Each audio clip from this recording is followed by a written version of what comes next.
couldn't find my way out. Yeah, I searched the God in me to find my way out. I know it can seem way out, but the Creator flows to and through me from way out. I'm talking way out, way out. Yeah, yeah, yeah. See, if you believe in the God in you, it's a better place. Creating the force and the power to live a better. Just know that love and joy and peace is one in all of the same space. That you were chosen just like God.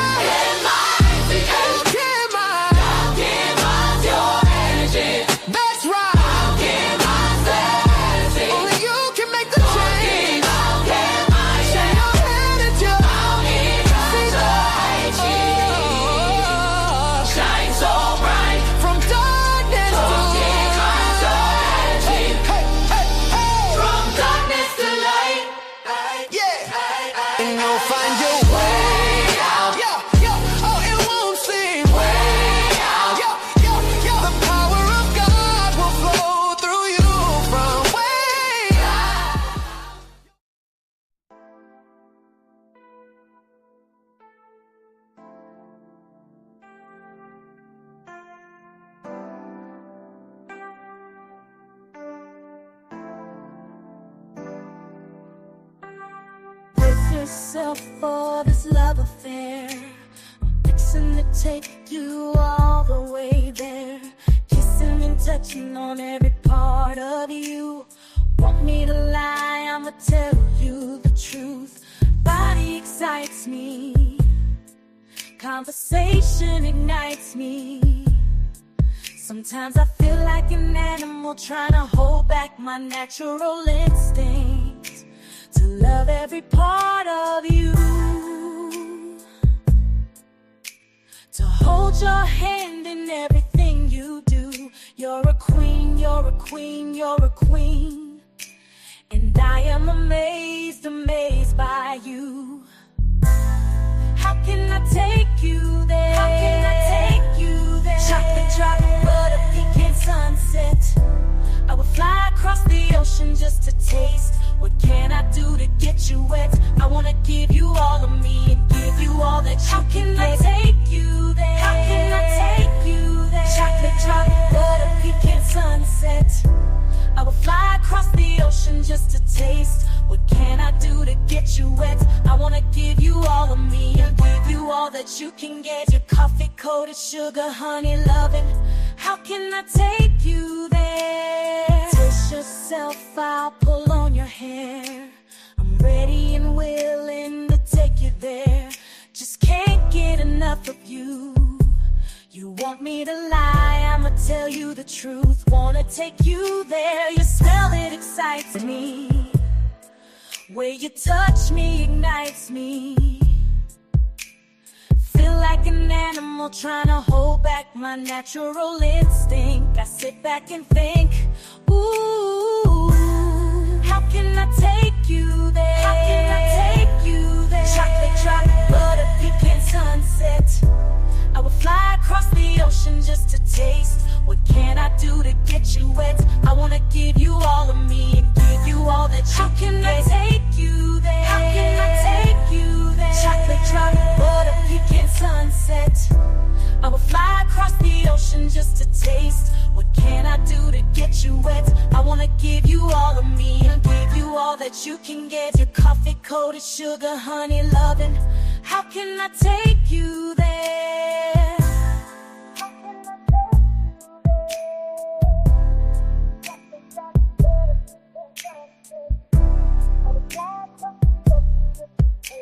Hey, hey, hey, hey, hey. That's what we're talking about today. We're talking about how do we get taken there by these beings out here. Okay. You know what I'm saying? They fly across the ocean just to taste it. Okay. But, you know, what happens when there's a little bit more to it than what we think, right? So first I want to, welcome to the show, Angel. Welcome, girl. Thank you. Hey. What do you think about that song right there? What do you think? What do you think that's kind of describing all that love bombing that goes on between these men, how they just, you know what I'm saying? Like they get you love bombed. Yes, the sexy time. Sexy, you know. You know, they do the sexiness. You know, they get you roped in with all that sexiness. But then, how do you know when it's how do you know when it's manipulation and how you know it's true? So before we go into like the sexy aspect and the whole warlock aspect of how men are able to manipulate the divine feminine, we're gonna go into me as an Ephod priest. I gotta come at it from an Ephod perspective. I want to break it down using Ephod information so that we can really break it down. So this is a excerpt that I did from a show that I did with Abundance Child, where she broke down how the women were manipulated at one point to give up their power. And this is going to be interesting if you haven't seen that show and the Divine Feminine, please check it out. But for the moment, we're gonna like break it down. I'm gonna show you guys Ephod and the Divine Feminine. Let's go. And then cook the food and then had to partake of the food. Now, of course, I didn't eat that meat, but the Babalawo did. So Apatebi is not a slave. Another thing is that we have to think about the colonial lens from which a lot of us in what people call the diaspora have learned Ifa. Now, she was speaking more specifically towards Isheshe, and Isheshe is the indigenous spiritual culture of the Yoruba people. I think the word itself means the way of the ancestors. Yeah. So it is a living cultural tradition. Even if somebody over generations have been into Islam or Christianity, you still can't take the culture away from the Yoruba people. But I do think people need to have an understanding that even though the technology might have originated in Yoruba land or in Nigeria, it's useful to all of humanity. Even though the culture that birthed it's been recognized by UNESCO and things like that, the culture is the thing that carries Ifa. And Ifa is a spiritual technology that was perpetuated by that culture, but not necessarily didn't originate that technology, if that makes sense. It's related, but it's not the same thing. So I think a lot of times our perceptions are misconstrued, especially because a lot of the things that we have are based off of a colonial lens, because Europeans wrote a lot of the information that we have now, or men. And so I have some books that I would like to share. Ianifa, that's written by a sister that I adore very much, Ayala Kumari. I've talked to you about her. I also took her class back in like 2016, like women's history. That class was phenomenal. I learned so many things. I learned so many things about myself. It was a highly spiritual class. I can't even speak about certain things because in the beginning of the class, she's like, you can't be revealing things. Even in this book, Ianifa, she mentions this book. So if you don't mind, I would like to share her chapter. Is that how you spell her name? Iyanla Kumari? Ayele, Ayele. Kumari.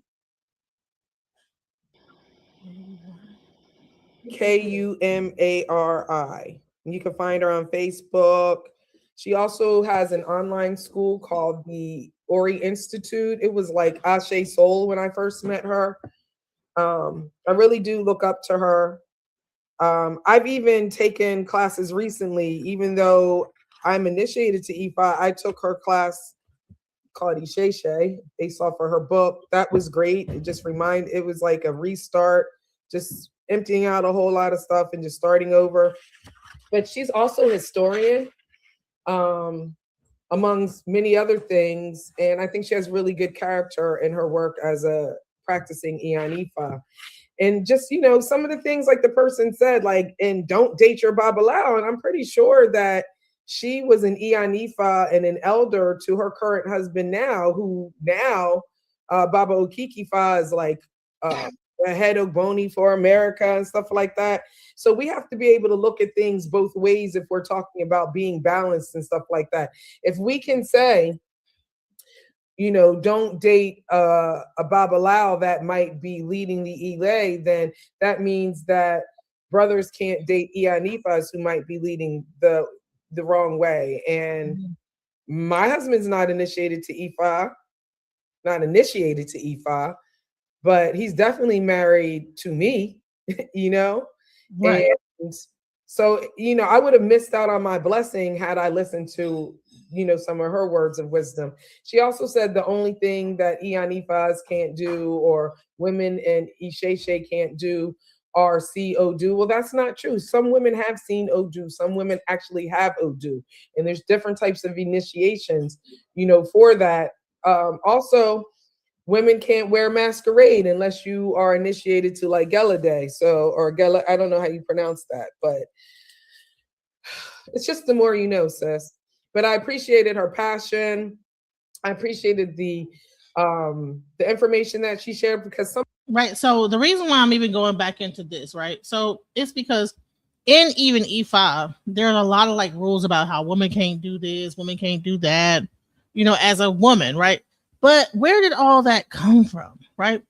Where is all these rules as women can't do this and women can't do that, women da da da, you know, they can't see or do, they can't see this, right? So let's go into the actual history of it all. Let's go. Right, and I think it was men and women. I don't think it was just one sided. You know. it definitely wasn't just one side, even though we as the people have always been matrilineal and matrifocal, and those things have changed. That's why, if you don't mind, I wanted to read some things from this book. Mm-hmm. Would you mind putting the light for me? Because my eyes. The first known documenting women's mysteries in the tradition, which is Isheshe. The first known documentation came in 1915 from a woman anthropologist in her book called Women's Mysteries of a Primitive People, which I just happened to sell in Drop Squad Kitchen. By Amori Talbot. There she documents a trying tale of how men stole the mysteries of the women's secrets in societies in southeast Nigeria.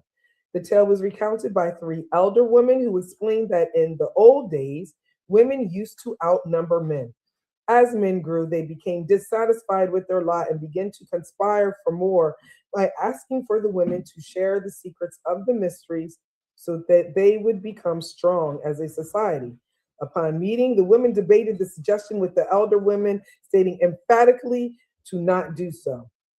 They did not trust the men in their plight. The younger women, however, fought on behalf of their husbands and suggested that the elder women cared only for things of yesterday and that it was a new day. Eventually, the old women overcame the elders and did share the mysteries with the full rights and every secret by means of which they had formerly held dominion. All right. So just so if people are not understanding what she's saying, is at one point, right, there were more men than women. I mean, more women than men. And all these secret societies that you have out here were ruled by women. All your masonry, all your like little secret little groups, what they call fraternities, they were soror, they were female. Right. And so all these mystery systems that you see, all the Masonic groups, they were ran by women. Women overpopulated the world. There were more women than men.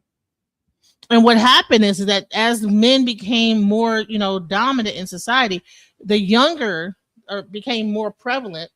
The younger groups of women asked their husbands wanted to know the secrets. They wanted to know what was going on. Like, what are the secrets behind this?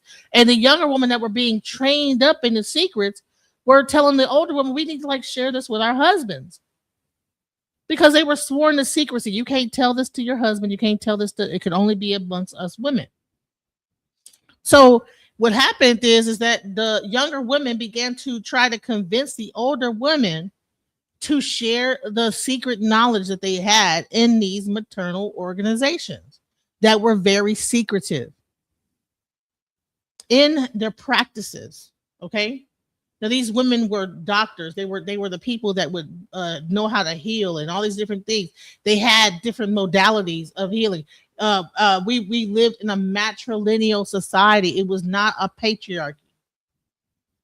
So once the patriarchy came, well, actually, by us giving our secrets to these men based on the younger women that were married to these men, what happened is that we ended up getting into it. Let's go. Shortly thereafter, new laws were created to forbid women to participate in their own ceremonies, including the ancestral plays.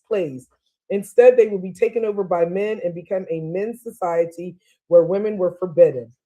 Further, if any woman would try to participate, witness, or practice, they would escort her to the market and behead her for all of the town to see, so that all other women would be dissuaded from participation. Now, since the men were stronger in limb and cruel, the women were forced to comply. Only 2 elder women remained who still practiced keeping their pots hidden in palm fronds in the ceiling, and one eventually was slashed by a machete. This forced the movement into the women's mysteries to go underground. The tale seemed to be one of the few remnants of women's stories and what happened to their mysteries, except a month after discovering this text, I met a woman who was Kikuyu from Kenya. Her name was Wangari, and she became a great source of knowledge about the Kikuyu women's traditions. Trained in the ways of the ancients by her mother and unfamiliar with the previous story above, she also recounted a similar tale of the history of the women's tradition in Kikuyu.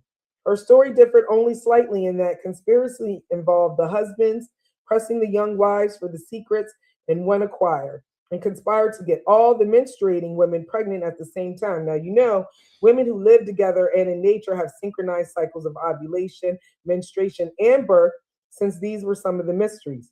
The men then knew how to achieve the task. Now, since the women were great fighters, they had to attack when they were weakest in order to win.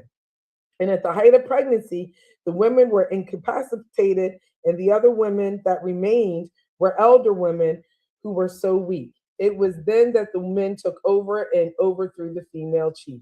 These stories suggest that there was a mass movement across the continent where women's mysteries were taken and then used against them. I just wanted to stop there. Sybils and Mami Wata by Mama Zogbe also goes a lot more into detail to me about some of these things, and she does a really good job of documenting via anthropological findings and things like that what Sister Ayala Kamari is putting down in this book. So these stories are even retold from a masculine perspective to demonstrate the change. While on the surface there are masks performing these mystery rites, even today there are obviously feminine in nature. And upon my study, I found similar surfacing in the Odu's oracle poetry, in Itans, the stories, and one such story recounts in the Odu Osa Meiji how the masquerades in a Gungu mask used to belong to women. Obatala, which is sometimes male and sometimes female, but in recent years male, have married Odu, and then discovers the secrets to the Egungun and begins to wear the Egungun cloth and mask, fooling everyone. So she goes on to talk about that. And then even though that story is often recounted, you can even see that story on Facebook. There are other stories where she talks about where Obarisha is frustrated with Odu because she has so much power and she could take away anything from him. Odumare had given women more power than men, and anything she says actually comes into reality, so her power is great. She tells him that they should live together in the same place, and once they do, he gives her snails to calm her down. Once calm, he suggests that he doesn't keep any secrets from her, and while she keeps secrets about her power from him, and that they should share power together. She then tells them the secret to the Egun cloth, which is related to her power, and is subsequently able to then take it. Then she talks about Father P. Bowden in the Fetish and Fetishism from 1885, recounts a story where Obatala and Odu were married and had a domestic fight in which Obatala, Risha, blinded her to keep her quiet. So I'm not going to read the whole thing. Another acquisition of power comes in the Odu Irete Ogbe, where Arumala marries Odu and eventually obtains her secret. Then there's other Itans and stories that recount how Orunmila takes Oshun's bag of wisdom, because Olodumare had put the bag of wisdom, in on earth, and was like, y'all need to find it. Oshun finds it first, and then she didn't know that she had a hole in her bag, and so it was falling out. And so Orunmila then takes it and doesn't allow her to have it, and only gives her a part of it, which is considered Arundel or Marundel. So that's that story. So I advise people who are really interested in learning things from a historical perspective to get this book. She does a really good job in the first part of the book, just recounting many of the stories. Like I said, I don't want to read all of them, but basically says the history of the role of women becomes more complex when we take into the account the influence of colonial life and trading had on women in the tradition in Africa. Initially, women yielded great power because they owned and farmed the land. That's also true in, can you give me The Great Cosmic Mother by Monica Shu? I read that in like 1993 while I was pregnant with my oldest daughter. It's right there. I got one right there. Yeah. Great Cosmic Wow, Mother. they owned and farmed the land. Right. And I know in some culture they build the houses too. Exactly. So in this book is a really good book. You could tell, like, I just really went really deep into this book, and it just talks about we're the natural nurturers and the people who are naturally cooking and feeding the children. So we naturally going to do the herbs. We're naturally growing the herbs. We're naturally growing the crops, right? So yeah, I know my grandma used to have like a garden in the back. Every woman in my family that I know has always had gardens. Yeah. So colonial rule take the land and ostracize the women, and this created more of a dependency on men in a colonial system that did not recognize women. In addition, women traditionally ruled the marketplace, and even in Isheshe, it talks about women are the rulers and the owners in the marketplace. So that yielded a lot of political and financial power through their markets. So, all of that was changed. And then you think about Ogboni, who's running Ogboni, is Siami, right? So they kind of made it illegal for those organizations to be existing in the traditional Yoruba cultures once it was colonized. So it's just so much information that's out there. These are some of the books that when people ask me about Ifa that I do suggest. But for any woman that is interested in becoming an Ian Ifa, it's great that she has other women who have written in here and things like that. And she has an amazing lineage as far as the people who have taught her, and it shows up in here. So I was right. So let me just stop it right here. So the point of me bringing up that whole thing was to go down the line of understanding that at one point women were in power. We were not always in this patriarchal system as a second-class citizen that is being going through what we've been going through, especially in African culture. Now, I don't know about Caucasian culture, but I know it within the African culture or African or even like the native culture, the women, it was matriarchal. But what happened is that the more powerful women became, and then the more men became, the more they wanted to know the secrets, the more things got crazy, where the strength of the man was then utilized to then subdue the feminine energy. So with that being said, Angel, do you have anything to say so far about what we said so far? No, I'm listening. Everything sounds interesting. I'm learning actually because I'm not familiar with. Right. So basically you're talking about like Ifa being a primarily matrilineal culture, Yoruba culture being mainly matrilineal. Most in Africa, throughout Africa, was very matrilineal. But then came a time when the men wanted to like know the secrets. And the moment they got the secrets, they used their actual physical power to then subdue the women and then make it illegal for them to actually do the things they were doing. So then they took over, right? It's the same thing that happened, I would say, with doctors, right? At one point, women were the ones healing people, and then made a thing called a doctor, and then the women became the nurses. And so in order for you to be able to practice as a nurse, you had to be underneath a doctor. A nurse can't practice all the way by herself unless she becomes a nurse practitioner. So, and really, the only thing a doctor really does is come in and just says a couple things and walks out the door. But the nurse is the one that's actually doing the majority of the work, and all this. So this is in modern society as well that you see this type of a thing. And what are the sex of most nurses? Female. Doctors are the men, but the female know way more about that patient than the doctor does. The nurse tells the doctor what's going on with the patient. The doctor then comes in, does a couple things, and subscribes a prescription. But for the most part, the nurses could do the same thing. But because society is the way it is, that the patriarchy has taken over that aspect of this whole thing and made it a male-dominated thing, and then taken a woman out of her rightful place as a nurturer, as a healer, as a person that is able to diagnose and all these different things. People, the society has then become a very male, and that's where you get this pharmaceutical thing where people are just diagnosing stuff, giving like pills that don't even heal nothing, and all type of different stuff. So I wanted to first get into that when it comes down to the patriarchy and how society is laid out, so that we understand that at one point women had power. They had organizations. They had all these different things that were secretive to men. The men convinced younger women to convince the older women to tell the secrets of those things. Once they got hold of that, they made it illegal for the women to practice those things through strength and through overtaking. And now here we are. Fast forward, here we are. So let's get into the whole warlock mechanism, right? So in relationships, with male and female, you have a dynamic that happens where you have a certain men that understand a woman's power, understand how to siphon that energy.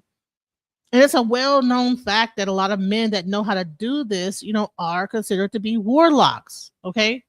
That's where you get into kind of like manipulation, because everybody thinks that witchcraft is something that's like just something in the ethereal that no one can like quite put their finger on. But just the basic manipulation of a person's mind to get them to do what you want them to do is in fact witchcraft. So let's get into it. I want to like really break that down. Did you want to say something, Angel? No, I was just like agreeing with you. Like, yeah, I've discovered that also, that just manipulation period can be considered witchcraft, or is considered witchcraft. Right. People think that witchcraft is something that people just do, double toil and trouble, but just manipulation alone, being able to manipulate a person's mind. Pimps are warlocks. Understand what I'm saying? A pimp is a warlock. Do you understand that there's a whole thing to get a woman to give you all her money? How they do that?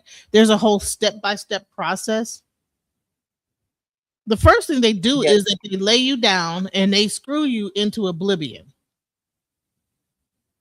Then after you start doing it to somebody for a long period of time, you start opening up portals, because a woman's womb is sacred. So you imagine the person is probably taking a very innocent woman, and this is the thing, they take a lot of young girls and they just, introduce them to a bunch of sexual activity that they're not even used to ever experiencing. And then at that point, that woman then begins to love that man. And at that point, that woman is willing to do anything to please that man. And then he could just say, okay, well, this is what you do to please me. Go out there and I want you to this is what you got to do. And then you need to come back and give me all your money and give me all this. That is a spell and these women don't even realize they have a spell put on them. And they end up in prostitution and all type of different, or even getting into very weird sexual behaviors that they normally probably would not do if they understood the manipulation tactics that are going on here with these men. And it takes a certain kind of man with a certain kind of energy to be able to exact that type of power over a woman. Anything you want to say before I play this next video? No, I was going to ask that question. What is that, like, describe that energy? Have you ever felt it? Hell yeah. It's like intense, right? Real strong. like anytime you are having sex with a man and he is giving it to you for hours on end, I mean, just straight banging it out, and you are just in the submissive position underneath the dude, and he is just Right. banging you down to like, I mean, at some point you're not even there anymore. You done went into another galaxy. And then he's able to Mm. suggest things to you. This is mine, and this is mine. You know, they get to talking to you, saying all kind of wow. Don't let them get a mirror, make you look into the mirror while you say all that is magic and spell work. This guy is banging you. You're looking in the mirror, you're looking at yourself, you're looking at him. He's banging you out for hours on end. You're having all kind of orgasms and everything. Whose is it? It's yours, right? This type of like things that you're saying. This is all that is you're using. It's a. They tell you about manifestation, right? You saying it out loud. It's going into your mind. It's programming your mind. All of that is spell work. It is putting a spell over you. They have you in the most vulnerable position. Women, when you're having sex, you're in a very vulnerable position. And you got to watch, don't let people just say anything to you while you're having sex with them. You're having sex, but they're asking you all kind of while they're saying little whatever, you know, saying all this crazy stuff. So do you prefer like silence when No, what I'm saying is that understand what's being put be down. careful what they When say? you do it, be Yeah. careful about what you, because they can ask you a question. Is this mine? Yeah, yeah. You just yelling it down. Yeah, you gonna give me a car? Yeah, I'll get you a car. You gonna do this for me? Yeah, I'll do this for you. You wanna just, and he is just giving it to you, and you just, yes, I will do anything you say, sir. All of that is a programming, mind programming into your mind, and then it goes all throughout your body, into all your cells. And then that person, it's a bind. You get binded to that person. And then now, if that person, if you guys aren't having, you know, using a condom or whatever, all that stuff, and he ejaculates into you, now he becomes part of you, his body, his DNA. All of that is programming your entire body to be submissive, and to, well, not to be submissive, but to like basically fall into a spell with this man. So let's get into the warlock syndrome, okay, that men can sometimes carry, and women are probably not very understanding that this could be warlock energy that these men have, that they understand, they know exactly, they know a woman's body, they know what they're doing, especially if they've been out here long enough, especially if you get, see, a lot of times these younger women, 20 years old, will date a 40-year-old man, and you don't know how much experience this man has. And so you are up there, and this guy is just programming your mind to be submissive. He's breaking you down. You know what I'm saying? And then they can like, you'll be surprised how many times you have sex, you feel drained afterwards. And meanwhile, he could go out and play basketball because he done sucked all the energy up out of you. Let's go. If you're in a relationship and they keep you in a state of having to defend yourself, it's because they don't want you questioning them. That's it. That's the message. There's a lot of situations where I didn't want nothing else from a woman but that freak vibration. We get off on in a way that's not just sexual gratification. It empowers us. It's an energetic siphoning of y'all energy when y'all are that surrenderous to us in the most intimate, vulnerable space. That shit supercharges a nigga. We could say what we want to say about Diddy. Look what this nigga has been able to accomplish, largely due to the energy he's able to siphon from these women and some of the ways that we now seeing. And he ain't the only one. Powerful men have cracked the code and understand the sexual and tantric magic. Put up in the post the other day. See, here's the thing. Why do all these like these high up people have all these freak offs and freaky stuff going on? Why do they always have like these freaky parties and stuff? All these like sex parties. Why is Diddy having Cassie being banged out for hours on end while he's up there watching it, and all this, he's feeding off of her energy. And that makes him more powerful. Then he takes that energy and he's able to transmute that energy into money. Do you understand that women into money? Yes. In the wow. wealth, that sexual energy can be transmuted into wealth by that woman giving her that. She probably had to go to sleep for days. Meanwhile, he's out there making deals, wheeling and dealing, and she probably had to go and take a go sleep for weeks to try to build her energy back up after sleeping with somebody for 8 hours straight. She's completely drained, and then meanwhile he's taking that energy because he knows how to set the mood, set the lights up, and he don't even have to have sex with her because he don't want to. He don't have the phallus to be able to really make it happen. So he knows how to suck the energy from both of those people having sex. He knows how to be on the side, probably chanting or doing whatever the heck he's doing, siphon that energy, and then go out and make deals, and boom, everything is happening in his favor. Why? Because he knows how to manipulate. This is warlock type of spell type of stuff. You get a person on different substances and stuff like that while they're having sex. They're completely wide open. They're opening up portals, guys. Be careful with substances. That it reminds me of when a guy, you meet a guy and he be like, "Oh, do you drink? You smoke?" And I'm like, "Why is that the leading part of the conversation every time?" They always want to know, do you drink? Do you smoke? Why? And especially marijuana. A lot of guys lead with, "Hey, do you smoke?"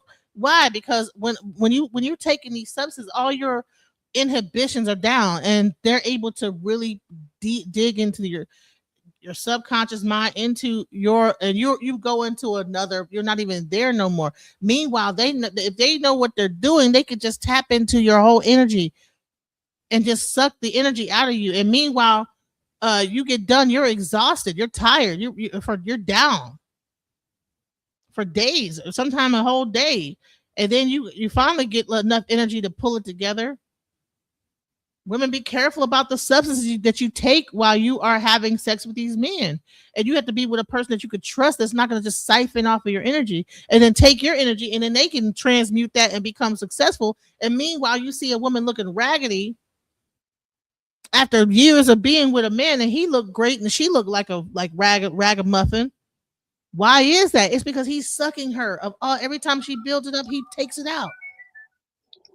So look, it's crazy because I feel like I've interacted with a warlock before, but the thing is, I noticed a pattern when I did, which I feel like this person was a warlock also. Start interacting with another person, he would call. Like it'd be like 3 years went by, and he'll just start calling me, and I'm like, is this like, can he feel when someone else is trying to cipher my energy since he's ciphering it? Yeah, that's how they could feel. Like, okay, this is my portal, I'm used to dealing with. So when you're with another person and they're used to going up in you and feeling a certain like power, and then when somebody else, they can feel it. Like, okay, I'm not getting the same energy that I'm normally getting from this situation. Somebody else must have been here to take that energy from. It's a little bit less fulfilled, less, there. You understand what I'm saying? Yeah, 100%. Same thing with women. We can feel if a woman got the energy that if she's got herself together, she can tell when a man's been sleeping with another woman, but she'll feel that energy of that other woman on that man. So everybody, every time they talk about spell work and all this type of magic stuff, we always think about the women, but we don't never talk about the male energy, sexual transmutation, and how men can also siphon energy from women, and how they can like just suck the woman's energy and then live off of it. You know what I'm saying? And become more successful from it. Let's go. It's an energetic siphoning of y'all energy when y'all are that surrenderous to us in the most intimate, vulnerable space. When we're that surrendering, right? And normally it happens. It's not going to happen if a guy's like at like 20 minutes doing it. It usually happens with a man that knows how to have stamina enough to like keep going and going and going and going, and you're having O's after O's after O's after O's, And honey, at some point, you actually end up getting spent. You're all that you're just you're in a trance. This is I'm just saying it's happened to me before. That's why I'm able to talk about it. Like, dude, listen, we need to talk about what's going on here with these certain type of men that know how to do this. Let's go. That shit supercharges a nigga. We could say what we want to say about Diddy. Look what this nigga has been able to accomplish. Largely due to the energy he's able to siphon from these women and some of the ways that we now seeing. And he ain't the only one. Powerful men have cracked the code and understand the sexual and tantric magic. Put up in the post the other day from Cam Newton. He was like, do you understand the power it is to conquer a woman? Consciously or subconsciously, these niggas be knowing, bro. Cam Newton, how many baby mamas do he have? How promiscuous is this guy? You know what I'm saying? He got like about 8 kids, some kind of crazy amount of kids. He's out here just, same thing with the guy that Stefan, whatever his Diggs or Cardi B, right? Especially these athletes, all of them know about the sexual energy of women and how it will give them energy. They're able to suck that energy from that woman, especially if they are younger and probably a little bit more naive, and then transmute that energy into power for themselves if they know what they're doing. And we cannot be so stupid to think that these men do not understand what they're doing. Let's go. That comes from purity and feminine innocence. They hunt that more than anything because that's an untapped portal. That young girl or whatever it is may have had sex before. This is a large reason why a lot of these men either consciously or subconsciously gravitate to younger women. Hey, rich babes, it's Robin Milan, and welcome back to the channel where we do it the rich way, girl. We think rich, we get rich, and we stay rich, girl. So this month, we are diving into videos with that October energy, with the mystery and the ever met someone who left you questioning your worth, right? Your intuition, your peace, but somehow you couldn't walk away. Yeah, that's Warlock energy, girl. And let's talk about it right now. Make sure that you like, subscribe, and share, and I'll be back shortly. Here's 5 signs that the man in your life might be a warlock, which is the male version of a witch. Sign number 1, he comes into your life when you are getting close to God or you make the decision that you're going to get close to God. And that's usually because they want to show up as if God sent them. Number 2, they always come when you decide, okay, I'm not going to have sex. I'm going to be celibate. I'm going to be on my purity journey. That's when they always come in. Number 3, when you meet them, they immediately start love bombing you. And I'm talking about dropping money on you, taking you to the finest restaurants, doing all these things. Like as women, we want those things because that's how we deserve to be treated. But recognize that when somebody comes in off the gate doing those things without even knowing you, it's a love bombing tactic. Number 4, they cause you to question the things that God called you to let go of. So if God called you to stop having sex, if God called you to stop drinking, if he called you to stop going out to the clubs and stuff, these people will cause you to question those things that God called you to stop doing. Like they'll make little subtle things like, is that really a sin though? Like, is that really bad though? Like that ain't a bad thing though. And then you'll slowly start to catch yourself doing those things that God already delivered you from. And then number 5, you start experiencing delays in your life. You start experiencing delays, setbacks, and you could even start to experience death and friends and family around you. And in those times, those people will always be around because they show up like the comfort, but then they show up like the support, but really they're your attacker. So be mindful. I seriously thought that more women knew about the whole warlock thing and men harvesting their energy. Obviously, that's not the case because so many women wouldn't be lost, drained, and losing everything that they worked so fucking hard for. Like these warlocks, that's what they do. They can't exist unless they have multiple women. They always choose the most powerful woman to keep as the main lady. See, warlocks, they really operate off of ego. And I kind of got a thing for warlocks, but you gotta know how to work with them. It's crazy because warlocks like to take the woman who is creative, who is strong, and who is pretty much going to be damn successful. She may not see that she's successful now, but they see it 10 steps ahead of her. She's usually really beautiful. A lot of people really like her or love her. She's walks into a room and demands all the fucking attention. Meanwhile, a warlock is usually a fucking loser who may look like he get a lot of attention and he puts on like he got his shit together, but he fucking doesn't. they be real stupid too. Like you having a conversation with them and you like, how the fuck did you not have common sense? But you so fine. Oh, let's not talk about those ones that will touch your soul and go into your canal and drain you for all of your soul, and then you start to look crazy, feel crazy, and act crazy. Next thing you know, you're on a bunch of fucking medication and you're taking Jack Daniels, 6 shots to the head. Love y'all. Bye. Hey y'all. I just wanted to deliver this message before I leave. I just wanted to say, you guys know those guys like that you meet, and they really don't have nothing, but you still try to just see the best in them, and then you get in a relationship with them. And then all of a sudden, you start to just lose everything. Your looks start going down. You don't even look the same anymore. You're not dressing the same anymore. You just slowly but surely turning into him, a bum. All of a sudden, you over there helping him out. All of a sudden, he is just on top. He looking better. He doing better. And all that. And then you look in the mirror and you look at yourself and you doing bad. That is what you call a energy vampire. That is what you call a destiny swapper as well. Men could be destiny swappers as well. So don't get it twisted, ladies. Be careful who you choose to be in your life. Because men, they will see you at your finest. You'll be so focused on yourself, so in tune with yourself, working, hair growing, drinking your water, eating your fruits, being a bad bee. And here come a man coming to mess it all up.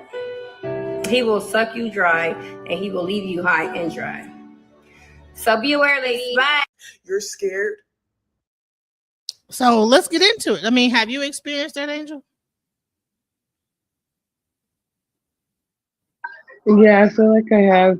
And you know what? I know a lot of people feel like that's hoish or whatever, but I noticed that when I was just like didn't really take it, took it lightly, like didn't put my emotions and feelings into it, and just kind of got my rocks off, you know what I'm saying, and focused on myself and what I was doing. It's more peaceful like that. It's the minute you get into a relationship with them. So you think that when you get to the and relationship, that's feeling- when all the warlock stuff when you begin to want to commit Yeah, to that. I feel like, right, I feel like the whole purpose of the 8-hour, 9-hour rendezvous is to get you in your emotions or in your feelings, Because if you think about it, when women are like just kind of cold and like you cool, but you're not top priority of my list, they're fine. Because the man can't really control them without them being in their feelings. If they're thinking logically, you're saying they're not worried about, they're like, okay, yeah, I'll come, boom, and have a one night stand and keep it pushing. And they're fine. It's when they get them in their emotion, and I feel like that usually it's not just one time. It's when you stay somewhere too long. No, for real. And then men will say, well, then you guys are being hoes. But that's the thing. Remember, Queen Latifah said, I'm not a bitch, I'm a hoe. I'm not a bitch or a hoe. But no, I mean her thinking behind it was like, I mean, none of us has been with just one man. That's a rarity, right? Isn't that a rarity? Right, unless you get like a young before they get out. Yeah, like, a lot of people get married when they were young, But no, she said, I'm not a bitch or a hoe. I'm not a bitch, I'm a hoe. That's hilarious. Oh. All these years I thought you were saying I'm not a bitch, I'm a hoe. I'm not a bitch, I'm a hoe. No, she's like, I'm not a bitch or a hoe. I'm not a bitch, I'm a hoe. Man, you just knocked my hoe. Well, I'm not a bitch, I'm a hoe. I'm like, hey, I mean, if you had to pick with the greater of the two. Queen Latifah did not say that, honey. Queen Latifah, listen, Queen Latifah, on the odd chance you might be watching. I love her. But I'm literally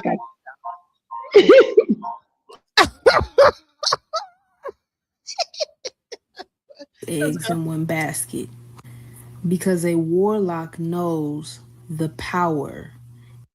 Hold on. Oh, let's go. She said, Rain down hell's rage, and I'm A warlock will never put all of his eggs in one basket because a warlock knows the power and the potency of the womb of the sacred woman. The warlock will make sure that he has a main source of energy. This is the woman who will bear his children. This is the woman who he will go home to. This is the woman who will put up with the most of his nonsense. This is the woman who will stay with him when he is down and out. This is the woman he will leave once he finds the woman who will help elevate him into his come up. The war. man, think about this. How many actors, comedians, had that one main girl they first had their kids with? Hell, even Kanye West had that one girl that he was in love with. Then he finally got to where he was going to get to. Then he's with Kim Kardashian. Dumps the girl that was his fiance. Beautiful black woman, by the way. Once he becomes famous, he leaves that girl that was there down with him while he was doing college dropout, everything. And then when he finally gets to the top, he's with Kim Kardashian. And now he's with Bianca Censori, right? And you see how he's holding them out, using their sexual energy to like become more powerful and more famous. Like let's think about that. I think that Kanye West is one of the biggest warlocks there ever was. Really? Hell yeah. He got these women walking around butt naked outside. What kind of dick is he putting down where he get that girl to walk naked? He is putting down the sword. You hear me? To make her willing, to make her feel to manipulate her mind enough to be butt booty naked out front and everybody. What's up, Barack Drama? We're talking about the male warlock. Yeah, I think I agree with everything you're saying, but I think when it comes to guys like Kanye, I think it's about money. I don't think half the women that like him would like him if he was just a regular plumber or a regular Joe. I think the rules change when you get a little fame and you get a little bit of money. Nah, because you know what? When you're in that situation, like you can have money, but you're still dealing with a human being, a person. You get tired of all that bullshit. But to make a woman actually like want to go outside and be butt naked, he is probably turning her upside down, the inside out in that bedroom. He is probably screwing her because every time you see anything about them is some sexual ish. I think he was outside doing something to her outside on a boat. Half these rapper dudes or half the famous people I know of, they look like somebody I grew up with or somebody I know from the streets or whatever, and they don't have girls coming at them like that. They have it's when I always call, and I don't want to talk bad about Biggie, but you look at Biggie's first baby mother, and then you look at the one he married after he got famous, and that just describes 99% of the situation I'm talking about. And I don't want to put him down like that because I like him as an artist, but I got to be real. His first baby mother looks like him with a wig on, and that's a prime example of what I think the Jay-Z's. I mean, you got a few guys that are very handsome or very considered attractive. I understand that, but I'm saying overall as average. It's just like, do you remember that song by Mike Jones? Back then they didn't want me, now I'm hot, they all on me. I think that's the reality. He said that he was trying to holler at girls, telling them his album gonna blow up. Nobody wanted to talk to him. As soon as that album dropped, all the Beyonce's lining up for him. That's just the reality. I don't look at these guys, because like I said, I'm a man and I've been around a lot of men. I look at 90% of them, if they wasn't famous, I'm gonna give you an example. Somebody got how they get famous. I believe they got famous not because they had talent, but because they're able to draw from that sexual energy that first woman that they was with. Well, first of all, you're not gonna get the opportunity to get a woman. Sometimes a woman looks at a man and know what she's gonna do. I mean, like dudes like who got crazy swag. He reminds me of my nephew and his boys. what's that dude? A$AP Rocky, the one that married Rihanna. Is that his name? A$AP Rocky. They're not married, by the way, but go ahead. I mean, yeah, his girl, his baby, whatever. You know what I mean? When you look like that with his swagger, he gets a lot of girls. Like I'm out in New York, and I notice guys like him.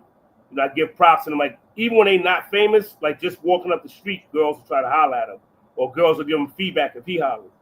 But a lot of these guys, they just seem like cornballs if you just take away the fame and everything. But we have to admit that. Okay, so let's talk about it. Okay, Jay-Z, he is crazy looking. No, he's not bad. He's an average looking. No, he's he just like Sean. He looks like Sean Carter from the project. He's a regular looking dude. He probably can get girls if he go hard, but they not gonna be stressing him. I'm not saying he can't get girls because I think you ain't no girl. But I'm a guy, and I know how I've been treated, and I know how when women think you got something, they treat you different.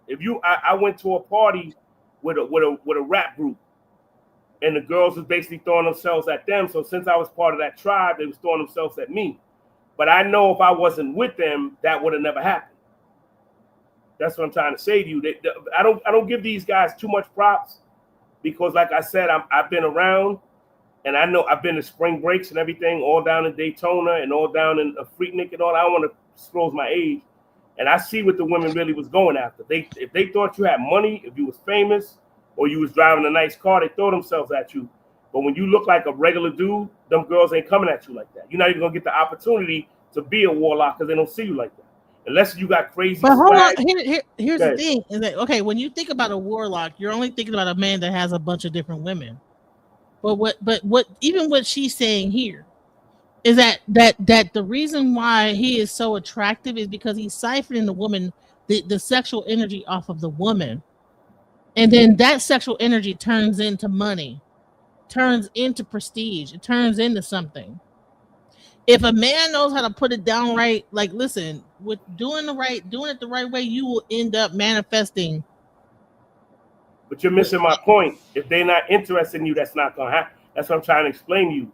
If you get that opportunity, yes, but 9 times out of 10, if you're not what they're looking for, they're not gonna give it to you. So you're not gonna get the opportunity to. He's like I said, when he got with Kim, Amber Rose, and all these so-called good-looking women, but they got a lot of fake up and makeup on. But I'm not taking nothing from them because they're attractive to me. But at the end of the day, if you take away that fame, they probably wouldn't even give them the time of day. That's what you're not getting. If you get that opportunity, well, you're not getting. Hold on, I get what you're saying. I just don't. What am I saying? What am I saying? No, I get what you're saying. I just don't agree with y'all. Okay, what am I saying though, so I can understand what? No, I'm saying that if those guys didn't have the fame and the fortune, the way that they have, they wouldn't get a lot of the opportunities that they're getting. It's because they in that circle. But I'm just saying, like, if you take the fame away and bring these guys somewhere where nobody knows who they are, I don't see a lot of girls stressing Kanye based off looks. I don't see a lot of girls stressing a lot. Like I said, guys like with swagger, like I said, I use, for example, A$AP Rocky example, because I know guys like him out here where I'm at, girls be trying to holler at him like, oh, who's your man or who's your boy or whatever it is. But a lot of times these guys, these are just average looking dudes. You know what I mean? If you take the fame away from them, where nobody knows who they are, I don't think people are going to be stressing them like that. That's just my opinion. And I'm a man saying it from a man perspective. Okay, so let's talk about it from a warlock perspective, okay?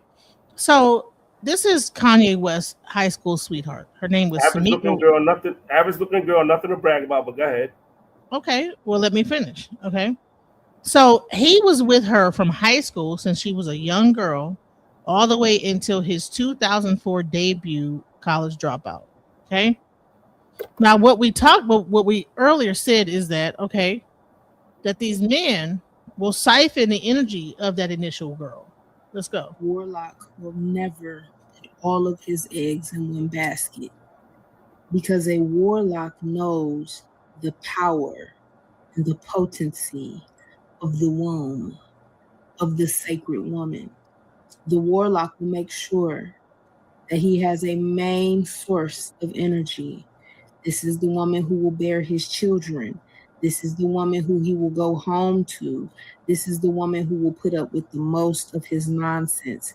This is the woman who will stay with him when he is down and out. This is the woman he will leave once he finds the woman who will help elevate him into his come up. The warlock will surround himself with multiple women who seem to have a big break ahead. The woman who will see his facade the most will have just as much as he does or more. Her living situation will be seeming to be in good standing. She will not need him for really anything when it comes to day-to-day living. Her own car, her own job, her own house, and the favor of God will be very, very obvious on her. There will also be women who seem to have the favor of God on them that he will notice have that same energy, but they might not have everything else in order. So what I'm trying to explain is that what they do is they'll siphon a certain woman's energy to a certain point, and then when they want to go to the next level, they'll siphon a different type of woman's energy, and all of this energy, it's catapulting them to the top. And the thing is that it's a siphoning of energy that's happening with these people that are in this celebrity status. They have siphoned so many different women's energy, and it helps them to become more successful. No, I agree with that, but my point was, you might not get the opportunity if you was, because like I said, I think Kanye was already famous when he got with Kim Kardashian, who without all that makeup and plastic stuff, I didn't think she was that attractive anyway, because that's not what she got done to herself. That's not natural. I mean, they look okay and everything, but like take away that all that plastic stuff, I didn't find them really that attractive. You know what I mean? But they got fake lips. And now, by the way, Samaya, this girl is absolutely beautiful. I believe very naturally beautiful. I mean, average looking. Yeah, if you want to say that. I mean, nothing special. She's good looking in her own way, but nothing. Like if I got her number at a club, I wouldn't go home bragging about it to my boys. That's just me. It doesn't matter. So listen, he met her in high school. Yeah. And was with her throughout college when he dropped out, and then finally until the day that he became famous, and then all of a sudden it didn't work out, and now boom, he's with Kim Kardashian. They break up, and now he done leveled up to, now he's at the point where he wants to be. She's no longer sufficient. Now he's on to Kim Kardashian.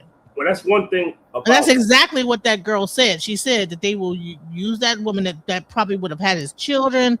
Number one, like, I love you. We've been together 10 years. I am down for you. And then the moment he got to where he wanted to be in life, she was out and Kim Kardashian was in. And that's who he impregnated and had children with. The one thing I don't like about black men in particular is that when they get status, they get something that's close, either white or close to white looking. I have a little bit of an issue with that, because a lot of those white girls that they with, I call them come up white girls, meaning that they don't have no real bread, you know what I mean? They don't have no real fame. They just light skin or white skin, and that's what they just seem to choose. Or that chooses them because of their, I guess it's a status thing. Because I never seen, since Kanye got famous, and maybe I don't follow him like that, I ain't never seen him with nothing that as dark as he is. I only seen him with something that looked white, damn near white, or non-black. That I have a little bit of an issue with that. Not that because like I said, you love who you love, but it just seems that when our people make money, when our people get on top, they try, like, when our people get on top, he's not marrying nothing that looks like that. I have an issue with that. Because at least we know that she loves him for him. Them other girls is just looking at the dollar signs and the fame and everything. Right. So what I'm saying is that, like, at the end of the day, that whole 10-year period, he siphoned off of her. He built himself up. She built him up. She was there whenever he was going down, whenever he had an accident, she's there. All that is just pulling off of her energy to then become the Kanye West he is now. Yeah, but she didn't reap none of the real benefits. The other girls. Exactly. That is the point I'm trying to make, is that these men will siphon, they will warlock you, they will suck energy, they will destiny stuff. I'm not sure what she's doing now, I hope that she's doing good, but I just think it's really interesting. Let's get back into this whole Well, discussion. let's let the other lady give her opinion. Hey, John, what's her name?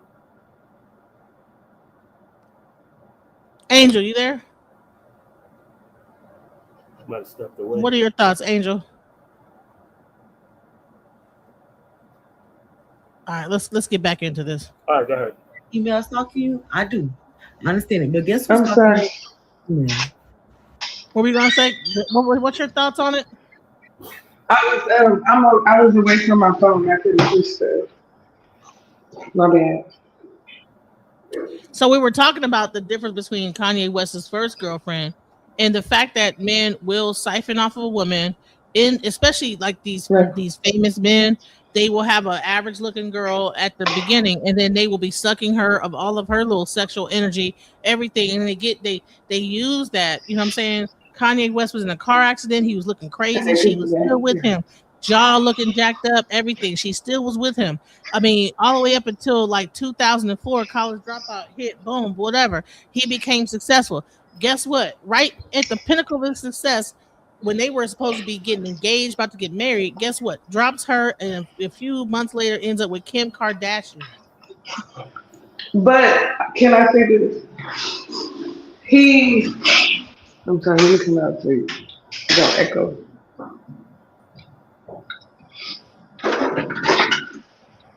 Yeah, but I want to say this. Didn't his mom pass away around that time? Also, sorry. Yeah, I think his mom did pass away. Yeah.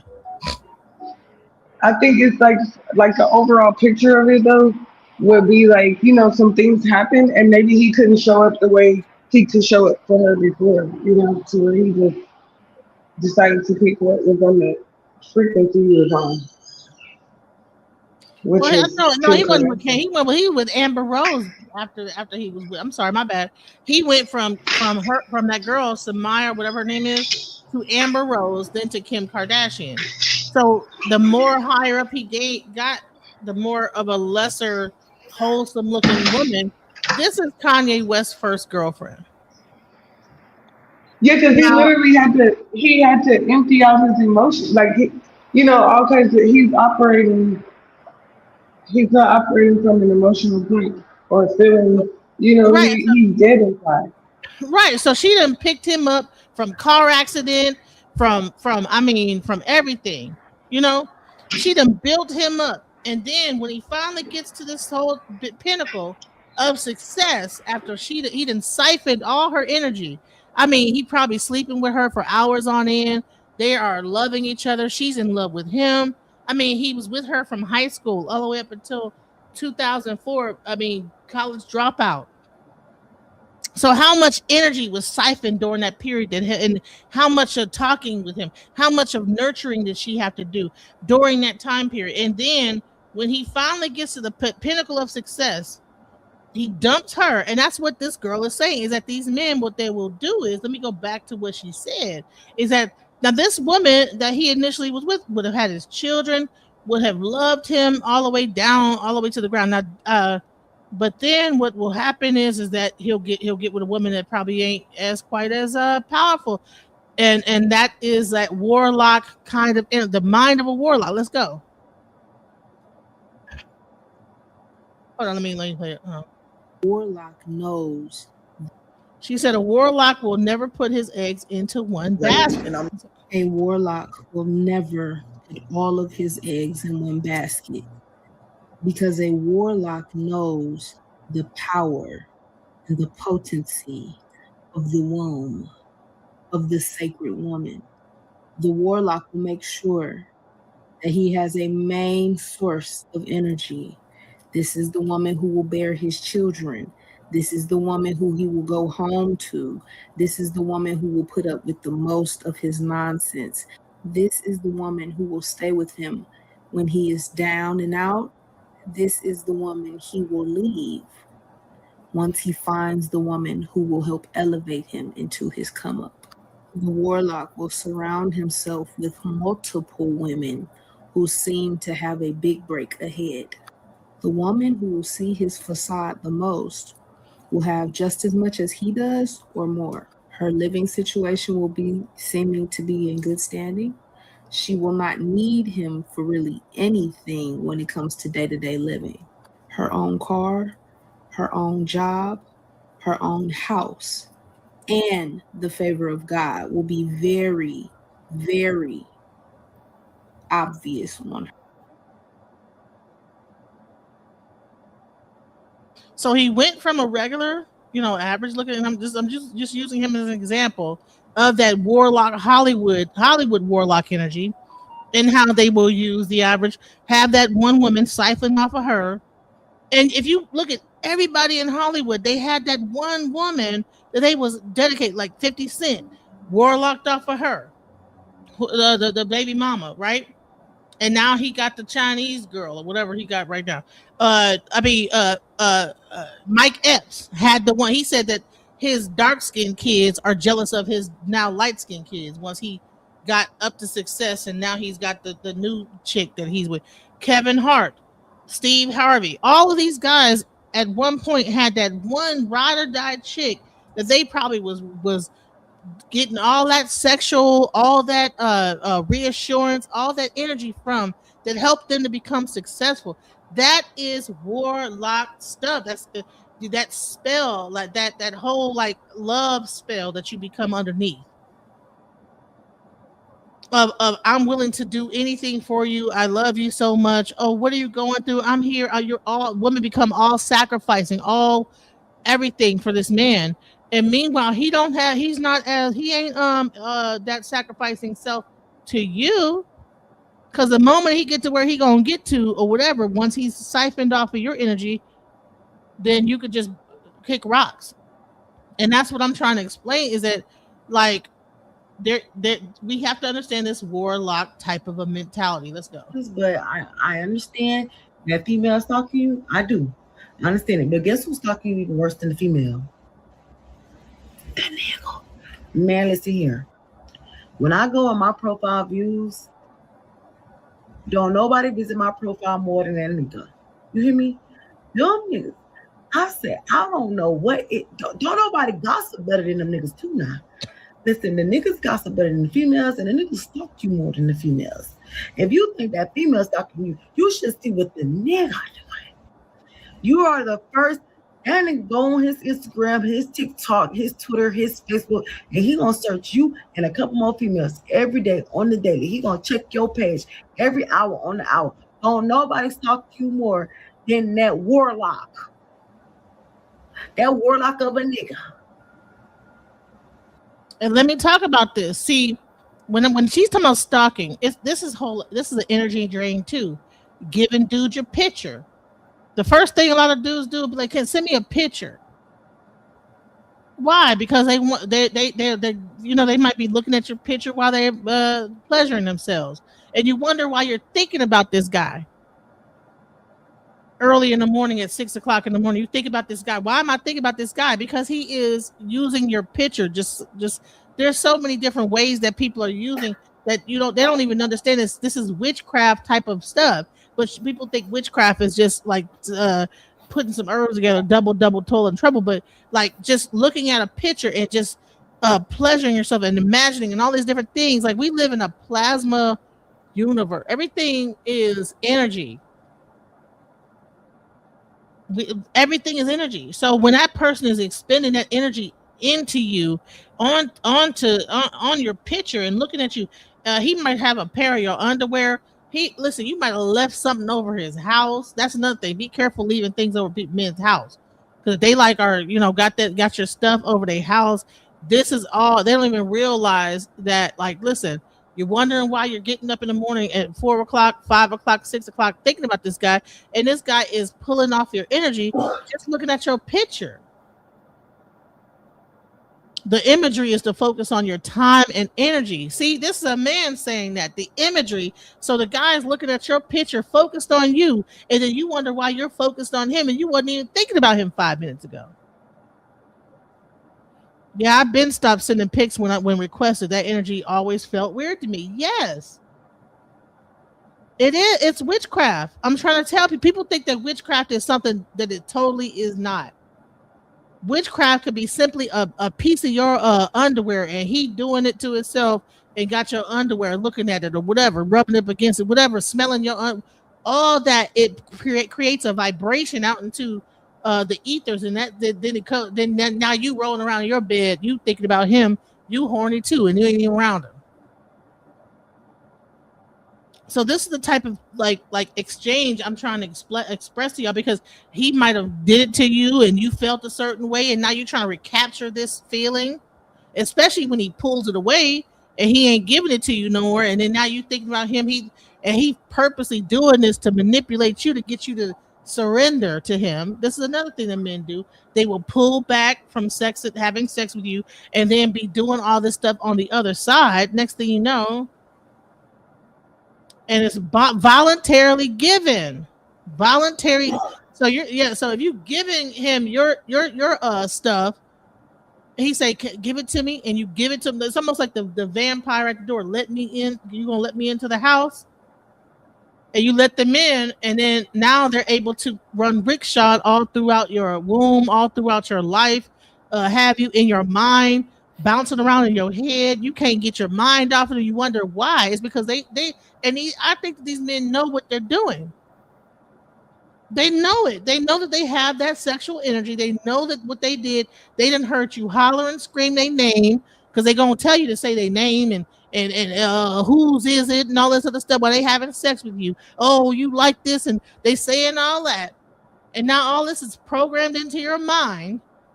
And so when he pulls it back, and he over here on the other side, he creating like a memory and all this other stuff in your mind, and you're fantasizing now about this man. Let's go. Check your profile views. You'll see that warlock in there. And a lot of y'all are dating warlocks. A lot of y'all are dating warlocks, and y'all don't even know that y'all dating a warlock.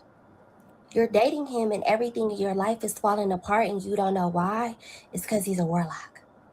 These are some signs that the man that you're dating, the man that you're sleeping with, is a warlock, and you need to get up out of there. One, he is an energy vampire. Whenever you're around him, you feel drained. Whenever you're hanging out with him, you feel very sleepy. I remember I was dealing with the warlock. I wasn't dating him, but I was talking to him. This man would take all of my energy. He would keep me on the phone with him for hours. The longest time I sat on the phone with him was 5 hours, y'all. Who's doing that?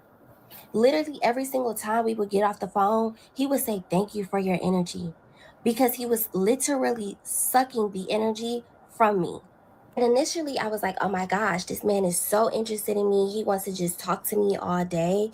No, he just wanted to learn as much information about me as possible, which leads me into sign number 2. Warlocks often do 2 different things. They mirror you, and they love bomb you. Initially, they want to be around you, and they want to talk to you all the time because they want to find out as much information about you as possible.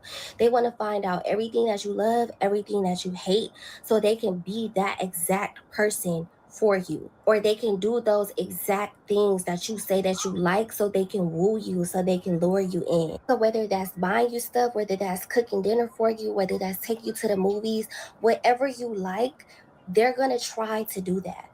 They want to embody everything that you like. So when the veil comes off and you finally see the person that they actually are, at that point, you're already hooked on them. That leads me into the 3rd sign. A warlock is going to want a destiny swap with you. Especially if you are a woman with motion, if you have things going on for yourself, you got your own business, you got a great career, you got money, you got your own car, pay your own bills, he's going to want that. I know for my situation, this specific warlock will always ask me like, oh, how'd you start your business? Or how did you upload that video like that and it got that many views? Can you teach me? Can you show me? Like, you want a man that has his own motion. You want a man that has his own stuff going on. He don't really care that much or pay that much attention to what it is that you got going on, how you make your money, because he already has his own motion doing what he does. In order to be free, you have to be honest with yourself, and you have to call it what it is.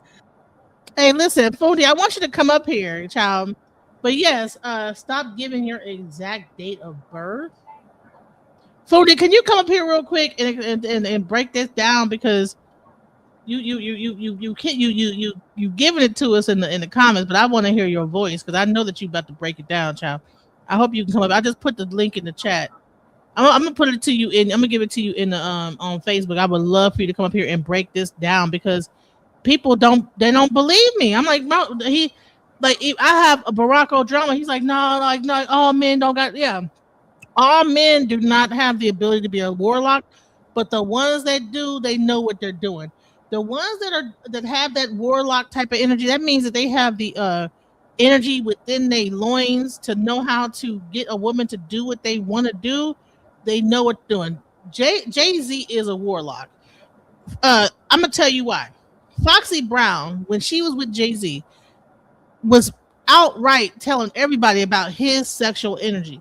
Jay-Z, he has a lot of, because he's not even somebody that, like, look at Jay-Z, Beyonce and Jay-Z. Come on now. Beyonce and Jay-Z. It's not his looks, guys. And it's not his money. It's he knows how to put it down, and he knows how to manipulate a woman, you know, and I think he might have a little bit of feminine energy as well within him. And that's another thing. A lot of warlocks have a lot of bisexual energy to them. They know how to twist their hips and do a lot of, like, you know what I'm saying? Watch out for like that kind of a man that's really kind of like in touch with a little bit of the feminine side. Those are the ones that got like a little bit of slight little, because they probably grew up a lot around women. They know how to manipulate women, and they hear but what women say, and they know exactly, because they pretty much, it's almost like they're part of a cauldron or something like that. They like listen to women all the time, and so they know a woman's mind, and then they start having sex. They begin to know a woman's body, especially if you find out a man who's been having sex at a very early age. That's another sign of a guy that might have a warlock type of energy, because they might have been having sex early on, like they started off at like 12, 11, or whatever. That is where you know, watch out. This guy has been practicing. He knows a woman's body. Welcome to the panel, Foodie Fee. I was like begging. I was like, please come up here, child. I know you about to break it down, girl. The beauty about it is you can't stop a predator from being a predator. You have to take the prey away. So in order for me to try to take the prey away, first I would like every woman to understand that every boy had a mom, and boys watch and listen to what their moms do. And there are a lot of baristas, priestess, naturalists, herbalists. This is a knowledge that is coming back. And sons are watching and have been watching for a very long time. I know what I trained my sons in. But in the magic realm, when you give up information voluntarily, it can be used any way given. It's like giving your thumbprint to somebody and knowing your thumbprint opens your phone. Your exact date of birth opens up your whole initial profile. And when it comes to people like me who understand as people move around, the only thing I have to do is adjust your date of birth for where you are right now and get a whole nother profile, because on the low, the astrologists who really know, they keep that from y'all. That's just a little silver coin from me to y'all. So do you think that men are really into astrology that deep, where they like are looking at your date of birth? Because a lot of guys will say, I'm not into that astrology stuff. Or is that like a lie that men tell, so you know they don't think that you might know that they, you know what I'm saying? They're like, oh, I'm not into that. You know what I'm saying? If that man can tell you, if you can give your date of birth and he's tell you, oh, you a Libra, don't believe the lie. He just told you what he studies. Right. Yeah. How would he know that you were Libra? Yeah. If he could just off the rip say, hey, Oh yeah, I'm June. Oh, you're a Libra, and be like, well, I'm not really into the astrology. That's I'm not another thing that really they. into that. What? Boy, you ripped that off the cut. Sometimes even I have to go, hold on, wait a minute, split in two. That's on that. Oh, okay. But he just ripped it. Oh, you an Aquarius. Oh, you like this, that, you see the world like da da da da da da da da blah blah blah. But yeah, So then I he don't can really become follow that that. man. Then he can become that man that Aquarius or that whatever wants at that moment, as much as he can hide himself to like be that person enough to then be able to. And you know what's so crazy? What does these dating apps goes by? The first thing they put is your astrological sign. I'm just saying. I want my sisters to stop playing the fool because you're the prey. You're the prey. You're the battery in everybody's back. You're the one everybody drains. And until you realize that, you will continue to be drained. Because again, in the magic world, it's do as you will. The addendum is do no harm. You don't have to do no harm. That's for those of us who seek balance or just want to be on the right hand path. But you have a right and a left side. Do you think that a lot of these men know that they're warlocks, or do you, or they probably don't know the word warlock, but that they know what they're doing? You know what I'm saying? That they, oh, Well, okay, let me ask you this: don't you have a babalao? yeah, Don't he know what he doing? yeah, Don't the other men in your cipher know what they're doing? yes. When you have drummers who are drumming these beats out, don't you know they know what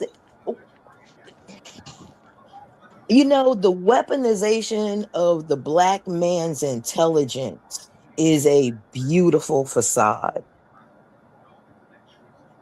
Black men have learned to weaponize their ignorance so well that y'all really think they're that stupid. And while they're playing that stupid game, they're betting you, slowing you down with kids, got your hair falling out, got you in the STD clinics. You can't seem to figure out or get a leg on what's going on. You think that's by happenstance? Even the most ignorant man knows if he puts a baby in you, it slows you down. He doesn't have to be a warlock to do that, but he does have to get permission. Mm. And you think that sometimes, you know what, that baby will tie you to that man for life, and then he has access For to you, wow. and that means he has access to you possibly sexually for life. That means that if he pops in, you know, and brings some diapers one day, and you probably are horny, he might get to smash. He might get the smash. He do right, he got smashed for life. Because, you know, again, a woman's heart is soft. Some women's hearts. But you know what? I'm loving that women are getting it. Women are understanding that the ritual of marriage does not benefit you. And if it does, or if it does, you'll see a lot of women that are divorced and or widowed. They will tell you, I will never go through that ritual again, because we don't even see it as a ritual. You're bound to this man with a gold cipher around your, and go find out what that ring finger means in palmistry. I'm not going to give it all to you because I don't get paid over here for that. But go find out what you're so happily slipping that gold ring on for is sickness and in health, to death do us part. Okay. So that's really even that ceremony in marriage is a occultic like practice of ceremony. Yes. Don't you show up in white? Come on, tell me what white means. Because the groom doesn't show up in white. He shows up in a black tux. So come on, generally tell me what white means. Who shows up in all white? Like what, purity, like a baby? Or the sacrifice. Right.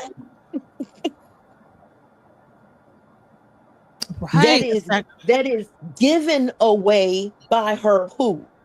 Father. To her what? Husband. When did she belong to herself?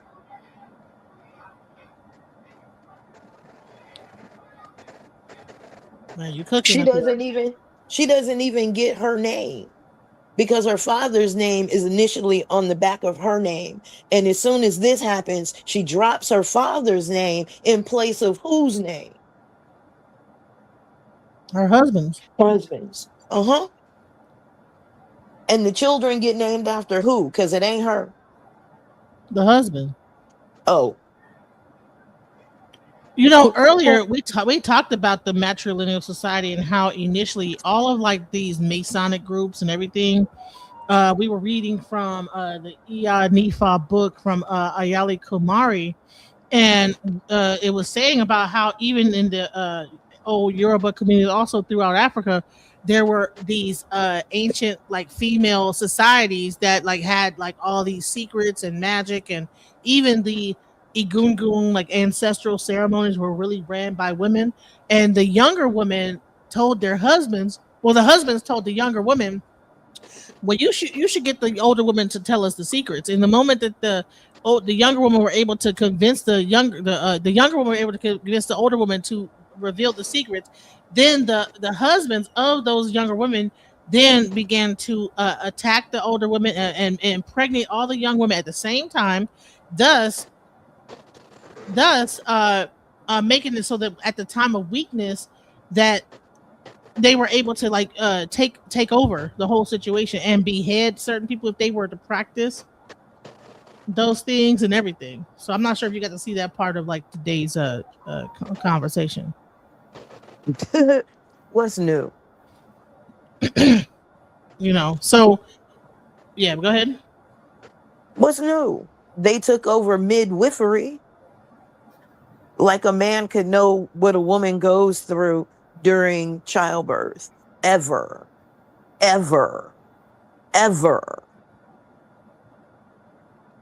Yep.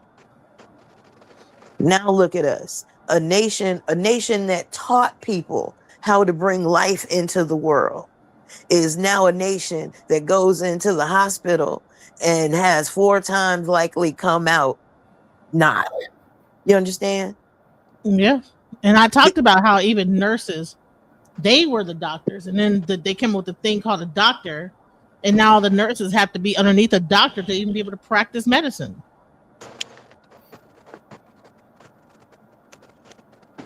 But then they want to say, go ahead. Stop giving away your stuff. Stop giving away your things. Stop. Put a cover on it.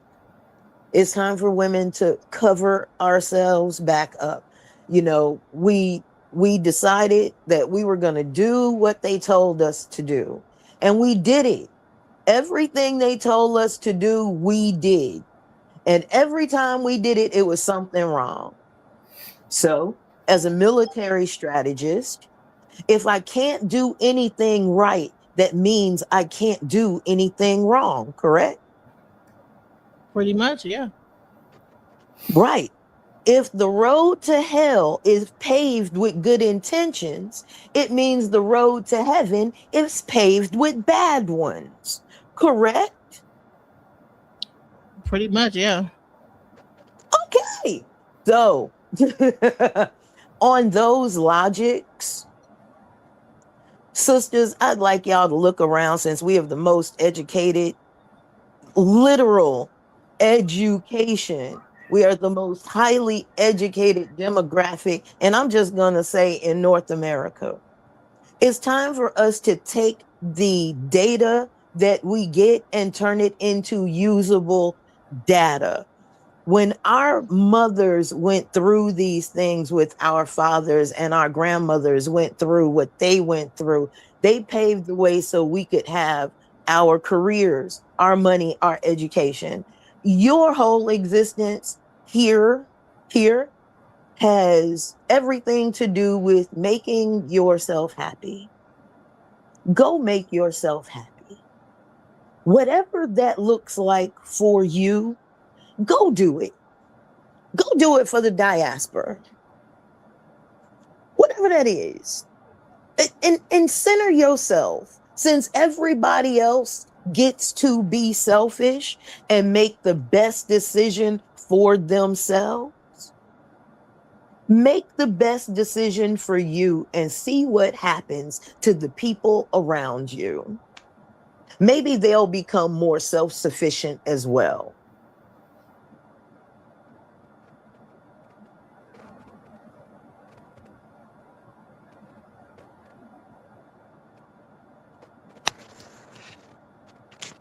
That's what I've been waiting to hear. Thank you so much. Let's get into the male narcissist and that aspect of the warlock, because when we talk about narcissistic things, you know, that narcissistic is a bell word for a person that does not reveal that energy right off rip, and all that is like a spell. Because let me just say this: romance is an invention, guys. To sell chocolate. Go ahead. Go into it. To sell chocolate, diamonds, red cards made of paper. Come on, family. Come on. Come out of this. But do you know about romance being an invention made in France? That was actually because women were not having sex with the regular people. Romance was created so that regular men could actually have access to women where they didn't have before. Are you aware of that? I'm aware of what that is, a story out of France. Yes. So it's a poor man's game. It's not so a lot of this stuff that we find ourselves in, this spell work, right, is really based in a romantic culture that came out of Europe.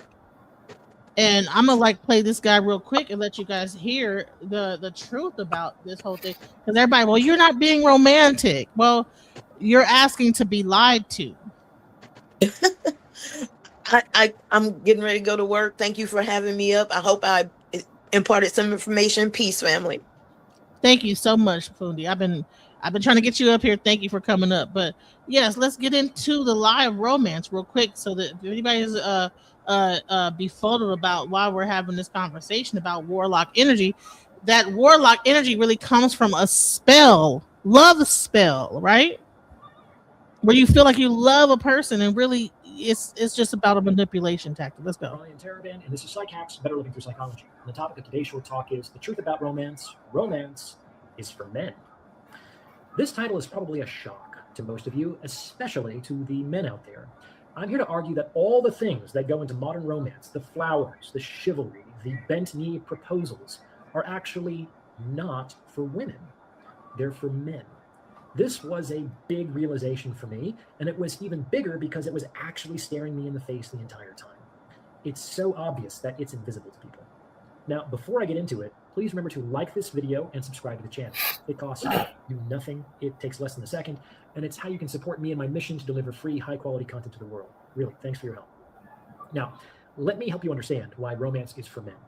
In the pinned comment below, there's a link to this really catchy 90s song called Two Princes by the band Spin Doctors. I remember when I heard this song in the 6th grade for the first time, I made my mom drive me to the mall just so that I could buy the single, which I proceeded to listen to over and over and over again. The song just spoke to me. The song hit #1 on the US charts, and more important to our present undertaking, it perfectly exemplifies what I'm here to talk about. If you haven't done so already, listen to it yourself. It's really catchy. Now, the lyrics of the song tell the story of an age-old romantic trope. Two men are vying for the same woman. One guy is rich, he's established, he has status. As the song says, he's got diamonds in his pockets. But he apparently doesn't really love the woman. On the other hand, the guy, the singer, he's poor, he's got no future, he's got nothing to offer but his heart, but he apparently knows what a prince and lover ought to be. There's nothing new here. This is the same dichotomy you see in almost every romantic comedy or Hallmark movie, so who cares? Well, let me ask you a really obvious and stupid question. Why is this always the case? That is, why is it always the rich, powerful man who doesn't believe in love against the poor, down on his luck dude who does? Or to put it another way, why is it never the rich, powerful man who believes in love against the poor, down on his luck dude who doesn't? And it's an easy question because the answer is obvious. The reason why it's never the other way around is that it wouldn't be a fair fight. The woman would have absolutely no reason to choose the second guy. So there's really no reason to tell that story. There's no conflict because there's no contest. The woman, of course, would choose the rich and powerful man who believes in love. You understand? So what was the story before romance was invented? Like, how did it work in medieval and ancient times? Leaving aside the fact that women rarely got to choose their own partners, how were men selected for women back then? Well, before romance, it was just the rich, powerful guy against the poor, down on his luck dude, which, like my hypothetical counterexample, also isn't a fair fight. The first guy wins every single time. And in those times, not only did the rich and powerful men get their pick of the choicest women, it wasn't all that uncommon for these men to have a whole harem of women. I mean, according to the Bible, King Solomon had 700 wives and 300 concubines. That guy had 1,000 women, which means that at that time in that place, there was probably 999 other guys who were pissed at Solomon for bogarting all the best ladies for himself. But can you really blame the women? Why wouldn't they choose Solomon? He was the king. He had the money and the palaces, which means he could offer resources and protection. And he was wise and generous to boot. The other guys couldn't compete. Now, because romance was actually a historical phenomenon, it originated in the south of France in the 15th century, we know who invented it. Men invented it, more specifically the chivalric knights of that time and place. And these men invented it for them, for men, not for women. And they invented romance in an attempt to compete with the rich and powerful men of their time for access to the best women. Hence the whole trope of knight in shining armor. The knight in shining armor. The knight was broke. The king was rich. In order for the knight to get any punani, he had to come up with a thing called a romance. So how many of you women are dealing with knights and not kings? Let's go. And this is because if a guy couldn't convince a woman that he had something special, something intangible that the king didn't have, there's no way he's getting laid. The truth about romance is that it's a strategy that lower status men have adopted in their attempt to compete successfully with higher status men for women. This is also why romance is a young man's game, because most young men don't have anything to offer women, but they still want to get laid. And if it works, it's a pretty slick game, because I, a lower status man, would have convinced you, an attractive woman, that this intangible feeling in my chest is actually more valuable and important to you than all the resources and opportunity that a higher status man could provide for you. I would have to be extremely smooth for that to work. Keyword is To be honest, convince. it usually doesn't. Women might think the second guy, the guy who calls himself a prince, is rather sweet and may even play around with him for a little bit, but they generally end up with the first guy, the guy who might actually be a prince and who can provide her with the kind of lifestyle that she would prefer. And this is just mind-blowing for me, because guys typically think that romance is for women. I mean, they don't want chocolates and flowers and poetry and jewelry, and they give these things because they think women do. But women still want Solomon, guys. Women still want the king, the powerful, wise, generous, rich alpha male. Things haven't changed because women's nature, like men's nature, hasn't really changed in the last few hundred years. The upshot is that romance was actually invented by men for men to help them compete with more powerful men who would otherwise completely destroy them in the sexual marketplace for desirable women.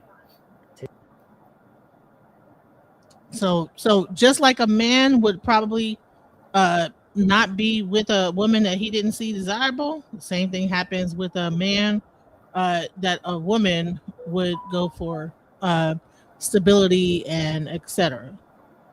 So what are your thoughts on that, guys? He basically was just saying the girl might go for the guy with the money. I guess that's the way I interpret it. Well, he's saying that, yeah, he's saying that, but he's saying that the actual thing of a romance, like all the things that men do, is really because it's a facade, basically. Because you have to like manipulate the woman to even get her to. It's a manipulation tactic.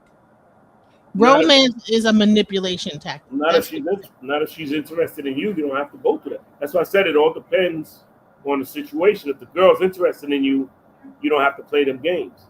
Exactly. Thank you. You don't have to play them games. And if you do have to play games, then that's not, in my opinion, it's not the girl for you. I mean, when I went to a spring break, the only lie that I was using is I was telling the women, because they were a little younger than me at the time, that I was a grad student just out here on vacation. But other than that, if anything wasn't interested, because I was a little older, I have no problem with that. I don't really like playing games like that. Unless you just want to sleep with them, but it's nothing you're going to marry. Because if they're not interested in you and like that, 9 times out of 10, it's not going to happen. And from a male perspective. Any thoughts, Angel?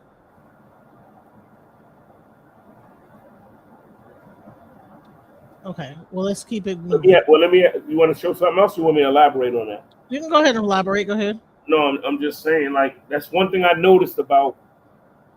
One thing I noticed, I learned, you know what? I had a crazy lesson with women when I was, my first job out of, when I got out of training back in the day, I went to they sent me to a school. I'd never been to the school before.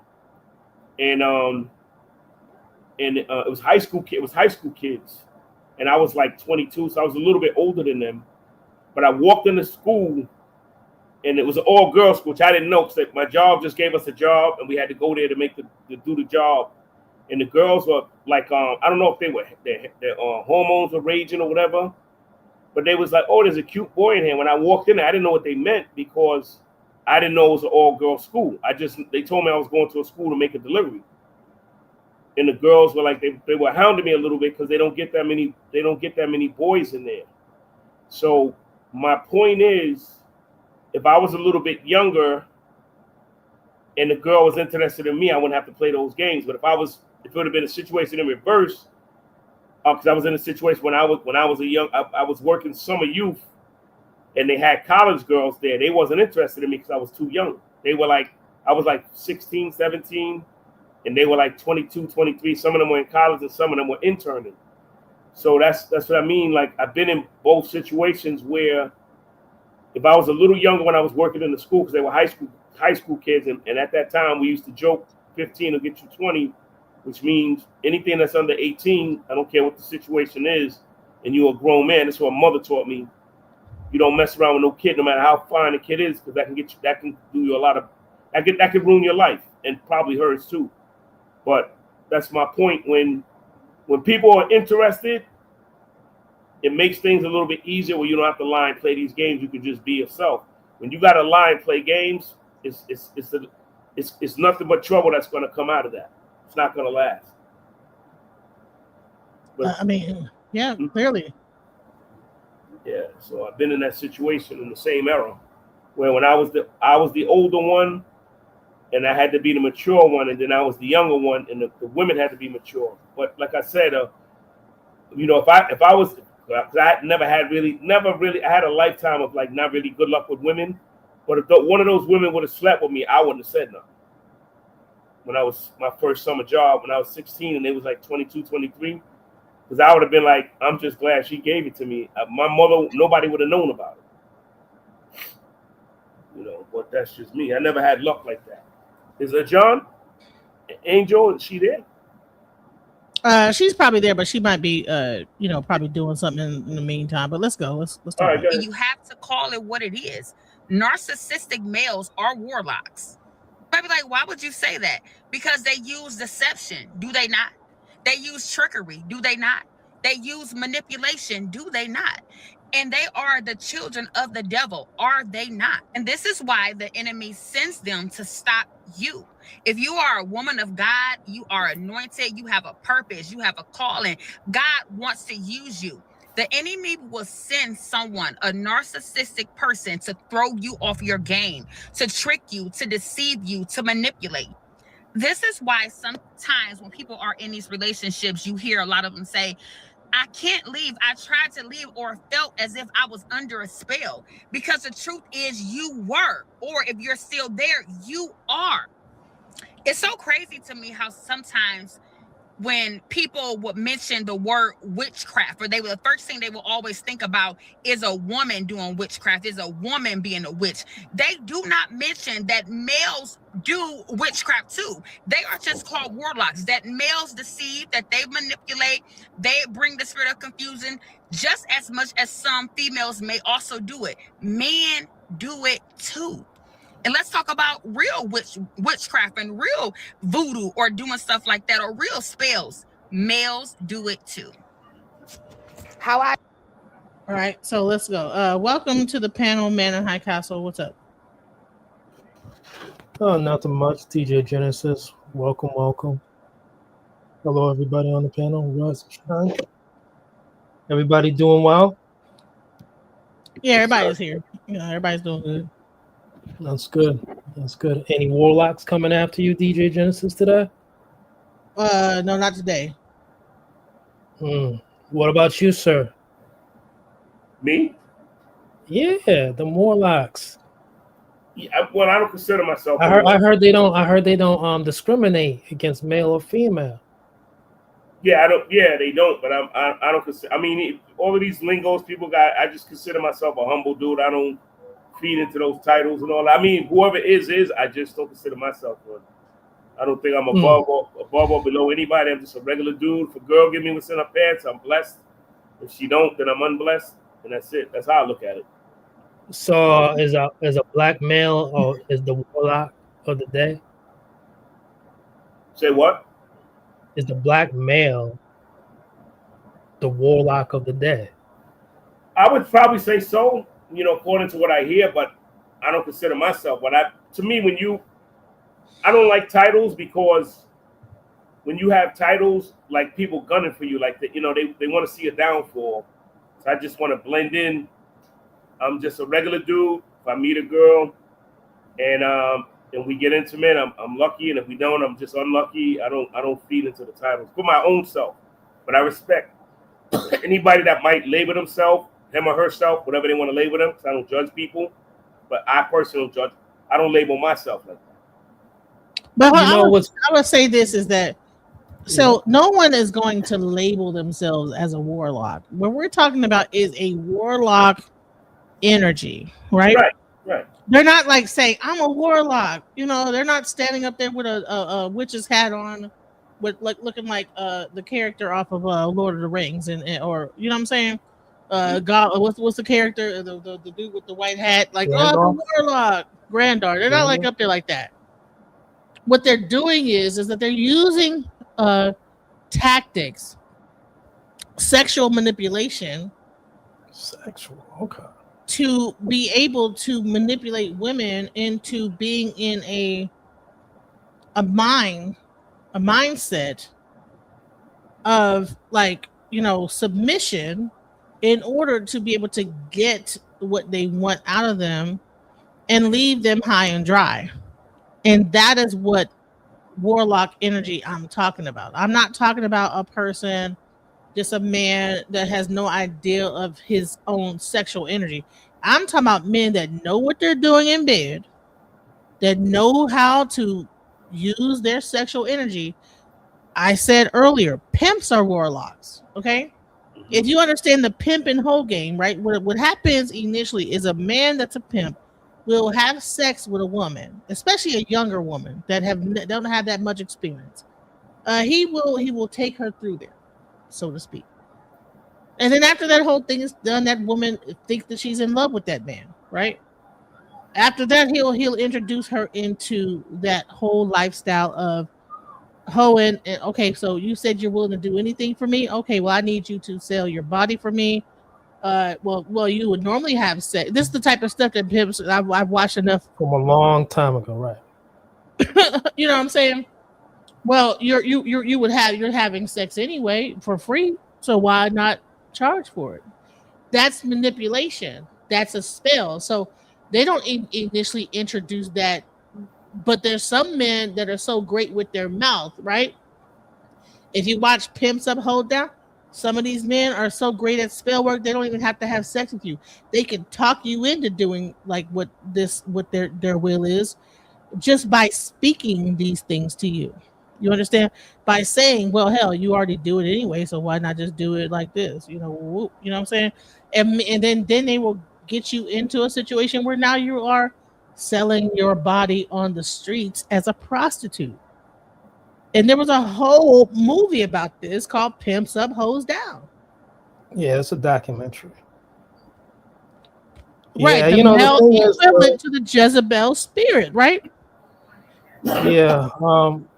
Do you think there's a certain segment of population that is susceptible to being lured or attracted to the warlock energy?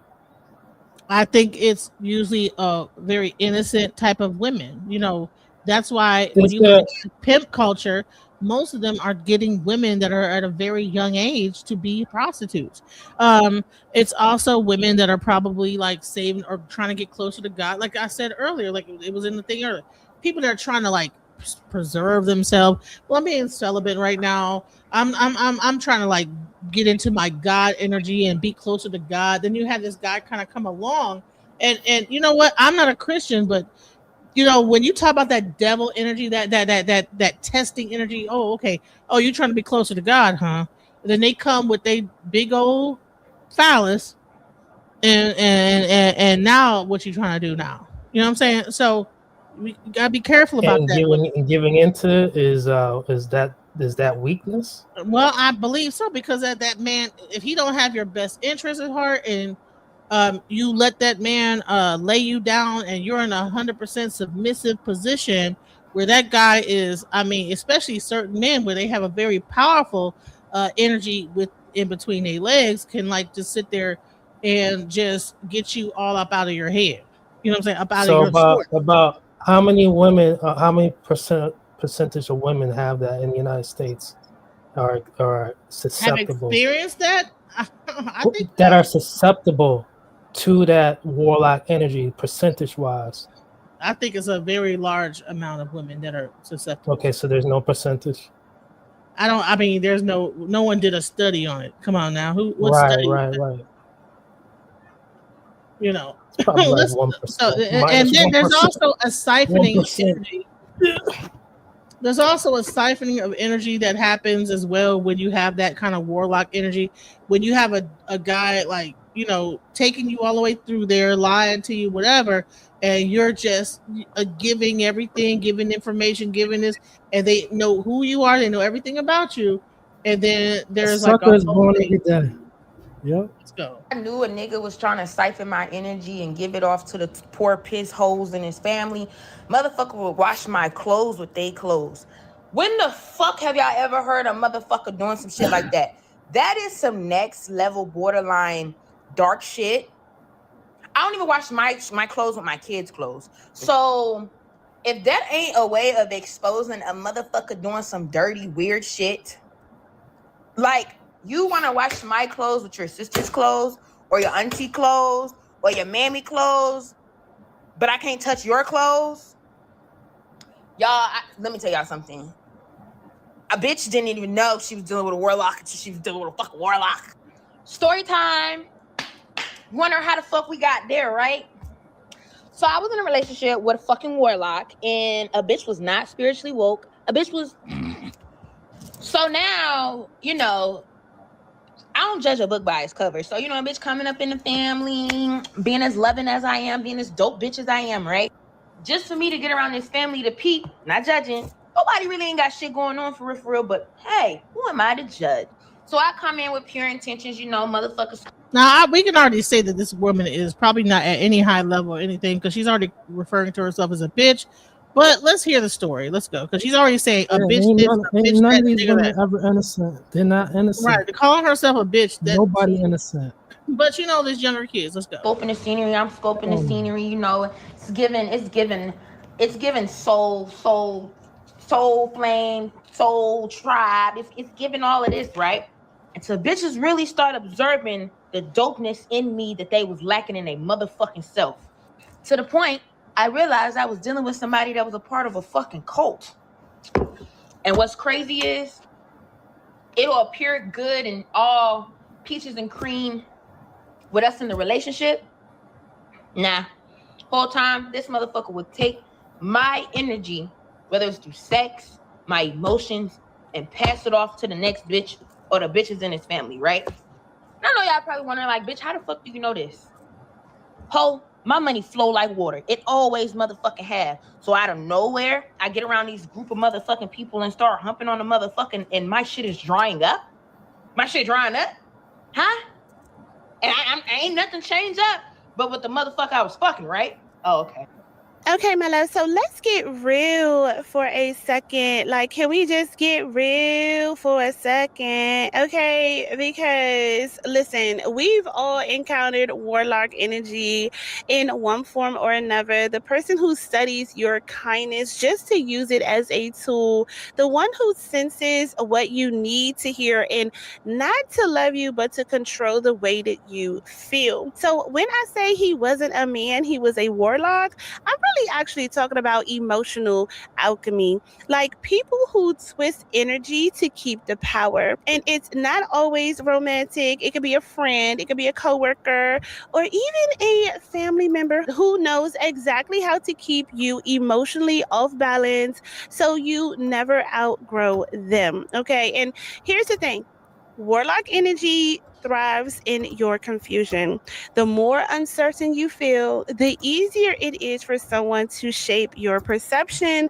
So, how do you actually break this spell? Step one is that you just recognize the patterns, girl. Like every time someone makes you question your peace, that is your red flag. Okay, like pay attention to how you feel after the conversation, not just during it. Okay, step two is detach emotionally. Warlock energy feeds on reaction. Okay, silence is your sword. Like once you stop explaining yourself, their magic loses power. Step three is reclaim your light. Like get grounded in who you are again, girl. Journal, meditate, pray. Like, girl, you need to be. And I would say this is that, you know, a lot of times, you know, when you get to doing this, you'll if you notice, especially like some dudes will play the whole ghosting game, come back, ghost, come back. The moment that you begin to build yourself up and be like, okay, well, he's gone, I'm gonna just go ahead and focus on myself and do it'll be weird. Like right when you're at the pinnacle of that, it's almost like they have a alert goes out, and when you're like, okay, well, I'm gonna start dating, and it's like a damn bat symbol goes out, and then they will contact you. I've had situations with men where, well, I haven't been with that many men, but with the few men that I've been with, and the ones that were kind of having this warlock kind of energy, where like at the moment I'm like, you know, I actually had to try to do some stuff to get his energy up off me. You know what I'm saying? And I swear to goodness, I heard like a thing say, "Hey, why are you trying to like?" I was doing some energy work, got some energy work, and I heard a voice like say, "Why are you trying to get rid of me?" It was crazy in my head, right? So I'm getting this work done, and it was like, why are you trying to get rid of me? And I swear to goodness, I saw like a dragon, like in my image, like the vision, I saw like a dragon, and then that dragon like kind of dissipated into an iridescent light, and then I was able to get rid of it. I swear to goodness, the moment I got up off that energy work table, this person called me. That's how you know, because like I said, we men, they might not know exactly what they're doing, but they know what they're doing. And when you do certain things to like remove that energy, the way that you also know that they're dealing with like kind of like not just a regular sexual energy, but a spiritual sexual energy, is at the moment that you try to get them out of your system, they get to calling you, they get to being more intense about you, and it's really strange about how that even works. Like it's almost like they know, like, oh, you're trying to get rid of me, you're trying to like not like it's weird. Like what? So the reason why I know about this is I've experienced it. You know what I'm saying? I have experienced it firsthand that is a warlock type of a thing going on. These men are like, they might not say I'm a warlock, but there is a manipulation tactics and all these different ways. Like I said, if you are bedding a man and he's putting mirrors up and saying certain stuff like, whose is it and all this other stuff, and you screaming out it's yours and all this other crazy stuff, be careful about saying shit like that. It's So yours. may I ask a question? May I ask a question? Yeah. With everything that I've heard thus far, all right, warlock, men, one or two or three might have done this at one point to you. No, I would say I would say 2 in my lifetime. Okay, 2. All right. Well, at the end of the day, what Sade asked, is it a crime that you still love him? It's not a crime. Is it a crime that you still love him? I want you to think about that. Well, what I would say is that it's not a crime, but of course not. So he did justice. That's what was supposed to happen.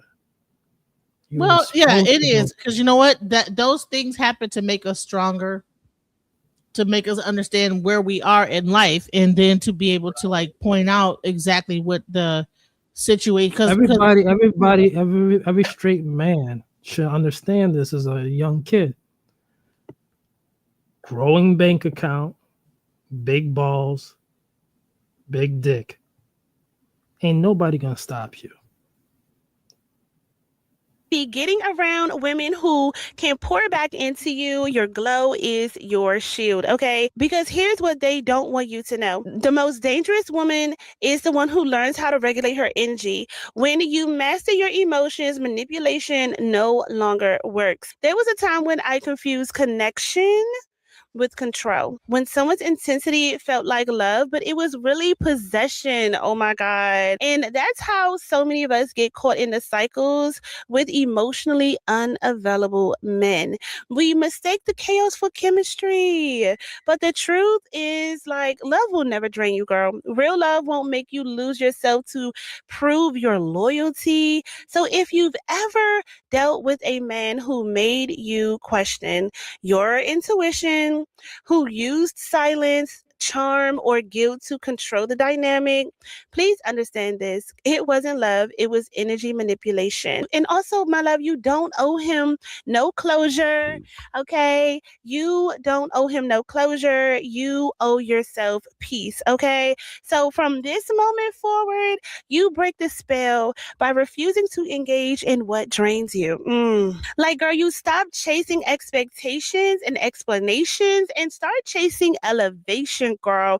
Like, you stop begging for reciprocity and start setting standards. And let's talk about reciprocity right quick. Why is it that in these relationships that men, like, especially in those, like, why wouldn't a man want reciprocity? Because they're getting their fill from multiple different women. Period. It's like they don't have time to give back to you because they're getting. And And that's all it boils down to, is a certain type of man that is able to have that kind of a sexual energy is getting it from multiple different women.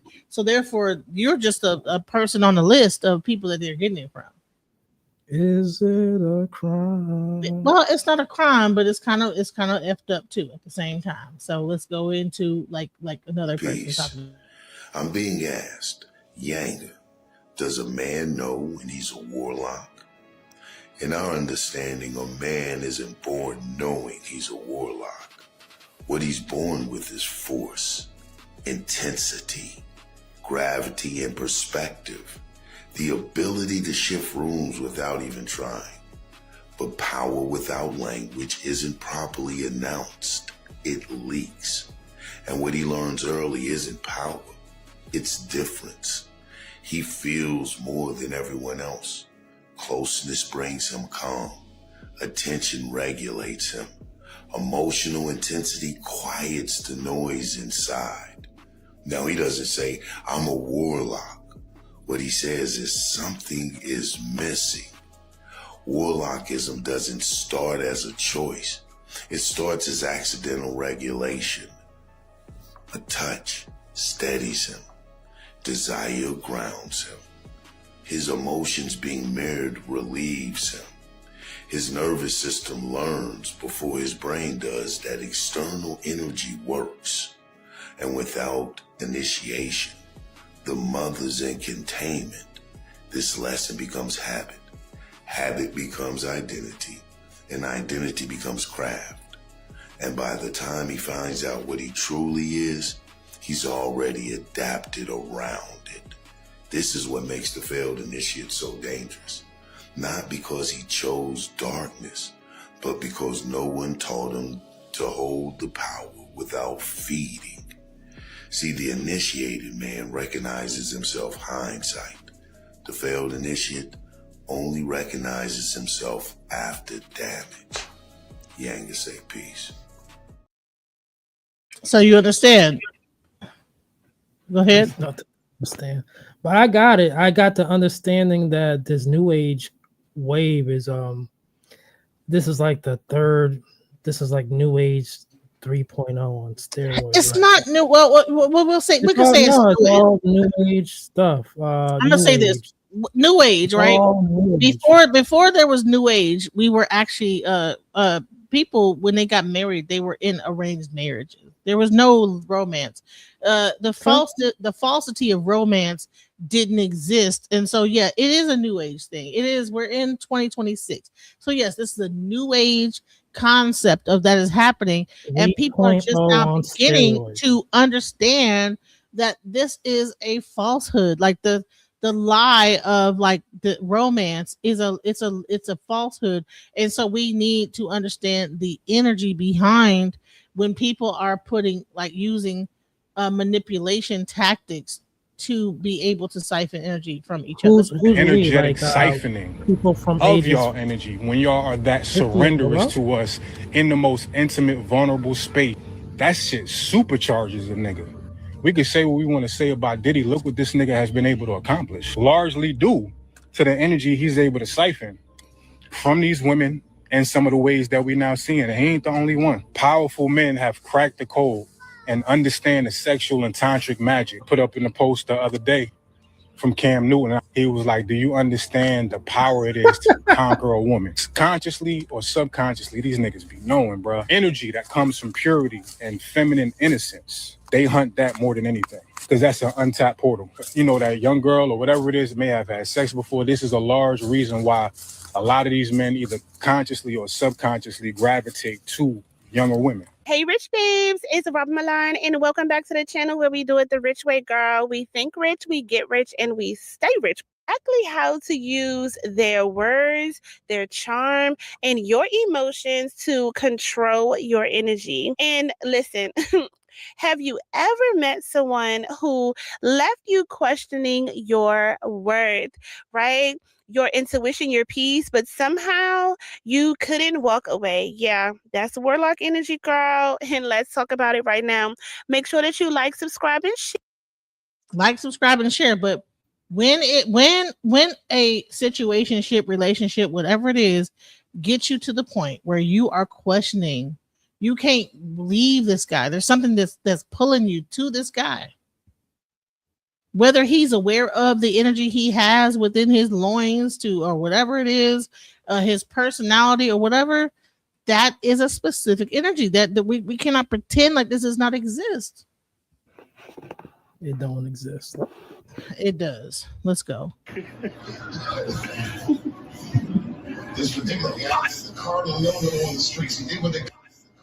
Sign number one is that he carries a dark presence. Sign number one, he carries a dark presence. Sometimes you don't need to see someone's actions to know something is wrong. Your spirit can just sense it. Okay. One of the clearest signs of a warlock is the dark presence they carry whenever they're nearby. You can feel it. They can be standing behind you and you can feel something and you look back like, what is that? What's going on? You can sense it. You feel a weight, like an eerie discomfort that's kind of hard to explain. Look at their facial expressions or their eyes. That will tell you everything you need to know. Let me break it down for you. Number one, when you're in an argument with them, when you're arguing with this person and you're really hurt and they're saying something very evil and demonic, or just talking about your looks or your family or your sick mom or something evil, they're doing something evil, and you start to break down and you start to cry. Look at their facial expression and look at their eyes. It almost seems like they're excited, like when somebody just got a good news or something good just happened. When you look at their eyes, they have this like almost like a smirk, and you can tell that they are happy. You can tell that they are getting joy from seeing you this hurt and seeing you in this much pain. Another way to tell from their eyes when something good happened for you and you're telling them and you're overjoyed and overexcited and you're trying to tell them, look at their face and look specifically at their eyes. They have this blank stare, almost like they're not there, almost like you're talking to a brick wall. Excitement or any kind of emotion is something that is very contagious for normal people. This is why when you're watching a movie and you see a person in the movie cry, sometimes you end up crying. Or you see a really sad romantic scene, you end up tearing up or crying. Or you see a random person crying. Maybe you're scrolling on social media and you start listening to a story time and the person starts to get emotional. You start to get emotional. Or you're watching, social media and you see somebody super excited and they're dancing and they're laughing. You start to smile. Something good that's happening for you, they have this blank stare. You can't tell if they're happy. You can't tell if they're about to blow up. You can't tell if they're about to cuss you out. You just cannot tell. They're just blank. It's almost like nobody's home. The lights are on, but nobody's home. The third most dangerous, most scary, most demonic sign is if you're in a heated argument and they feel like they're being exposed, or you said something that really triggered them. Let's just say they're mad.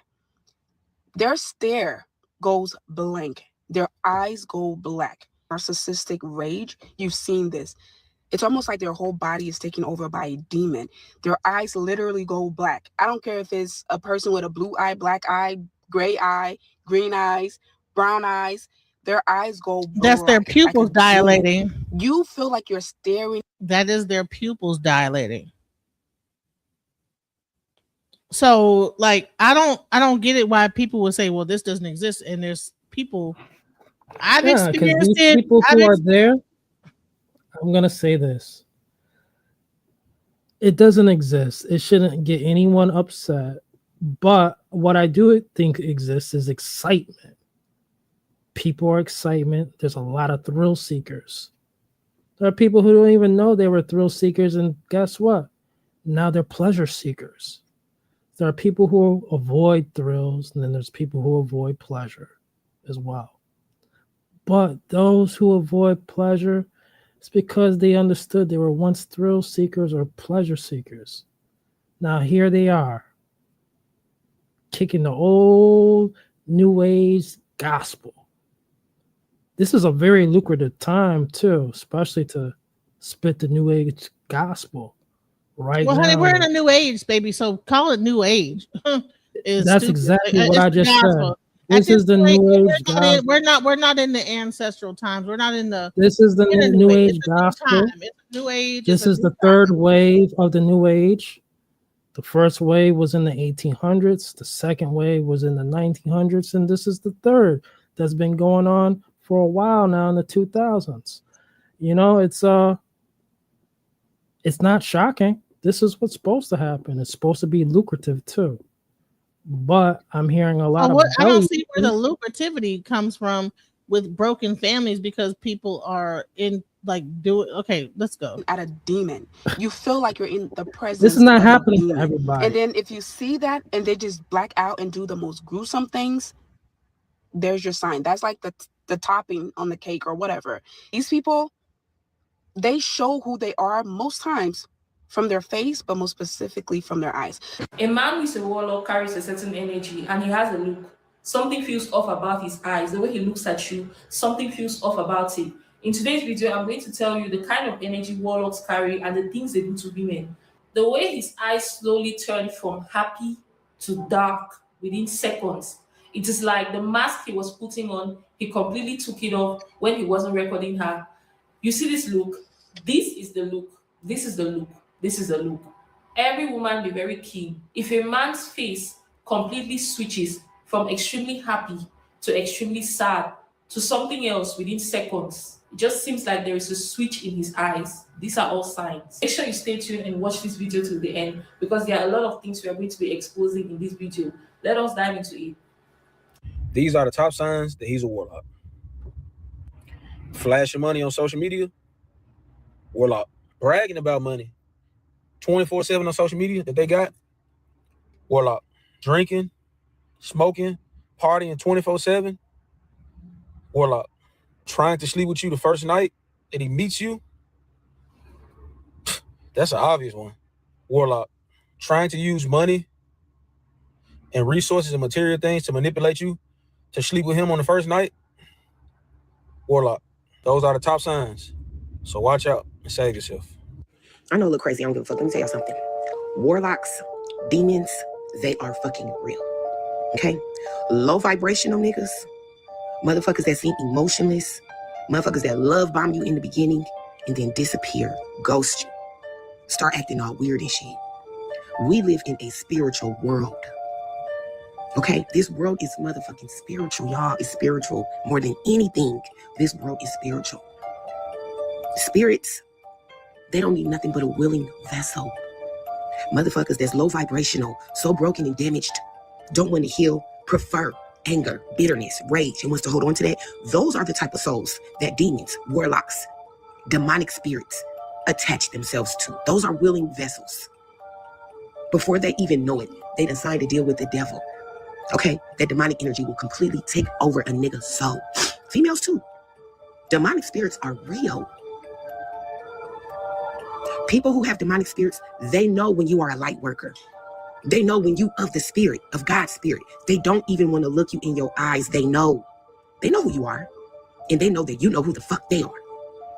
That's why it's so important to pray and tap into your gift of discernment. Tap into your gift of intuition. A lot of y'all out here falling in love with warlocks, and I'm not, no shade.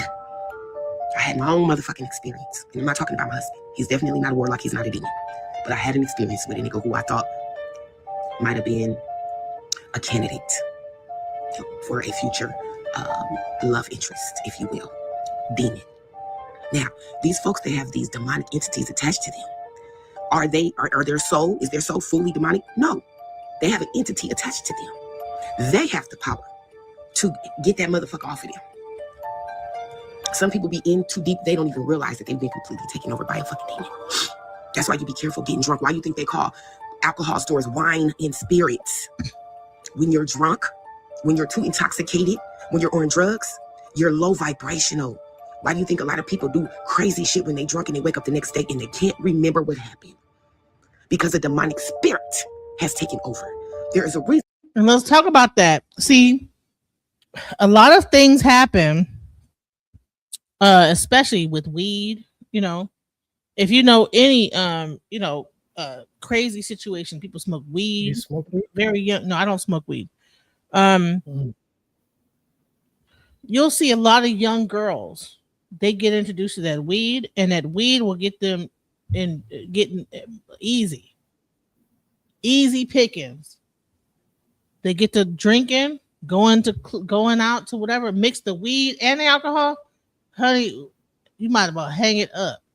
So I'm trying to tell you is that there is a thing to people like with the substances, with the sex, and all these things that people need to understand that sex is not meant for this type of it's not meant for what it's being used for. Let's go. Why they call liquor and wine stores, wine and spirit stores.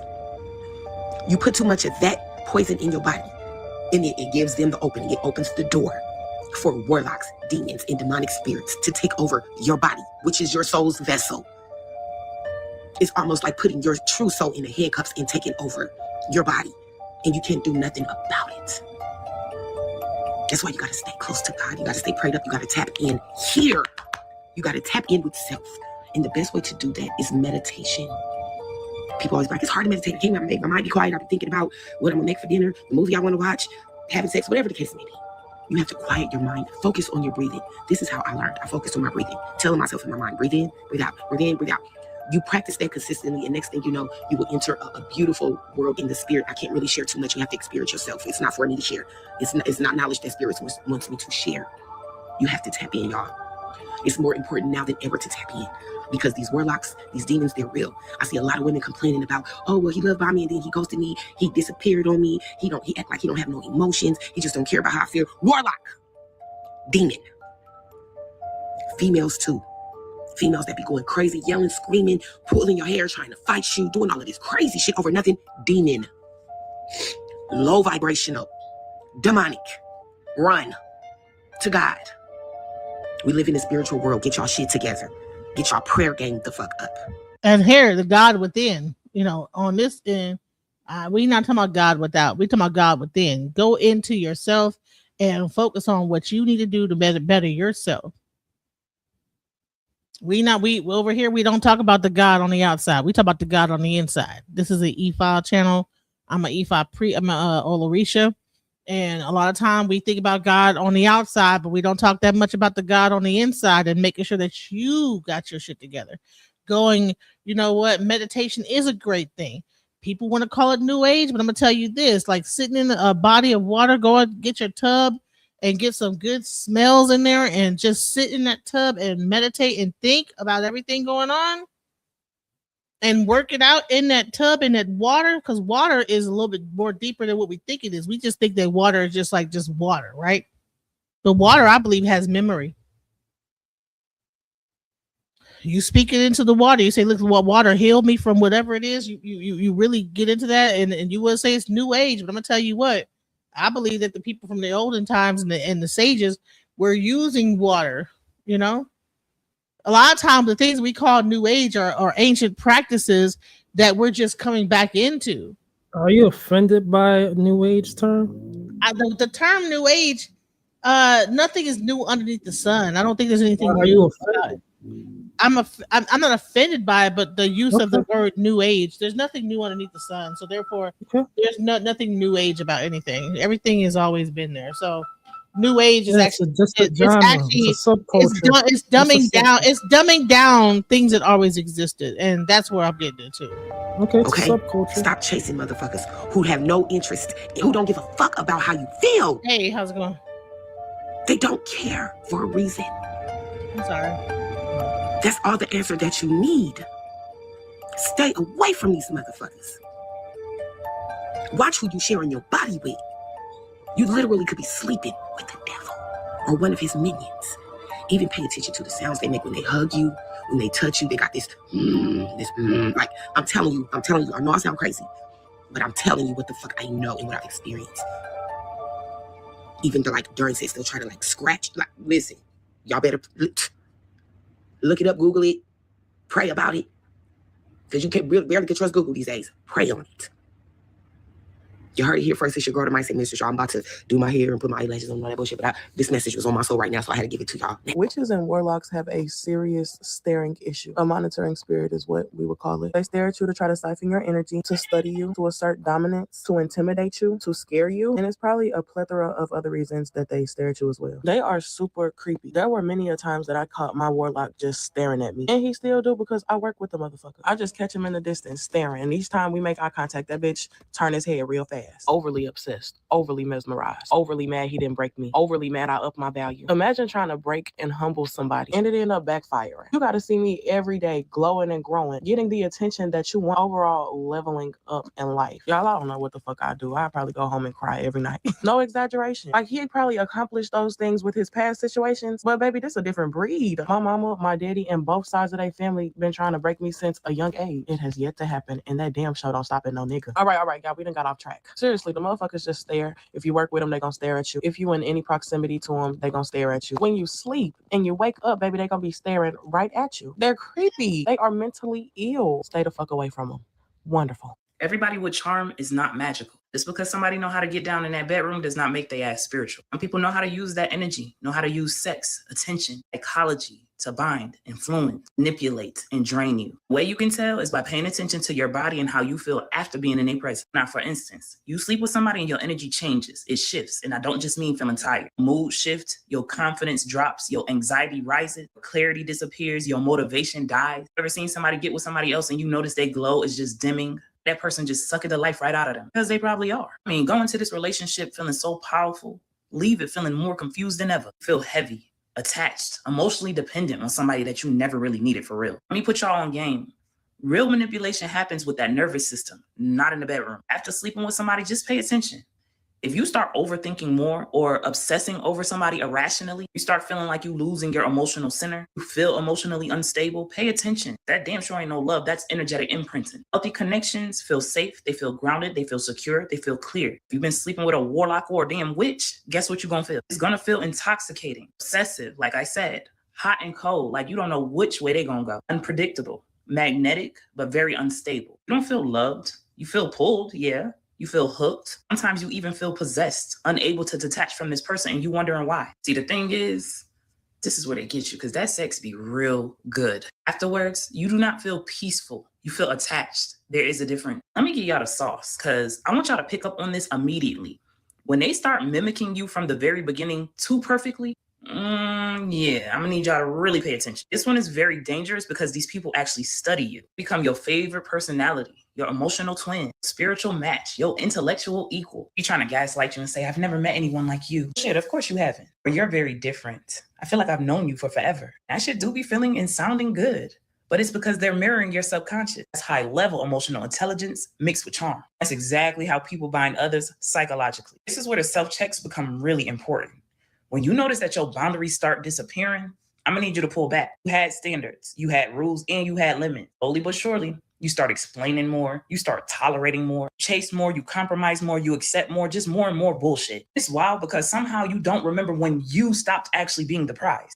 Ain't nothing romantic about that. That is subtle dominance. I want y'all to hear this shit clearly, ladies, because these men be out here doing way more magic and spells than us. But the gag is, real warlock energy does not overpower you. It actually makes you give yourself away willingly. You're gonna also notice they feed off of attention, not intimacy. These people are addicted to admiration, validation, desire, control, emotional reaction. They love being wanted, being chased, being obsessed over. They absolutely love feeling needed. When it comes to emotional safety, consistency, vulnerability, and let's not forget accountability. They ass gonna vanish, poof, in the middle of the damn night. Once you understand, they aren't there to bond, they're there to feed. Energy feeders don't want love, they want influence. Clock this T real good, because your life starts stagnating while theirs starts improving. This is a sure sign. Just out of nowhere, after you connected with them, now your business start to slow up. Your focus drops. Your creativity is now feeling so blocked. Are you noticing your money starting to feel real funny and tight? Spirit feel foggy?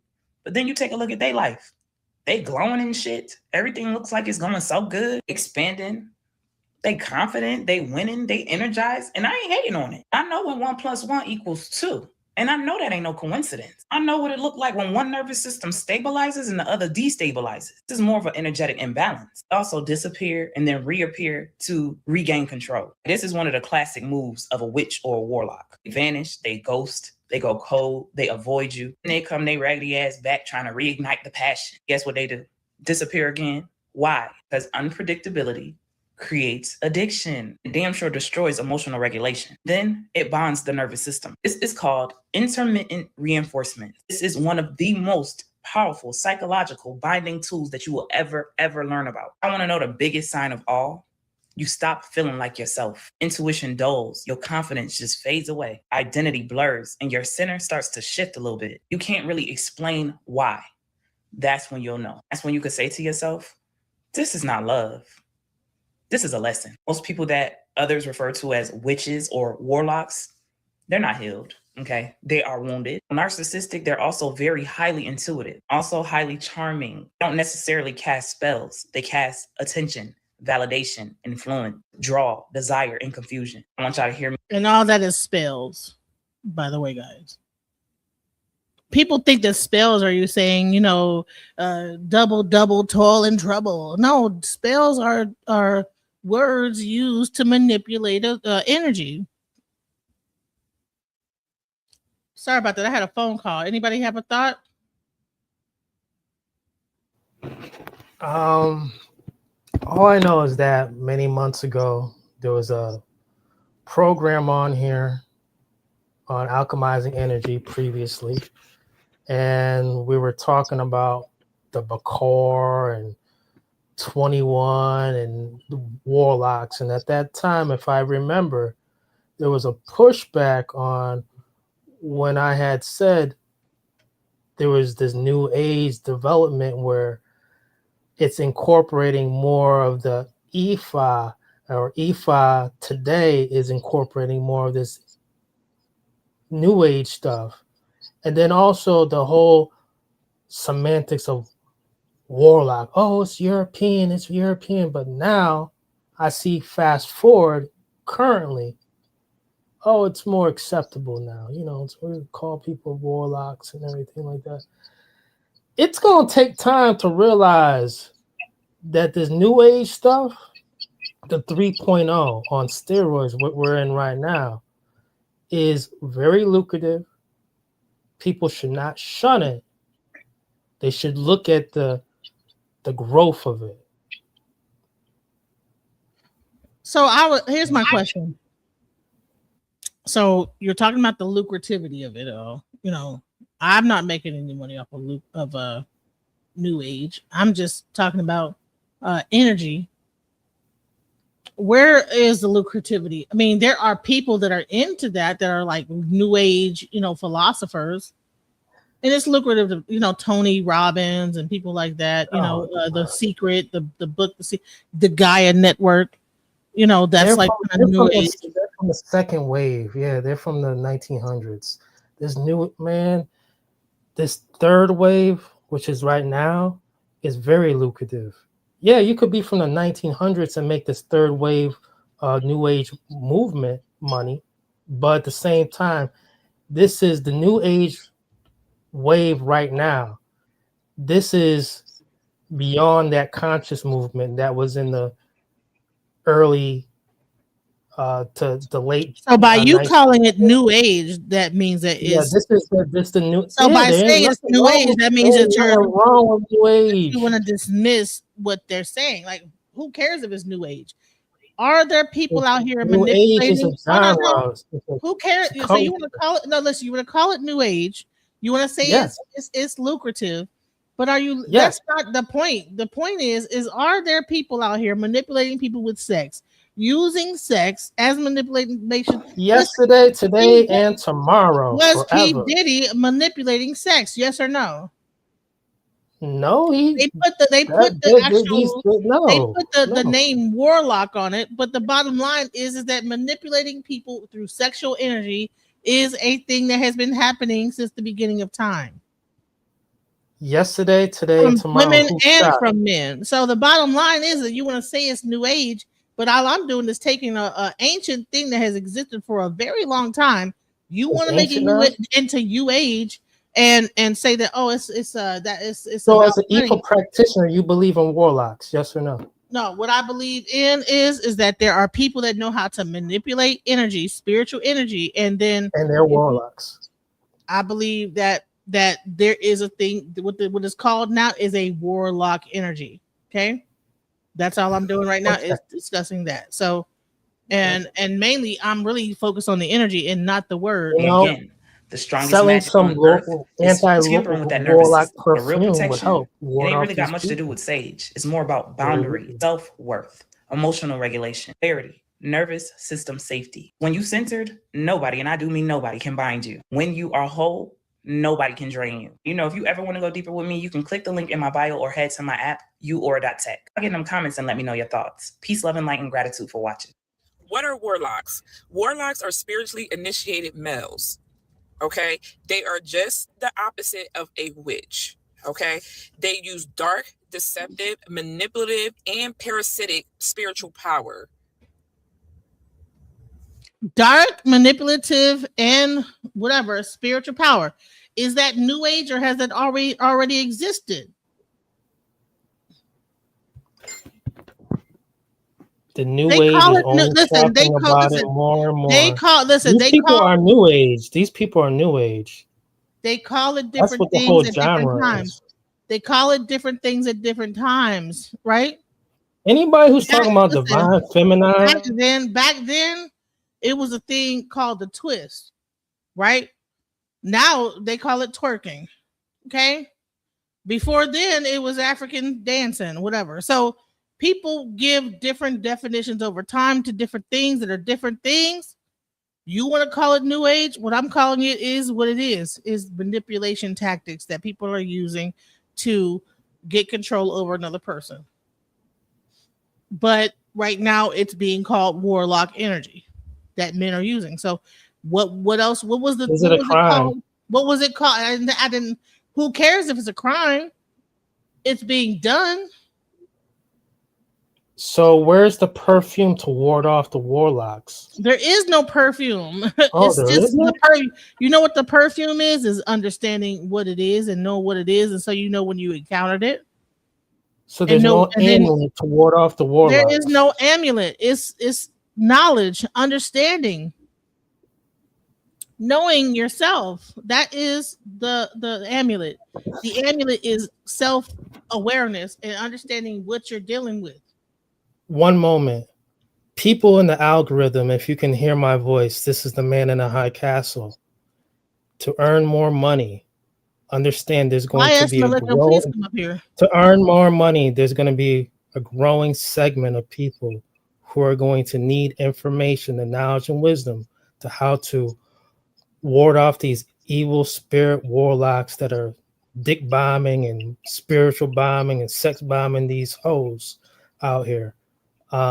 We're gonna need some amulets, some product, some cologne to ward them off too. You know, very lucrative. A lot of suckers out here, a lot of money to be made. I send that one out.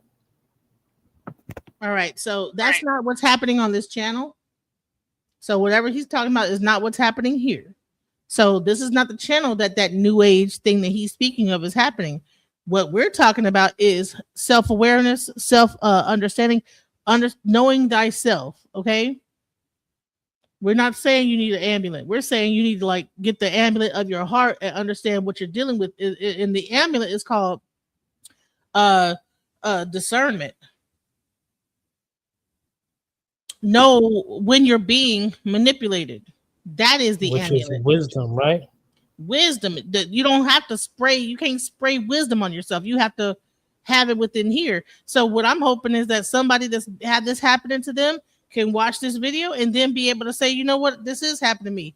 All right, well, this is how I deal with it. Okay, because we're gonna deal with how to deal with it next. The first thing is knowing what's happening. The second part is how to deal with it. And how to deal with it is not spraying some perfume on yourself or burning a candle or lighting some sage or taking a flower and rubbing it across your asshole. You know what I'm saying? How to deal with it is to deal with yourself and to understand what you are and know the difference between manipulation tactics and reality. The biggest thing is stop being so damn nice to motherfuckers. That's going to be my next step until I tell you other shit. The next step is going to be stop being so goddamn nice. And why? Because I was nice. Trust me, nice is actually not a good word. Nice means stupid. If you actually look it up, the etymology of the word nice means stupid. Let's keep going. Warlocks. Warlocks are spiritually initiated males. Okay? They are just the opposite of a witch. Okay, they use dark, deceptive, manipulative, and parasitic spiritual power. Now, these men, knowingly or unknowingly, sometimes they're unknowingly aware of their actual spiritual power. Again, Get that every money, person sis. that has a warlock, so-called warlock type of energy is not aware that they are harnessing this within a whatever. You know what I'm saying? They're Get just that money. they just know how to do it, right? So the bottom line is this not about like some amulet. I'm not selling you no damn amulet. I've never sold an amulet everywhere any on my channel. So I don't even know why he's talking about this on my channel about people selling amulets. I've never sold. You don't even know my website for my software engineering business. And that's a great question. File DJ Genesis at Alchemizing Energy and Precognosis. See? Now everybody They knows. use their energy for very, very dark things. Okay? I would say this: if you file that's not my business name anyway. My business is not that. So, whatever. The reason why you attract Name the warlocks and name why you so keep people can bringing follow them you. into your auric field is because of your light and your codes that you carry. It actually activates their power. Yes. So they're hungry for your power. They actually like to go out and deal with women that are very spiritually high ranking and their frequency is very high. They're hungry for your energy. These men are very secretive. They mirror your energy instead of building with your energy. They mirror it. So whatever frequency, this is why sometimes you get them, they feel like they come off as a narcissist, but they could be a little catty. But no, it's like you can be catty, they're going to mirror the cattiness back. You see what I'm saying? Yeah. They drain you. They know how to seduce you. And they also carry a very wandering spirit. Notice how sometimes warlock's spirit is all over the place. It's very wandering. They're not grounded. They're not stable. And they don't know how to build solid foundations the right way. The key is to understand that warlocks are, one, they're energetic parasites. They are, two, spiritually manipulative. Three, they're emotionally deceptive, very emotionally deceptive. They use sex as a ritual. Their number one thing to do to get you binded to them is through sex. It will drain your feminine power centers. They will literally shut down all of your chakra centers. What are we on, number 4? I'm gonna tell you what, I've had a person do this to me. I've had a person, and it took me days to like. I man, let me tell you something. When a guy comes at you with this type of energy, it will have you kind of laid out for some time. It like kind of regroup yourself. And I remember this is the first time I've ever experienced that because I'm not a very promiscuous woman. So when I experienced it, I was like, what the? I'm tired. For days. I had to like lay in bed, like, oh my God, like I'm exhausted. And then, I had to like take some time to kind of like build myself back up. Like, what the hell just happened there? So I'm trying to tell y'all this. Listen, the man in High Castle is a man, so I'm not sure if he's experienced, but I know that, there's women that do the same kind of thing, drain a guy. Drain all your fluid out of your body and everything like that. You just doing coming over and over again, and you dehydrated, you tired, you done screamed and howled, but everything you done did for like a long period of time, and then you just down for like man, I gotta drink some damn electrolytes. You didn't say it all this stuff, mentally, everything. I'm saying. So go ahead. Yeah, is that a question?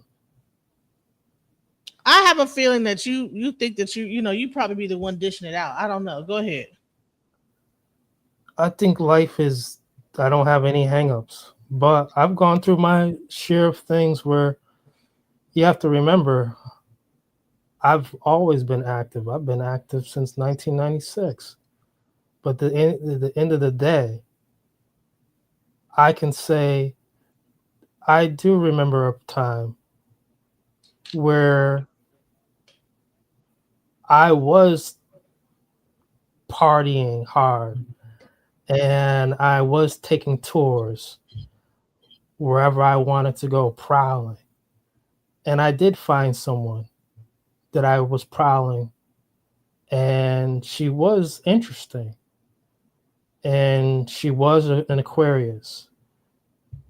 And she had the all-seeing eye as a tramp stamp on her back.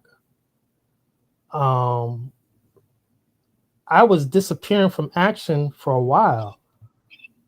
Like, people could find me, don't get me wrong. But when it was all said and done, I went to my baby mom's house at the time, before she was my baby mom's. And I just crashed there to get my electrolytes and everything like that. I even had one of my neighbors say, dude, you're turning gray a little bit. So I've lived a life just like Mark Anthony's song, Viva whatever. I've lived that life, you know? And as a grown man, like I said, I don't have hang-ups. It's just you're supposed to arm yourself and protect yourself, defend yourself. Well, this is not for the person that you figured out how to do this. People that don't know how to do that. Yeah. So when I say New Age, look at their names. Do you see Archangel Metatron? So these are all like New Age concepts, even though these are Hebraic or Hebrew type of themes. This is all, it's all encompassing in the New Age, especially in the third wave. There's nothing derogatory by pinpointing the subculture that's hitting the algorithm, whether someone wants to deny it or not. This is what's going on. Whether if it's people, the young kids dressing up in the in all black, what's it called? So is twerking New Age? Is twerking New Age? No, that's from, they got popular in the 1900s. Right? You know? Isn't that New Age? No. Actually, how is twerking New Age? Was not in the 1900s. Is that a question though? People were dancing. Yeah. That's twerking. Twerking didn't come to. They had a different name before that. Right. But long story short, so all this stuff. Twerking is twerking. This we're talking about something that's more. Different name is still the same thing. We're talking about right now where people are talking about, my healing centers, my pituitary gland. So are you trying to say that they didn't talk about that in the ancient times? We're talking about specifically those who are practicing New Age right now. This is what they're on. They've always been like that. They're always talking about horoscopes, the zodiac birth charts. So they were never talking about horoscopes back in the ancient times? They didn't talk about that? This is the third wave. No, I didn't. I said that's a yes or no question. Did they or did they not have horoscopes in ancient times? No, they didn't read like that and write. They did. So they did not have horoscopes. So horoscopes is a new thing that came up in horoscopes the 2000s. is a Greek damn word. No. Okay, so when did the New Age start? The New Age started essentially in the 1800s. When were the Greeks? The Greeks are still alive. They're just not the ones that. When did horoscopes come out with the Greeks? In the 1800s or prior to that? You should know, right? Because you want to know about the horoscopes. No, that's a yes. You're trying to connect dancing, twerking with the horoscope. No. What I'm trying to explain to you is that you're trying to make things called New Age, right? And what New Age do is it dumbs down things that existed a long time ago. It's actually giving a revival. By calling things New Age, it makes it seem like it's something that it's a new thing. It just because it's New Age don't mean it's a new thing. It's not derogatory. Astrology, astronomy. Hold on. All these things have existed since the beginnings of time, like very early on. It's giving y'all a boost if you're angry at it. No, I'm not angry at anything. It's not New Age though. It's not new. Oh, it's definitely New Age There today. is nothing new under You just don't like the the term. You don't like the I don't term. like the term New Age. No, I do Right, not. I got you. Because when you New Age something, you diss The new term New Age been out longer than when you say the word New Age, you distance it from the ancestral past that it came from. By saying it's New Age, you give the white people that are doing the New Age thing.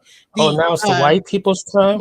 Yeah. New Age is morely a white thing. That is not a black thing. New Age is white. I thought on alchemizing energy we don't do race. No. People of color, okay, have been here well long before the New Age of white people have so-called discovered this information. So when you say it's New Age information, you are giving reverence to the new discovery of things that have existed in ancient times and give them reverence for what has always existed. So Astronomy, someone not done.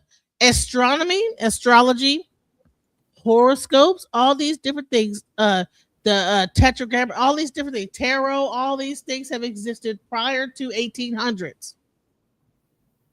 New Age is like 1800s and on, maybe when a new group of people figured it out. The white people that came from Europe they're figuring out the Egyptian stuff, and now it's called New Age. But no, honey, this is ancient information.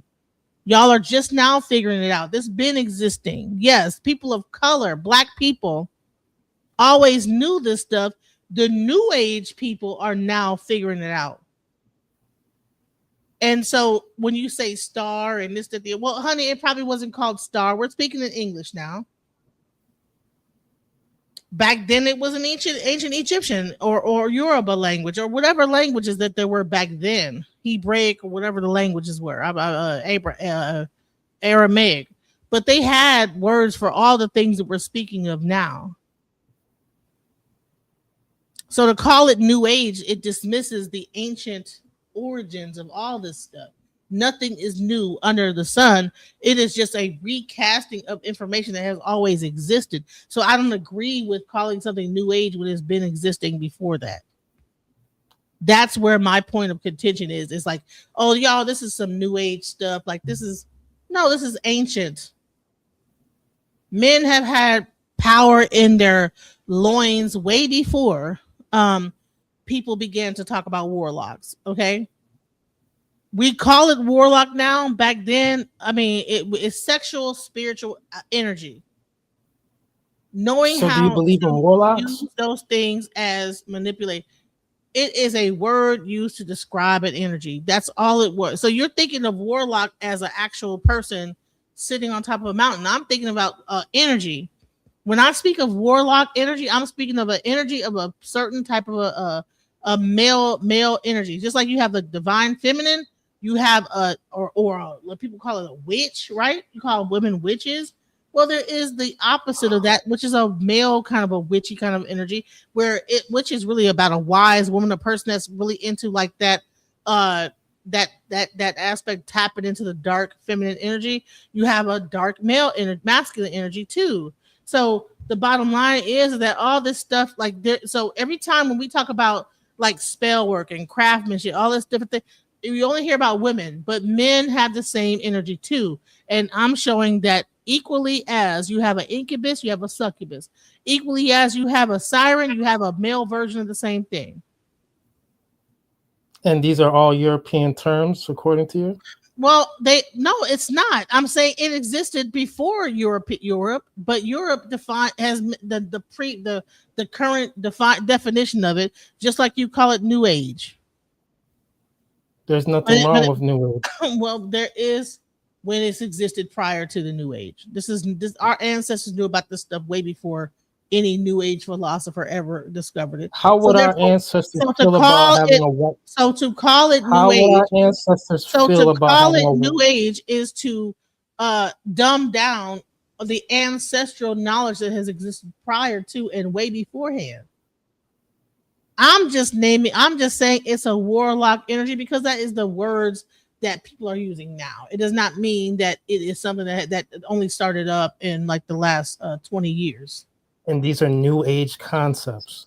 No, they're not. See, when you say warlock energy, warlock word is a word, okay? Oh, listen. I'm not gonna keep going back and forth. You're the one who kept on doing it. You are throwing off my show. I'm trying to talk about the energy of this whole thing. I'm trying to teach people. You're trying to make it into new age bullshit. I want to move on.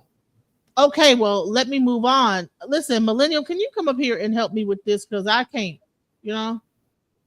Our ancestors and before them followed the stars, constellations to get to places on Earth, whether it be north, south, east, or west. Okay. What is the divine masculine then? Yes, exactly. It's all bullshit. It's all new age bullshit. Right. He thinks it's all bullshit. So therefore, it's see. 1 minute he's like, "Oh, new age is no big deal," but then he'll say lucrative. So he uses it as like bullshit. It's lucrative. Listen, do you have anything left to say? Because I'm about to I'm gonna get back to my show. Go to your show. I'm listening. You keep on doing it. No, because I don't want this energy of of this is like a money grab or whatever. I don't like that energy. I didn't say you're part of the money grab. You're taking it to heart. I haven't said anything negative towards you. Like no one on these things are talking about money. They're talking about the experience they have gone through with the men in their lives, and I don't understand why you're talking about a money situation with the new age. That's not what's happening. They're talking about like these men that have manipulated them into a thing and why they feel this way. So if you're not going to be talking about that, then you either need to leave or whatever. But I'm just saying, like, you can still be here, but let me finish my show. All right. Please do. Okay.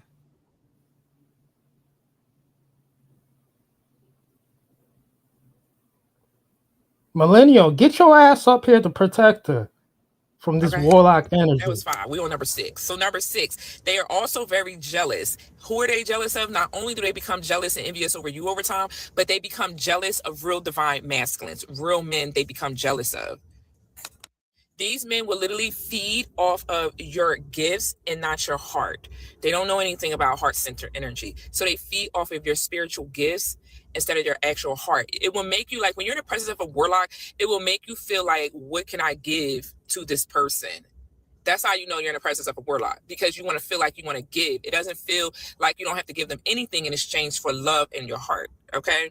They also like to seek influence. This is 100% true. I have been in this situation. Like, it's like, you need to like do something for me, in order for me to show you anything, that is a, why, like go and find someone that you really want to be with. This is the part that I don't like, that whole give to me bullshit that goes on. And not intimacy. Warlocks know nothing about being intimate with a real divine feminine or high priestess or empress energy.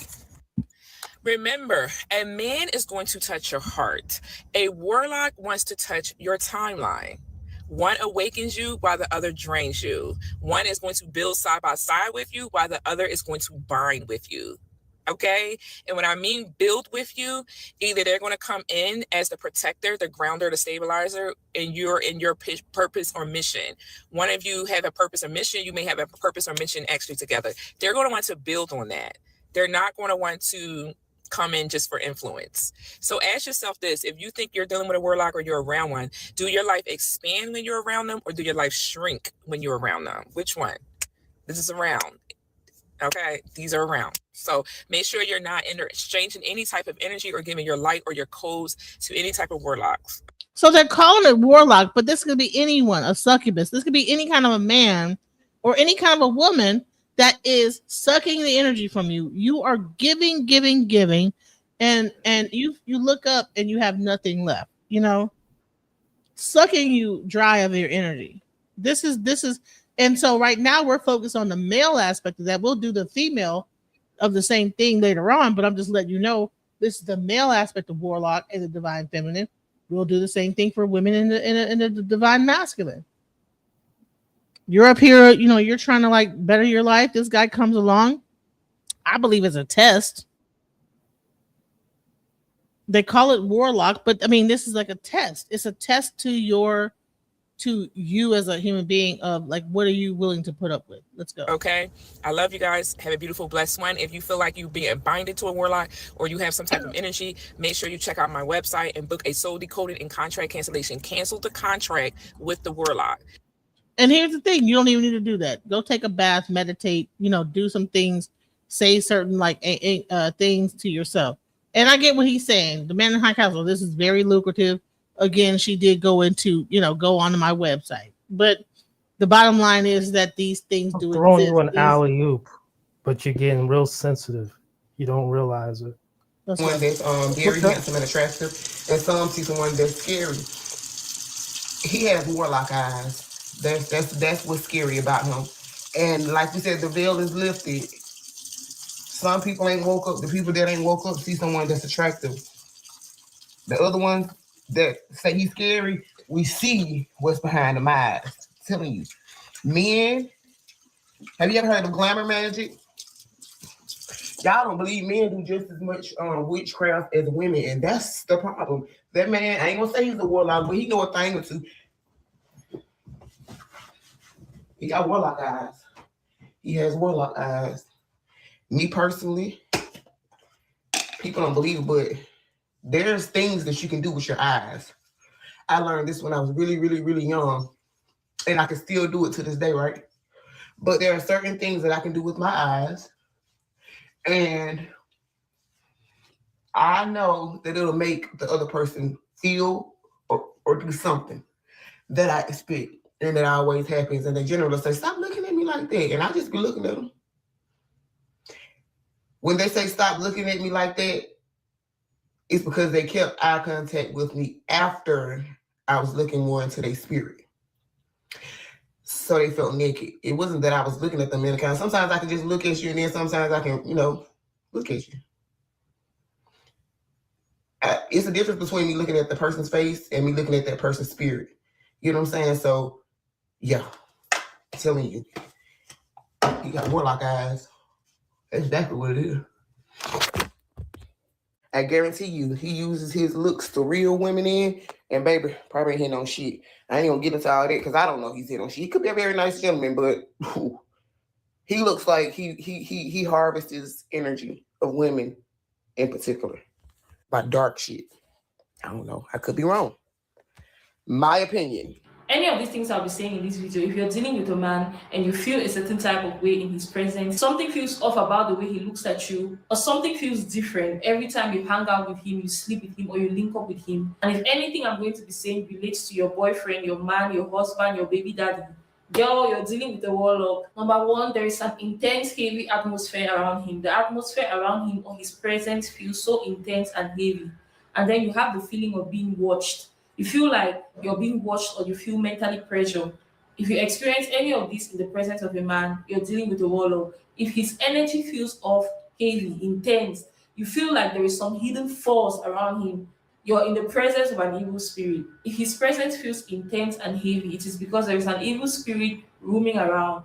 And he has a strong charisma or hypnotic presence, or a cold electric-like atmosphere in the air, extremely charismatic and confident, hypnotic. For some reason, you feel drawn to him, and it is not in a positive way. It is more like lustful, charming, or tempting. Because they hypnotize you with their presence, their words, their eyes, the way they look at you. They are doing that to purposely tempt you and lure you. His energy may feel dark, shadowy, or mysterious, like a tingling static in the air. His presence feels powerful and overwhelming. It is as if he carries a hidden force. Let us talk about a warlock's eyes. His eyes often seems very piercing, or there is an intense gaze. The way warlocks look at women, the way they look at you, he's looking at you like he's undressing you with his eyes. It's like he's looking right through you, like he can see through your soul. His eyes may seem to glow faintly, and his gaze can be intimidating. Have you ever seen a man look at you and you feel, I don't want to say shy, but a little bit scared, a little bit intimidated? A man can look at you.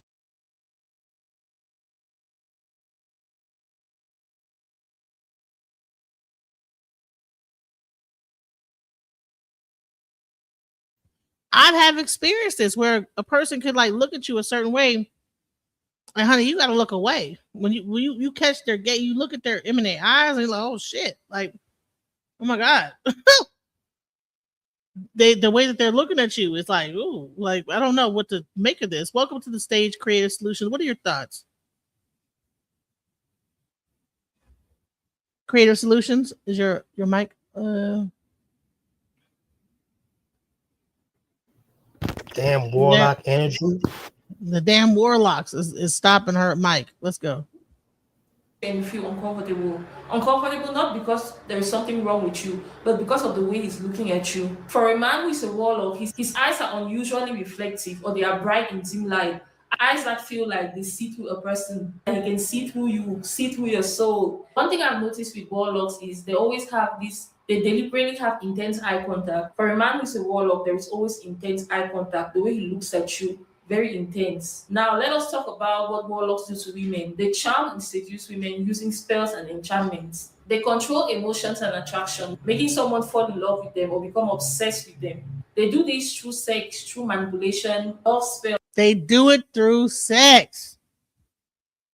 I want you guys to focus in on that aspect. Like, I mean, the love spell, I don't know.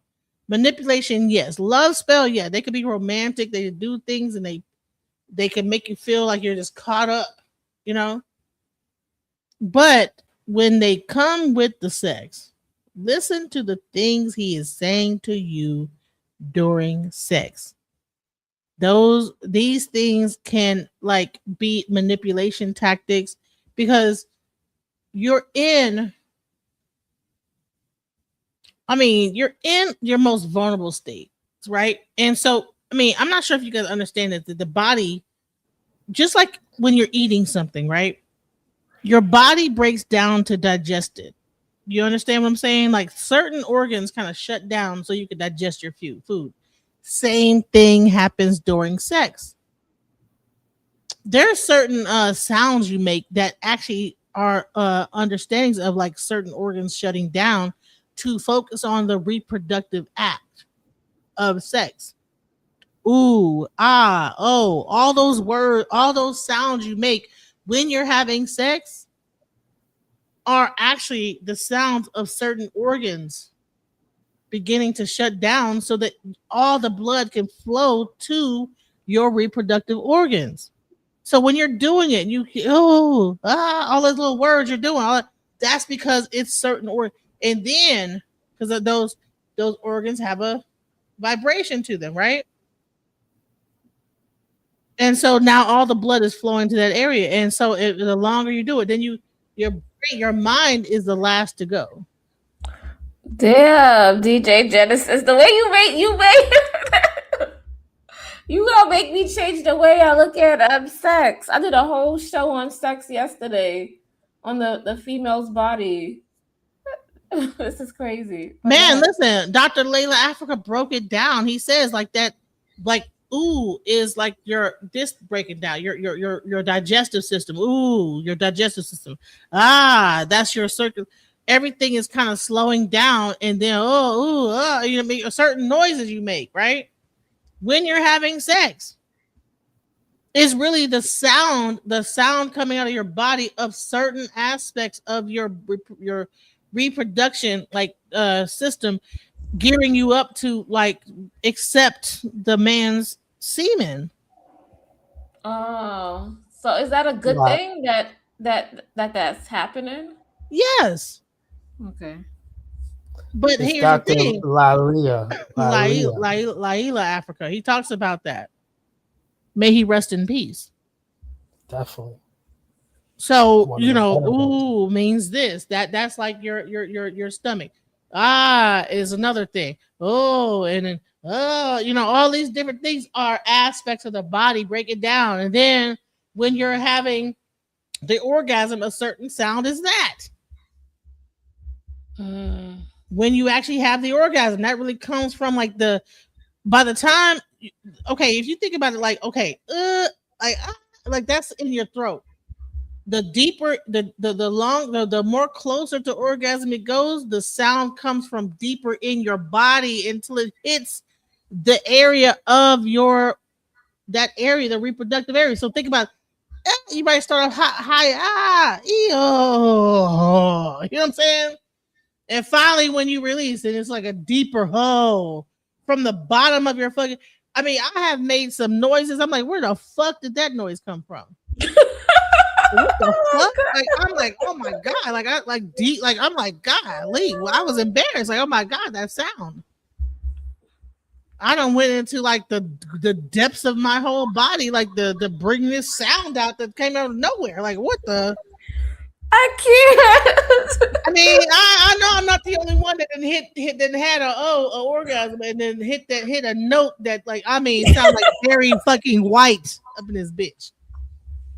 Honey, I could have been saying, my darling, I can't get enough of your little baby. You know what I'm saying? Like, very white level, you know, of like deep sounds, you know. Yeah, she's on oil. Beautiful. Some oil here. Wait, put the lavender in here. So Creative Solutions 7.0.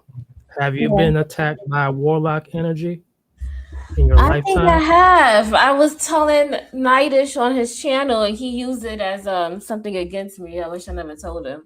But like I was telling him, I was telling Nightish that basically I've woken up in the middle of the night and like something was like sucking on my chest and on my neck, and you could see like the spots, like, you know, like somebody was sucking there.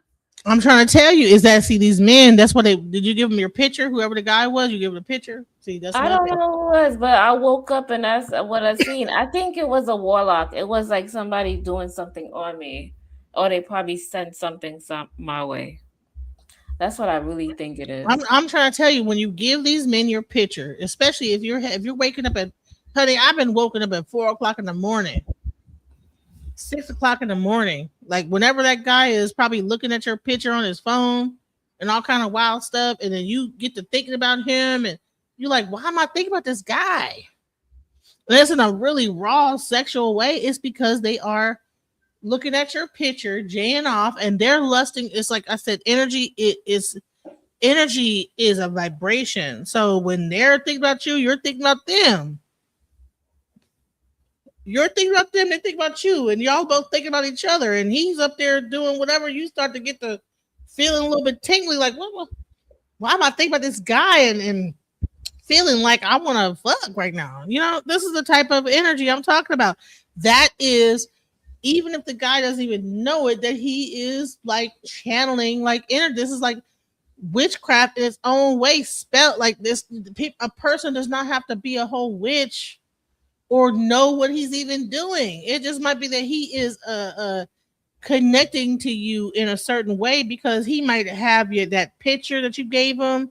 He might have something of yours that he's remembering. He's remembering the whole experience with you, and then you get to thinking about him, and you're wondering, why am I thinking about this guy? It's because he is pleasuring himself. Either he's thinking about you in his mind, or he is pleasuring himself to like pictures that you even gave him. And a lot of times, you know, that's keeping you guys bound, you know what I'm saying, together in a certain way, to where, you know, you get to talk to somebody else, whatever, he could feel it, you know what I'm saying, and then he, like, you know, you go on a date with somebody else, he get to calling you right after the date. Like this, the whole thing with male and female, I think it's way deeper than we make it. We think it's just surface. It's way deeper.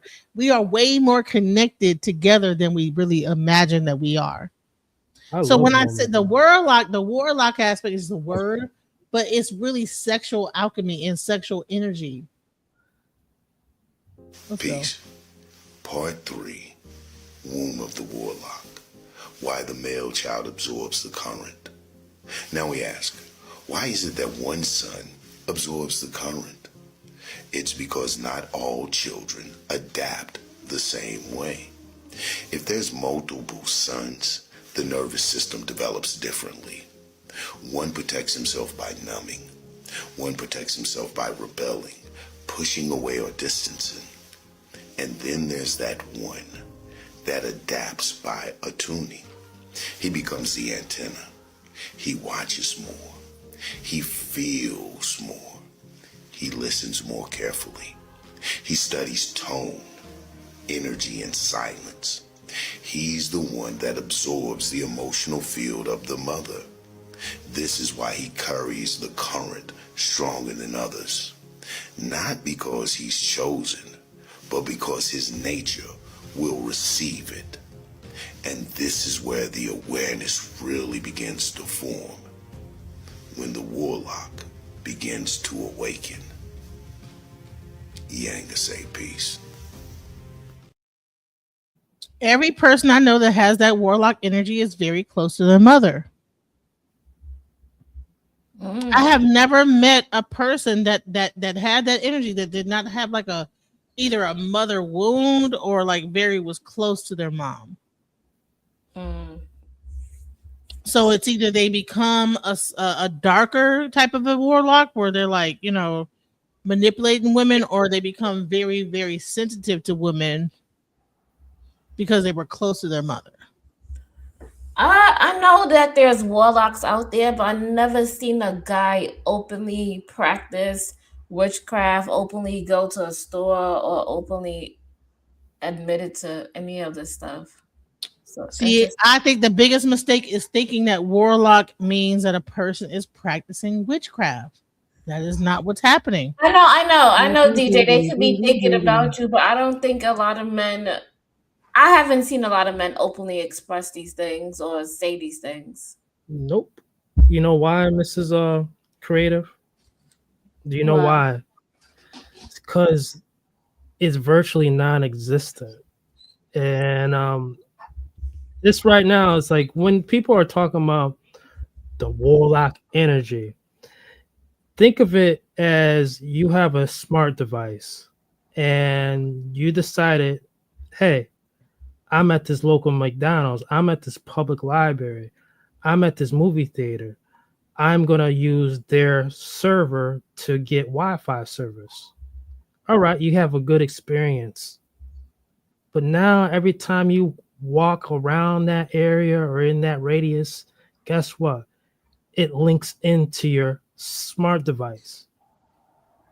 And a lot of times when people, places, and things,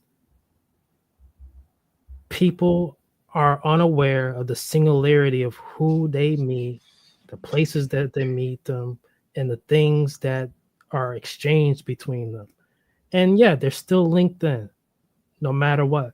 Data mining is not just a cyber thing. It's a human thing. And a lot of people who are complaining about warlock energy, I suspect they've let some dudes just be busting stale nuts all up in them, not alkaline ones. See, alkaline nuts, things that were fresh, they would have that real energy. You'd be feeling good. But I'm hearing about these certain women, a small segment of women online complaining about warlock energy. They had to have been dealing with dudes who busting stale, acidic nuts all up in them. Yeah, I don't think that's what's happening. Welcome to the panel, Bro Speak. Yeah. Hey, how's it going? Good. What's up, Bro Speak? Hey, how you doing, Ms. Creative? How you doing? I'm good. So we're talking about warlock energy and the manipulation of the divine feminine. So what we're talking about is how men can use sex to manipulate women, and that there is in fact, very much so, energy that men have in their loins, especially given the right man, that they understand that every man, there's some men that might not have that power to do that, but there's men that do, and they know what they're doing. They understand a woman's body, and that this can be detrimental sometimes to the woman if the man does not love that woman.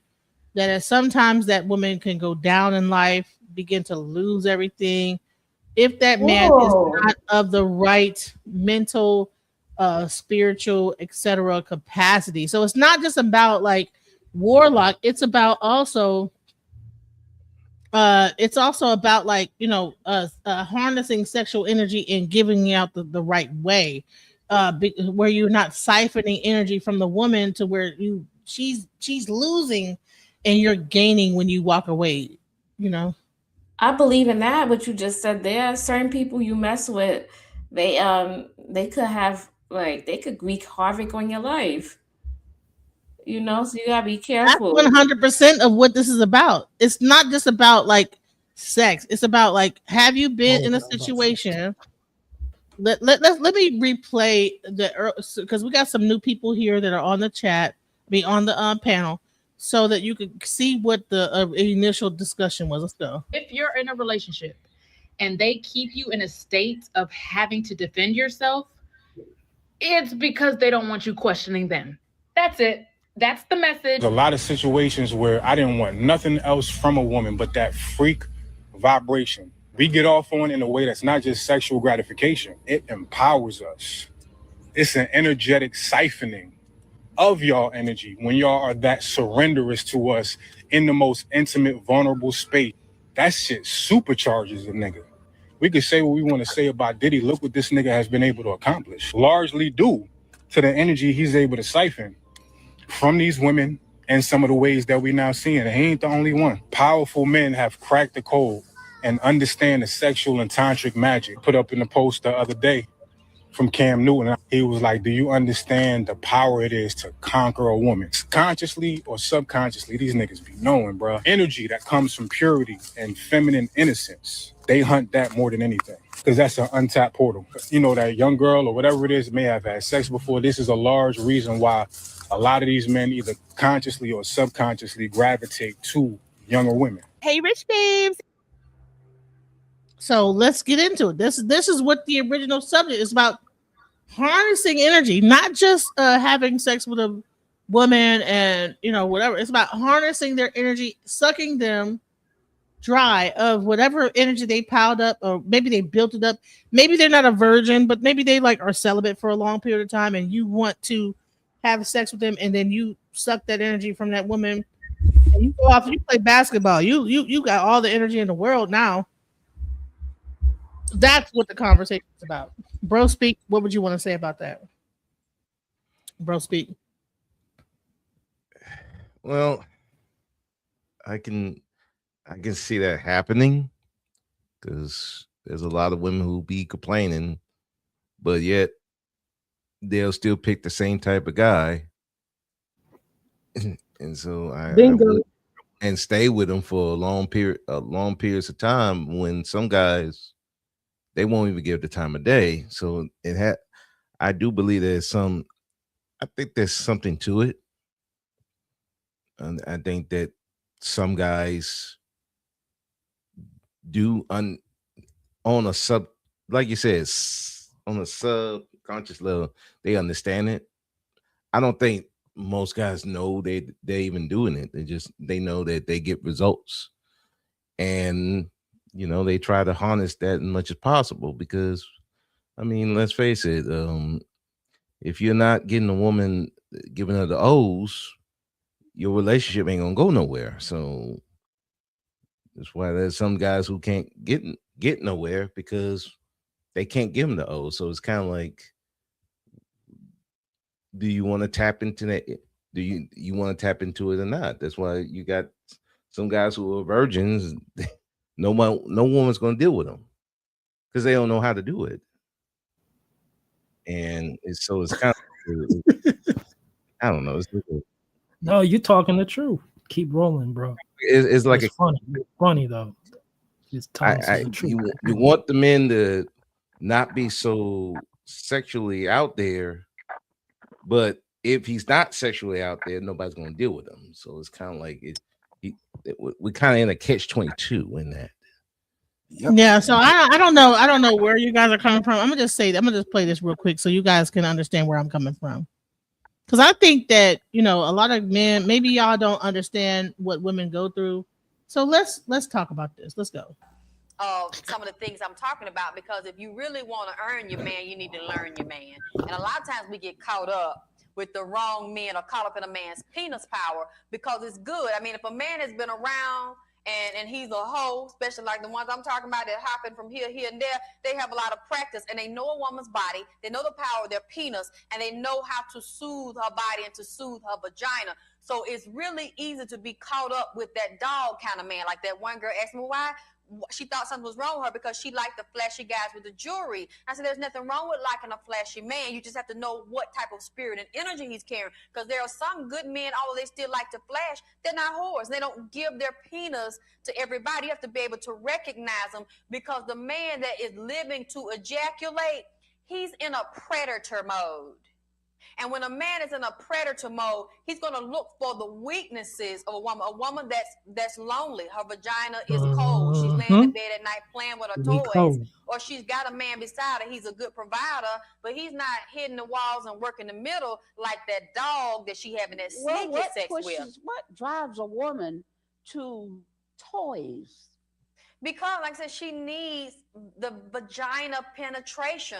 A lot of women are hooked on having clitoral stimulations. You have an outer orgasm with your clitoris, but also you have inner orgasms inside the intravagina, inside the vagina walls, hidden G-spots. And every woman's G-spot may be similar, or some women may have more than one G-spot. So some women are actually hooked on coming. I mean, it's women that can be at work at their desk. They got the jackrabbit on. It's a part you can buy, hook it onto your clitoris all throughout the day. And you could be having orgasm. That one of them I know they call, I knew some girls, that was their favorite partner. That was their favorite best buddy to keep in their pocketbook. But see, I go back to when I was a little girl being raised in the country. Jackrabbit jump from here to there. Yeah, we ain't talking about the rabbits out. I ain't talking about no real rabbit jump, but a rabbit in nature jump from here to there, just constantly moving. Yes, and they say that they have taken that same concept of the rabbit jumping from here to there, and the design of it jump all up on the clitoris. Now it's the rose, guys. It's called the rose now. Orgasm. That's why they living call in the 21st century. That's the seen mechanical those. jackrabbit for the clit. Some men, they have so much heat and intensity in their penis that you can feel it radiating through their clothes, or just to touch the penis, it's on fire. It feel like it's fire underneath the skin. So a lot of women start going crazy. They actually think, because all penises are not created equal and they don't hold the same level of intensity. So if it's one hot like that, he has the energy, he knows how to work his hips, work his buttocks, and really twist her and bend her like she's a pretzel and give her the gratification she needs, she's going to be hooked and think that that's love, or a deeper root level. She's going to become sexually, mentally, and emotionally attached, although he ain't no good. And this other man she with provides for her, take care of children that ain't even his.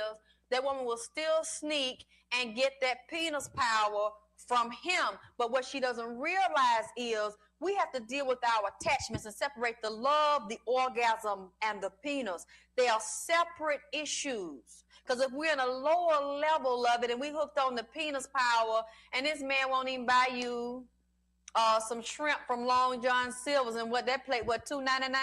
But he can give you a mouthful of sperm and a rectum full of sperm, and he won't give you no light bread. It's like, we have to see what our issue is, because a man like that doesn't respect a woman. Yeah, he'll hit her, but if a man is having sex with you and he had the opportunity to be with you, or he's an ex, so that means he had you before the other man that's providing for you could get to you, and all he's offering you is a side of penis when he can sneak in and out your man bed and out your man house. That man ain't got no respect for you, and he know you don't have none for yourself, but because you're so hooked on him and you hooked on the penis, you will sacrifice and sell yourself out to let him come in the back door, or let him come at lunch, or come in the dark, when your real man that don't have the same penis power is handling all the expenses. So a woman thinks she getting over and think, oh, that's the best sex, but she really playing herself, and he playing her, because it ain't about her. It's about his ego and about his penis and his testicles and how many notches he can get up on his belt to brag about. Remembers. That's why I was saying in the other show, don't let every man hit the bottom of your vagina, the root of your vagina. But they don't know about the bottom. They don't know about the bottom. Yeah, that bottom one. But see, every man may not know, because he might not have a penis to really know how to hit that bottom, or how to lift to hit that bottom and work that middle, where the woman she spread her legs wide and she started screaming, saying, "Yeah, daddy, that's it." Or she might start cursing or screaming out all types of profanities because he done hit the bottom. And now her mind, she insane. Her mind ain't good because the penis done ejaculated all in her brain. She's gone crazy. So you don't let every man hit your bottom and your body remembers it. Just like a man will put a woman over doggy style or maybe get a mirror or something. Then they start hitting that woman from the back or on her back. They hitting her. Then they start talking.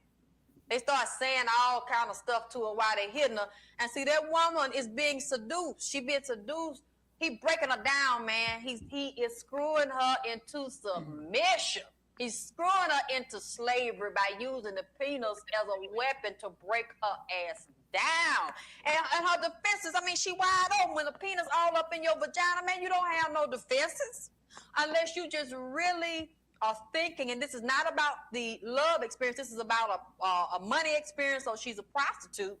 Then she's working it just for her benefit. But when a woman is really liking this man and she's feeling him and what he's doing, especially if she's sneaking around with him and he has nothing to give her and her man is treating her better than he has already gotten her defenses down, but she's very weak. And that's the worst thing that can happen is a man to get you in while he's thrusting the penis in and out.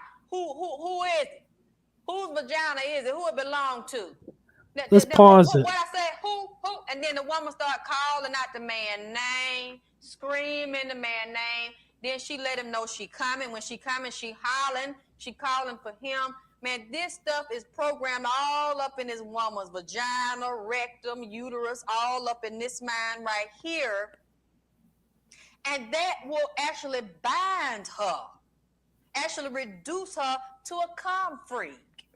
So if she can't get to him, she'll slip him in, and then that's where the jackrabbits and all the different size penises and dildos come in, because she's remembering and trying to recapture that experience. So that's why I said you don't want to let everybody hit that bottom.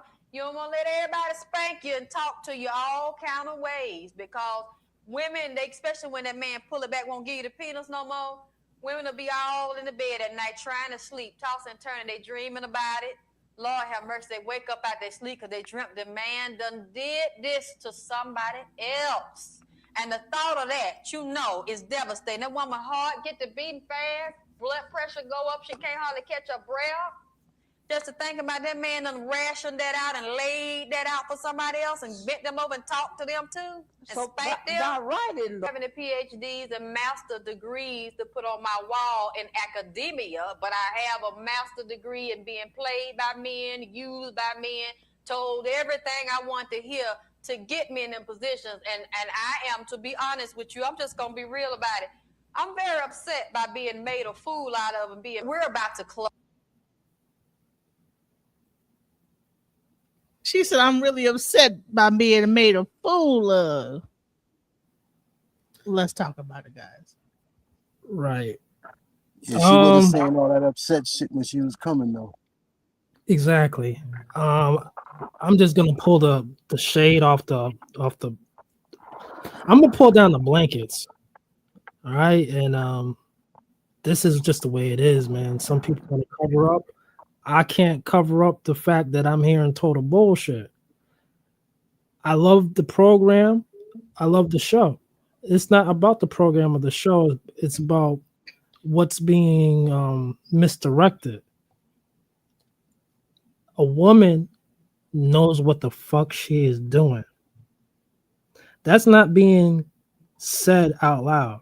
A woman knows what the fuck she is doing as well. A warlock and a witch, whatever, that's how this stuff happens. I ain't never met a woman in my life personally who's complaining about some warlock ever. It's not occurring.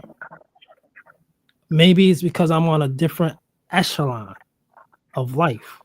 I got that. That's exactly how come I broke down stale nuts and fresh nuts. Stale nuts, they're not alkaline. They're acidic. This is all about energy and vibration. Letting these dudes bust stale nuts all up in your womb is a no-no. It's the ones who are I busting. don't think. Hold on. I don't think a lot of women. What's really going on out here is no accountability.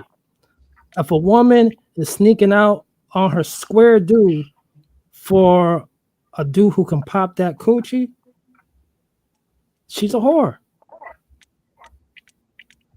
All right. So Yesterday, today, and tomorrow. Creative Solutions, go ahead. So what I was gonna say is, I don't know. What is it? Reverend Green. Reverend Green is trying to twist. So but anyway, I'm gonna just say this. Based on that video, is kind of interesting. DJ Genesis, but I think a lot of women don't allow men to come inside of them.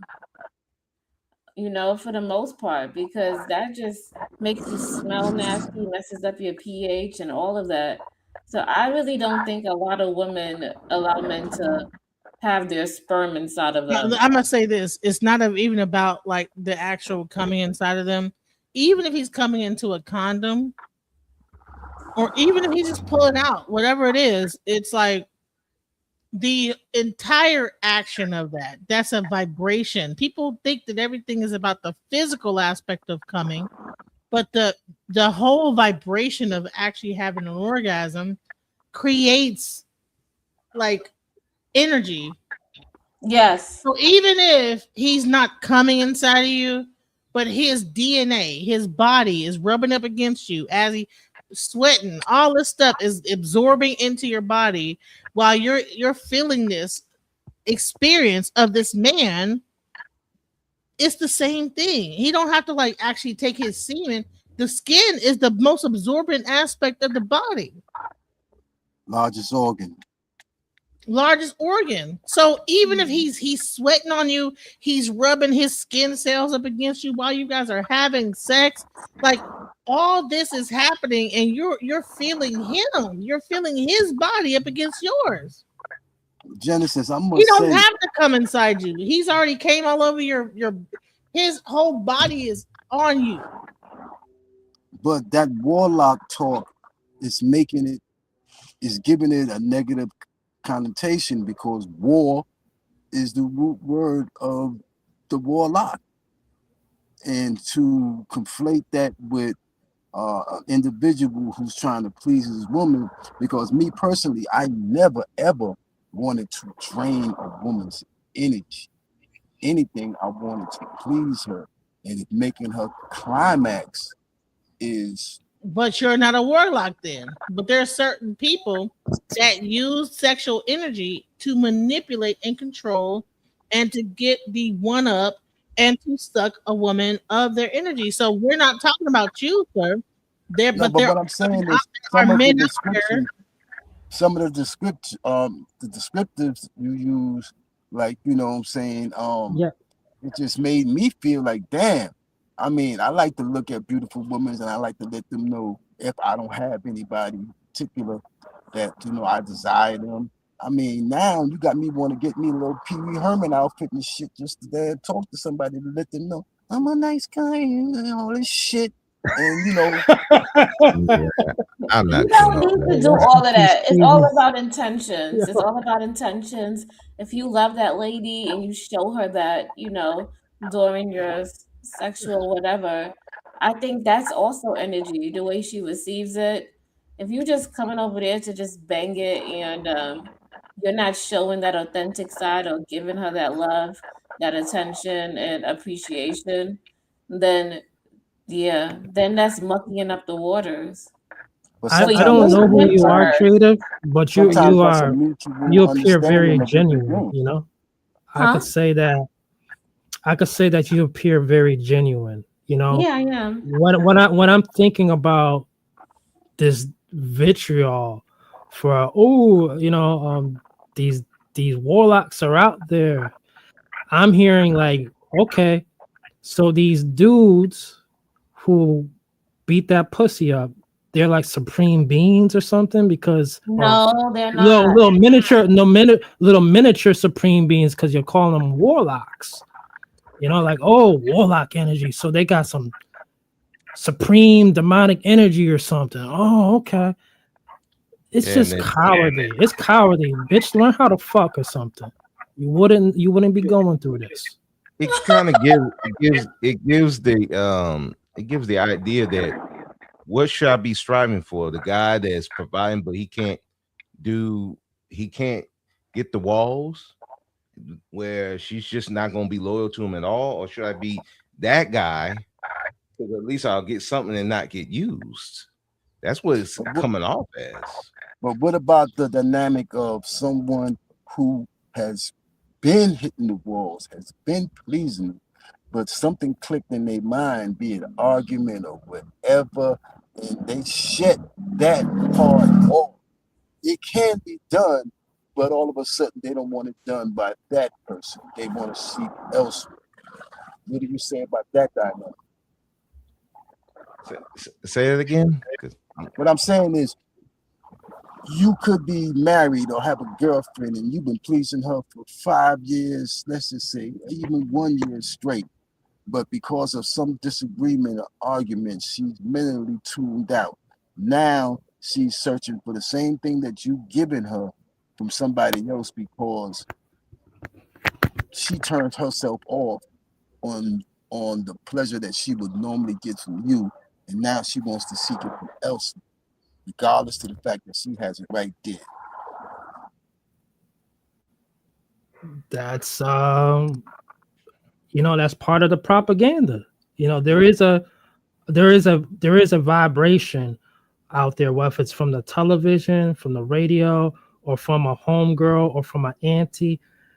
A lot of women, I do believe that they have a homie system or a big sister system where they have people because they don't always trust their judgment, so they call on someone. They even call on a gay dude. So when you have females doing these things, you understand that this stuff is true. They refer back to the gay dude for a reference to even get his advice. A lot of these females don't even trust their own mind who are like that. Not all females, but a lot of them who are like that. And I think, sir, that woman just was compelled by a different type of vibration. Like, it's absurd. Like, everything's going well. This guy's doing all he can pleasure-wise. She's even saying that. Was she faking it the whole entire time? What happened? And I think it's definitely some type of propaganda at play. Hold on. Some women do fake it though. And they do that to appease the man. To make him feel, good. Or because some Shout out guys to the women who are doing that and acting like they're really doing something. Y'all Yeah. on some real warlock time. Yeah, okay. Ain't that manipulation? I'm gonna tell you this: throughout my 20s, I did do that because I was not being. I didn't have an orgasm my entire 20s. So yeah, yeah, and I wasn't with that many men, but the ones that did, I was like, but I had to pretend like I was doing something, whatever, Then until a man finally said, "Okay, you never had an orgasm before," I was like, "No." And then he showed me what an orgasm was, and I was like, "Oh, well, okay. Well, what the fuck have I been doing this whole time?" So I will say, his duty, huh? Yeah, I think a lot of women don't know themselves, at least sexually, and when a lot of women say 70% don't get the orgasm, I think a lot of it is they don't know themselves. They don't even know what gets them an orgasm. But you know what? I was taught that. Listen, hold on. But I was taught that well, I wasn't taught this, but I grew up thinking that everything I was to do was to please the man. So therefore, I never thought that an orgasm was important for me. Yeah, and I also think that we're taught the man's supposed to provide that. Okay, well, that was not how I was raised. So I was raised about what I saw growing up was the women in my life like doing everything for the man. So when it came down to it, you know what I'm saying? Cooking, doing this, doing everything. Cooking, cleaning, wiping, whatever it was, doing everything. So I'm in my mind, okay, well, I'm here to please the man. So I never thought that I was even supposed. I didn't even know what an orgasm was supposed to be. Orgasm was like what? Like there's an orgasm. There's such thing as an orgasm. I got the other end. You supposed to provide the orgasm. Yep. You supposed to provide the sexual experience as the man. But also, I didn't have my first child till I turned 30. So maybe that's once I found out what an orgasm was, and I was able to even procreate because I was like, I can believe it. That's probably a good thing, DJ. Because I didn't know what an orgasm was. I didn't even know. And then it took me some time to tap into it, where even whoever I'm with to even still be able to have one, whoever I'm with or not, whether he has a small one or a big one, whatever. I know how to tap into my own mind. That took until I was about this age, right? To be able to do it, have one, whatever it is or not. You know what I'm saying? That's another like level of like sexual energy that people have to understand, that if you really are tapped in sexually, you know how to make it happen, whether or not that person is capable or not. So that's another thing that comes into play. But but here's the thing: people always talk about like the feminine power, but the main thing I want to talk. This is a male power energy. So let me see. I haven't seen this video. Let's see what she says right here. Hello, everybody. So, Not the place for you. That Jesus freak, it's power from him, but she really impact the way he sees him.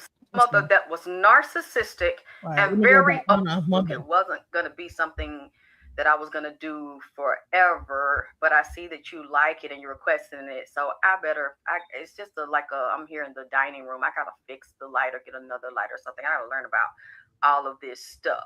Yeah, you sent the tomato we read? Okay. Now let me tell you this: is that this is older stuff. The reason why I'm going back into the archives of older people in their videos is because, I think that there was a time where people was being way more candid than they are now. It's back when Alexis K. Tyler and people like her, 2019, were online. YouTube wasn't what it is now. People were talking more candidly. And so let's go into it. You want to have male and female relationships, but I have to get on the other relationships too. So there's going to be following shows like the lesbian relationships, the gay relationship. Thank you, Daryl. And the men, I'm just going to get into it.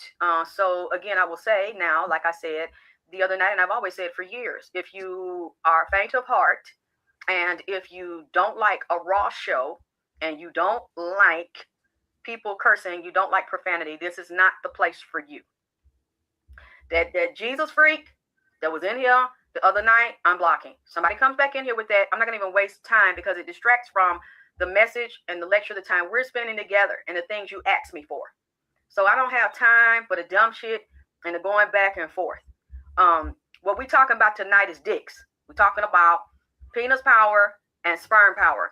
And we're talking about why men get that are in a friend zone with a woman, why they stay in the friend zone, and why the men can't get what they want. And this is probably going to be part one that I'm going to get into because there's so many levels to the shit.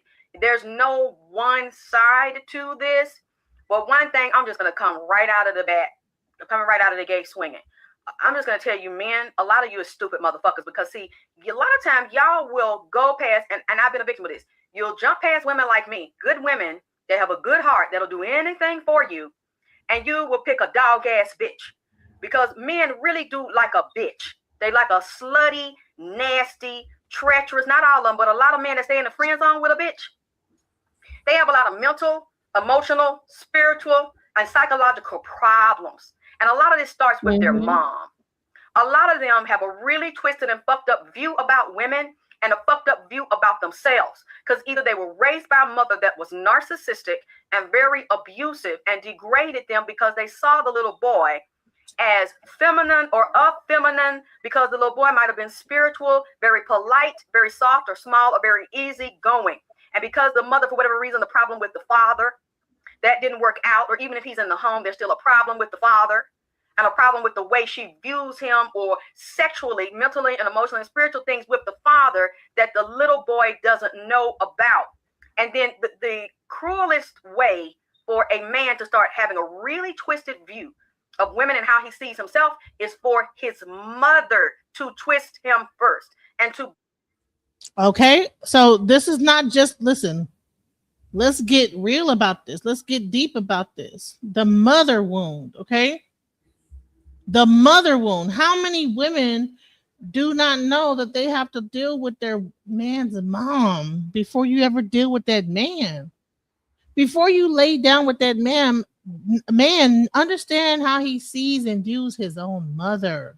Yes, You will that is save so yourself so much heartbreak and heartache if you know if this guy hates his mom, all this stuff. Mothers treat sons like boyfriends. Yes, in some situations they do, unless they're married.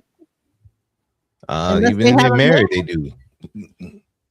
Oh, even when they get married? Okay, well that's and I was saying, like, I choose these conversations from back in the day, like 2019, like those earlier time, because I think that this is when people on YouTube were being real. People were not. You ain't have to worry about you getting demonetized so quickly. Right. So like that's why I goes back into the archives with my shit. So let's go. Break him first. A lot of men will not admit this, but the woman, not just the father. Now, the father is also very important, but when I talk about penis power and sperm power, to me, it is because I have a son. Can you so I know pause it right quick? how my DJ? interaction I wanted was to say something right with quick. my son. I've said this before. I think a lot of mothers make their boys cucks. Because if you think about it, what's a cuck? A guy who can't, the woman will have sex with people with and without his consent. And he just had to eat that. And I think when a lot of these women have these boyfriends and that the sons, they know they ain't worth a damn, but he had to eat it because he have no say. That's basically cucking them. You know what? That's a good point. When a boy sees his mom getting holed out by a man that he know don't love her, that he becomes it's a cuck situation. Wow, I never thought about that. That's a good point. Let's go. And how it wasn't. And even as a young man, there were things I learned from my child because I was a baby raising a baby, and there were things I did not know. So I was very open to learning about how I handle this child, and how I don't handle this child is going to deeply impact the way he sees himself as a young man growing into, first of all, as a little boy, as their identity.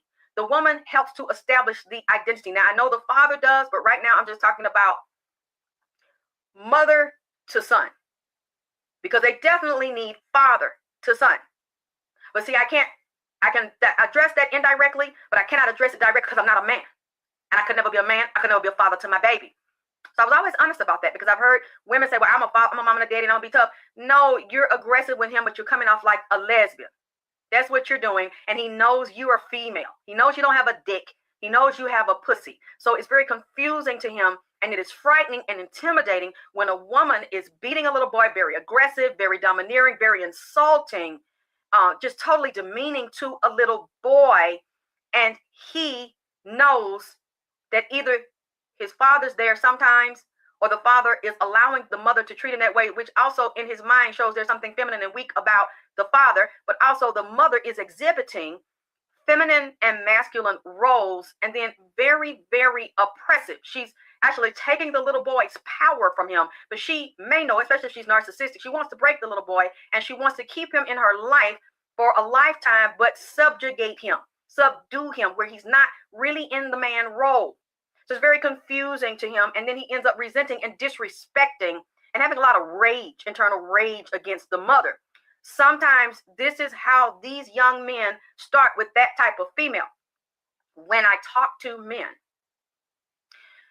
a lot of them will tell me the story of how this began with the mother. Hi, Bill. Hi, beautiful goddess.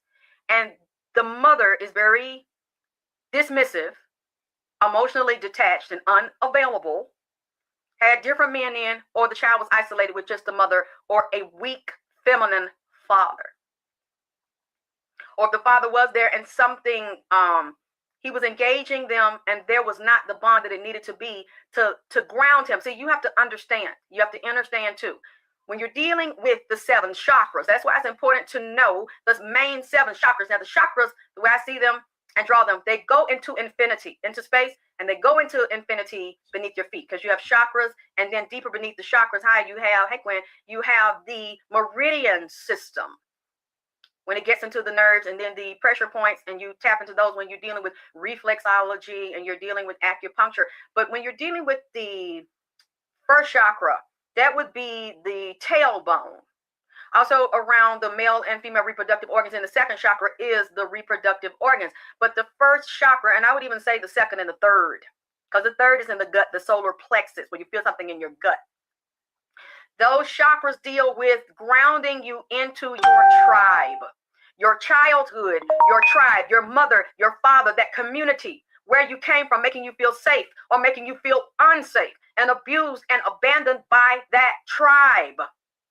So it's the mother that gave birth to you, the father, if they're not there and they're replaced by surrogate caregivers, or you put in foster care and you've been abandoned, your men are going to have issues having good sex with the woman, being comfortable with a dick and their nuts, and the effectiveness of being a good fucker, a good pussy eater, pussy sucker, and being intimate with that woman even before you become sexual.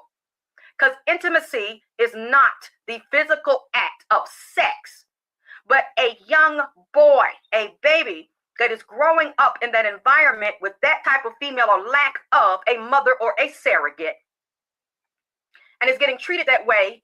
Thank you. He is looking for his identity because he really doesn't know who he is. He doesn't know what he is. And he's not secure in his masculinity because the young boy has not been loved and groomed and nurtured. And nobody's taking time to find out what you are, what you were born to be, what is your karma, what is your astronomy, what is your astrology, what is your numerology, what areas you're attracted to. Is it science? Is it art? Is it writing? Is it football? Can I just say this? You know, all this stuff was covered in African spirituality, that when, you know, a child is born, they have a rites of passage. When you're first born, and then when you become a teenager, rites of passage. We have no rites of passage. Well, I think we used to, but that's gone out the window. But that's important. Do you hear what she's saying? Creative Solutions, that this guy, they have no direction. Now, he might be a great love maker. He might be great at doing this and great at doing that. But I mean, who is he as a person? We're dealing with men that don't even know who they are as a person sometimes. Yeah, I can see what you're saying. Individual. And then we're trying to eke out a relationship with that person, and they have a mother wound that is so deep. Like she just said, I mean, is he supposed to be in baseball? Is he supposed to be in this? Let's go. Father, if they're not there and they're replaced by surrogate caregivers, or you put in foster care and you've been abandoned, your men are going to have issues having good sex with a woman, being comfortable with a dick and their nuts, and the effectiveness of being a good fucker, a good pussy eater, pussy sucker, and being intimate with that woman even before you become sexual. Because intimacy is not the physical act of sex, but a young boy, a baby that is growing up in that environment with that type of female or lack of a mother or a surrogate, and is getting treated that way. Thank you. He is looking for his identity because he really doesn't know who he is. He doesn't know what he is. And he's not secure in his masculinity because the young boy has not been loved and groomed and nurtured. And nobody's taking time to find out what you are, what you were born to be, what is your karma, what is your astronomy, what is your astrology, what is your numerology, what areas you're attracted to. Is it science? Is it art? Is it writing? Is it football? Or is it several of those? And then having them to develop that child academically, as well as deal with the gifts and deal with grounding the child, not just into himself and being secure in his identity. Because many of us still don't know who the fuck we are. And a lot of these men, we are searching for security in them and finding ourselves in them. And the motherfucker ain't even found his own goddamn self. He's looking for it in you. Because he don't know, but you don't know he don't know. You know something's off. He's a really nice guy. But he hasn't told you about his childhood and how this man feels incomplete. And that he's stumbling in this world because he wasn't grounded by the root of the pussy of the mother. Or any female that was in vagina power to recognize this in the young man. And then to build it in the young man because she hasn't built it in herself. And there hasn't been a divine high vibration replacement for male and female to be able to identify what that boy man needs and what he means to himself and what he means to the planet. So you don't know. And then he's not getting it in school. You don't know what happened in school. You don't know if he was picked on in school. You don't know if he got good grades in school. Was he respected in school? Was he very immature? Did he develop slowly? Was he small for his age? Did he move around? Was he molested? Now, see, this is a thing I deal with a lot because there are a lot of men that were touched by their mothers, by their fathers, by an uncle, someone at school, someone at church, and the boy didn't tell. Or if he told, the mother and father were dismissive. It happens to more men than you know. But most of the time, when grown men are raped, or men are raped in the military, they don't file a police report. And when little boys are molested or raped, if they tell them, just don't say that no more. Let's not talk about that. And then you wonder why these boys are twitching and stitching and want to be a female. Because of something that happened that the mother doesn't want to talk about and suppresses the child, but upholds and protects the abusers. And they're still walking around functioning. This child has to endure this without being healed. A lot of men grow up having sexual issues because they were violated as men. And now they're confused about their masculinity and feeling feminine, very confused. They're not gay. Every man that's molested is not gay. Every man that's molested doesn't want to be gay. That happened to him as a little boy. But it's very confusing when he's not grounded and there's something not done after that to ground him. So a lot of men come to us with this pain, or they can't pick women clearly. They can't see women clearly because they cannot see themselves, and they didn't have the right archetype. Many men will pick the mother, the low down, trashy, hoe ass bitch that I just described. If it ain't her or somebody like her, they will go after that. She may be beautiful on the outside. She may be the physical ideal that is attractive to him and any other man that sees this woman, but she's a bitch. She's a dirty bitch. Why does your good dick get hard for a dirty bitch? See, that's what we got to ask these men, because many of them won't admit it to you. You like a slutty, sleazy, cum guzzling, dick swallowing ass bitch that'll fuck you and multiple goddamn niggas. But be your friend. And you like a dumb motherfucker, like a weak ass motherfucker, because you done either been through one or several of the scenarios I just goddamn described, and you ain't dealt with that. But your dick hard. And you want to be this woman's friend. Because women like that will find men, if she cannot have everything in one package, or she just might be a whore, she will get different men to serve different purposes. So many times, a lot of these women that you like so much and you want to stick your dick in them and you want them to commit to you will take a nigga that's fine, coming out very hard and aggressive. You are not matching the vibration. So you'll say, well, why women like thugs? He ain't no fucking good, but he come around here with the latest fashion on, talking slick and shit, walking a certain way with that pimp shit.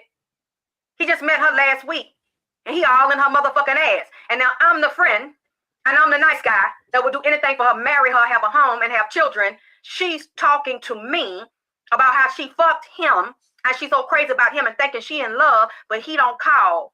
and won't even buy her a goddamn ice cream sandwich when that damn ice cream truck come up and ring that goddamn bell that we used to run up the damn run out there in the street to the damn ice cream truck. He won't even get a bitch that. Let him tell her he ain't got nothing but hard dick and motherfucking bubble gum, and the nigga is fresh out of motherfucking spearmint. So she'll go for that goddamn shit.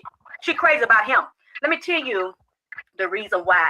A bitch would ask her friend, her nigga friend, to pay a $200 light bill because you work hard every day and you's a good motherfucking man. And you pay that goddamn bill and you don't get no motherfucking pussy. But then the nigga she just described, that ain't got to give her nothing but a big, thick, long, hard dick, balls deep, all in her motherfucking ass, and got her coming back to back and hitting G-spot that she didn't even know she fucking had. And he got this motherfucker ghetto gagging. He putting dick to her ass and putting dick all in her motherfucking teeth and goddamn tongue. She choking, can't hardly get no breath, but she want to do it for daddy. She don't want to disappoint daddy. So he trying to tell her, hold your breath, bitch. Breathe, bitch. Breathe. And then he got her so much dick in her fucking throat. Tongue coming out her goddamn nose, man. Because she won't want to disappoint. She running a marathon of dick sucking for daddy. That's all he give. And she bragging that she a pleasing daddy. Daddy? Do it for daddy? Sucking daddy bottle. Daddy got a bottle full of milk. And she want to drink all the milk. Because daddy want her to do it because she thinking that she's got a hell of a goddamn nigga. That she done fucking caught. That's all the nigga getting her. Why? Because he exerts masculine energy. This bitch is dumb. I buy her sandwich. She said this bitch is dumb. Thoughts, guys? She ain't lying. She ain't lying, but see, only thing that's missing is this is what men want from their woman. Yes, I want you to suck it all down the motherfucking pipe, all that shit. I'm gonna buy you ice cream sandwich. I'll pay the motherfucking light bill, but you gonna fuck me royally, and we good. Now you got dudes. I'm that kind of guy. I treat you like that. You know what I'm saying? I thug you out, but you know what I'm saying? I'll fucking damn. I love you too. She's saying that's coming from an unhealed place. Thank you. I'm glad Me? that someone got it. No, I'm telling you straight up and down. Yeah, if you I got know a man, James. That's coming from an unhealed place. That's not I'm really coming fine, from sweetie. love and from I'm somebody fine. who's whole. That's from somebody mean, who's broken. First of all, you But got to if be that's old to what you know what the want. hell is going on with somebody old, and you baby young. I'm telling you this: men love their woman to get it all the way in. At least I do. I don't know about anybody else. If my woman's doing that, I ain't got to sweat nothing else in the street. I ain't got time for nothing else in the street but to get this money and come home and chill. Yeah, I understand that. But you, like, just like Genesis was saying, right? A lot of people, you know, she's operated out of trauma. Like a lot of little girls, they probably didn't grow up with a dad, or the dad can't come in here or there. Oh, And I understand what you're saying. a lot of children take that to heart. They think that they're the problem. So when they try to get a guy, they try to do everything underneath the sun to keep him. To please him. Yeah, but Thank it's coming you. from a place of, it's not coming from a good place. It's coming from I understand what you're saying. A woman that's doing all that, like that is coming from I need to overly go above and beyond to please this man that probably won't even buy her a damn hostess you know, a honey bun. Cupcake. I got you, Genesis. You know what I'm saying? No, I'm saying I got you on the hostess. Don't worry about it. And that's what she's talking about. She's talking about like that. A lot of times these women will be doing all this, and she's stupid. She just don't even understand. You right. You know what I'm saying? So let's go. She got daddy issues too. See, you have mirrored somebody that's weak. She got daddy issues too. So the man got mommy issues, and he willing to like just do all this, and she is willing to do all that, and they both got issues. It's not just one. Let's go. Big, thick, long, hard dick, balls deep, all in her motherfucking ass, and got her coming back to back and hitting G-spot that she didn't even know she fucking had. And he got this motherfucker ghetto gag. He putting dick to her ass and putting dick all in her motherfucking teeth and goddamn tongue. She choking, can't hardly get no breath, but she wanna do it for daddy. She don't wanna disappoint daddy. So he trying to tell her, hold your breath, bitch, breathe. And then he got her so much dick in her fucking throat. Calm coming out her goddamn nose, man. Cause she won't wanna disappoint. She running a marathon of dick sucking for daddy. That's all he give. And she bragging that she a pleasing daddy. Daddy, do it for daddy. Sucking daddy bottle. Daddy got a bottle full of milk. And she want to drink all the milk. Cause daddy want her to do it cause she thinking that she's got a hell of a goddamn nigga. That she done fucking caught. That's all the nigga getting her. Why? Cause he exerts masculine energy. This bitch is dumb. She got daddy issues too. See, you have mirrored somebody that's weak and broken like your damn ass is. So the same way that you is her goddamn friend, and you honest and sincere about it, now the nigga pulling the shit on her and tell her, I just want to be friends. We fucking and everything. You got some good pussy. I know you're a good girl and everything. But see, it's not you, it's me. They run that game on this bitch that she running on you. I'm just not ready. My baby dad, I done been through this and that, and I just need to get myself together. She's telling you this, and now because he's giving her I don't give a fuck kind of energy and being very aggressive and getting in her ass and getting in her goddamn gums and cheeks with his balls and putting them in her jaw and dick in the back of her motherfucking goddamn head, skull duggery, skull fuckery. Fucking this motherfucker got his dick on the left gagging like she's getting a motherfucking dental exam. Like he got that damn wooden ice cream stick in her motherfucking mouth. Turn around for dad. Open, get it over. He's doing, she wants to please him, but he's telling her, bitch, we just friends. We just friends. I don't want to go no further. Then find out the nigga got a bitch at home, the nigga got a baby mama, the nigga got a motherfucking wife, and he finally tell you that when he pulling hard dick out of his motherfucking bikini drawers. That turns you on, cause the nigga act like he don't care. And the nigga coming off to you like a real goddamn man because the nigga got a lot of testosterone and bravado, and you feeling this nigga energy. Cause he just rushing right in. You, on the other hand, is acting like a bitch. You the nice guy. You talk like this. You don't raise your goddamn voice. And you was not there. Rub your hard dick on her ass while she bending over, getting the clothes out the damn washer. See, that's just so wrong. That is so, that's not polite. You don't treat a lady like that. So I'm just gonna be her friend. Girl, a lot of these bitch ain't got no tonsils. He like us, and see, she gets nasty with this nigga. That don't want to make her his wife or wifey. She don't even know him. She ain't even had no HIV test. They ain't even been to the motherfucking clinic. I'm talking about right out the gate. He got her blowing cum bubbles. Got her gurgling and slurping on cum. Because it's hard for her to swallow because it's so goddamn merch. But she does it for daddy. She been over. Got her high heels on, making her ass cheeks clap for daddy. Bouncing it. She bouncing it. Lifting one ass cheek, left cheek, right cheek. Then bouncing them together because she want to please daddy. You, on the other hand, you quietly, you politely listen to her whine about another nigga. Give her your money and talk real sweet like a whole ass nigga. A weak ass, soft talk, tippy-toe round pussy ass nigga. That's what you do. You tiptoe around the pussy. Like you scared to ask her, can you put your tongue in it? Can you lick the clit? Can you put your dick in her mouth or just rest your hot nuts on her chin? You ain't gonna do that. Because you too nice for that. And you respect her too much. Meanwhile, pussy ain't getting fucked. Her dick ain't getting sucked. Because you are coming off like a whole nigga. Ain't got no balls. Ain't got no guts. All you need is a bra with some cotton in it, with some fake titties, and a knitting needle, and a bottle of the knitting needle set. And a ball of damn yarn. Cause you act just like her fucking grandma or one of her damn girlfriends. How what you doing? Sitting there like one of her girlfriends listening to her motherfucking dick and pussy problems. because you is not confident in yourself as a man because you don't even know who you are. You don't even know how to exert. See, a whole bitch, because y'all like those.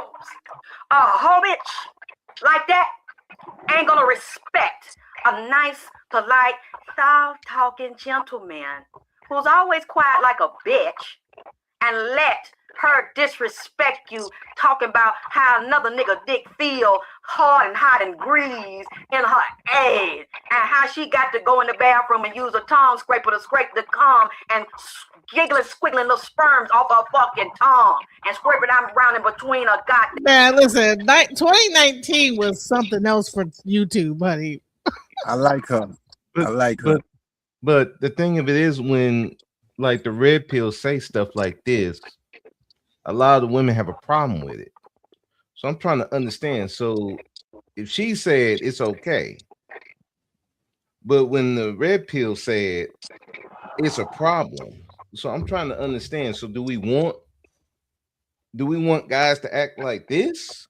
Do we want the guys to be the nice guys? I mean, I'm trying confused. to.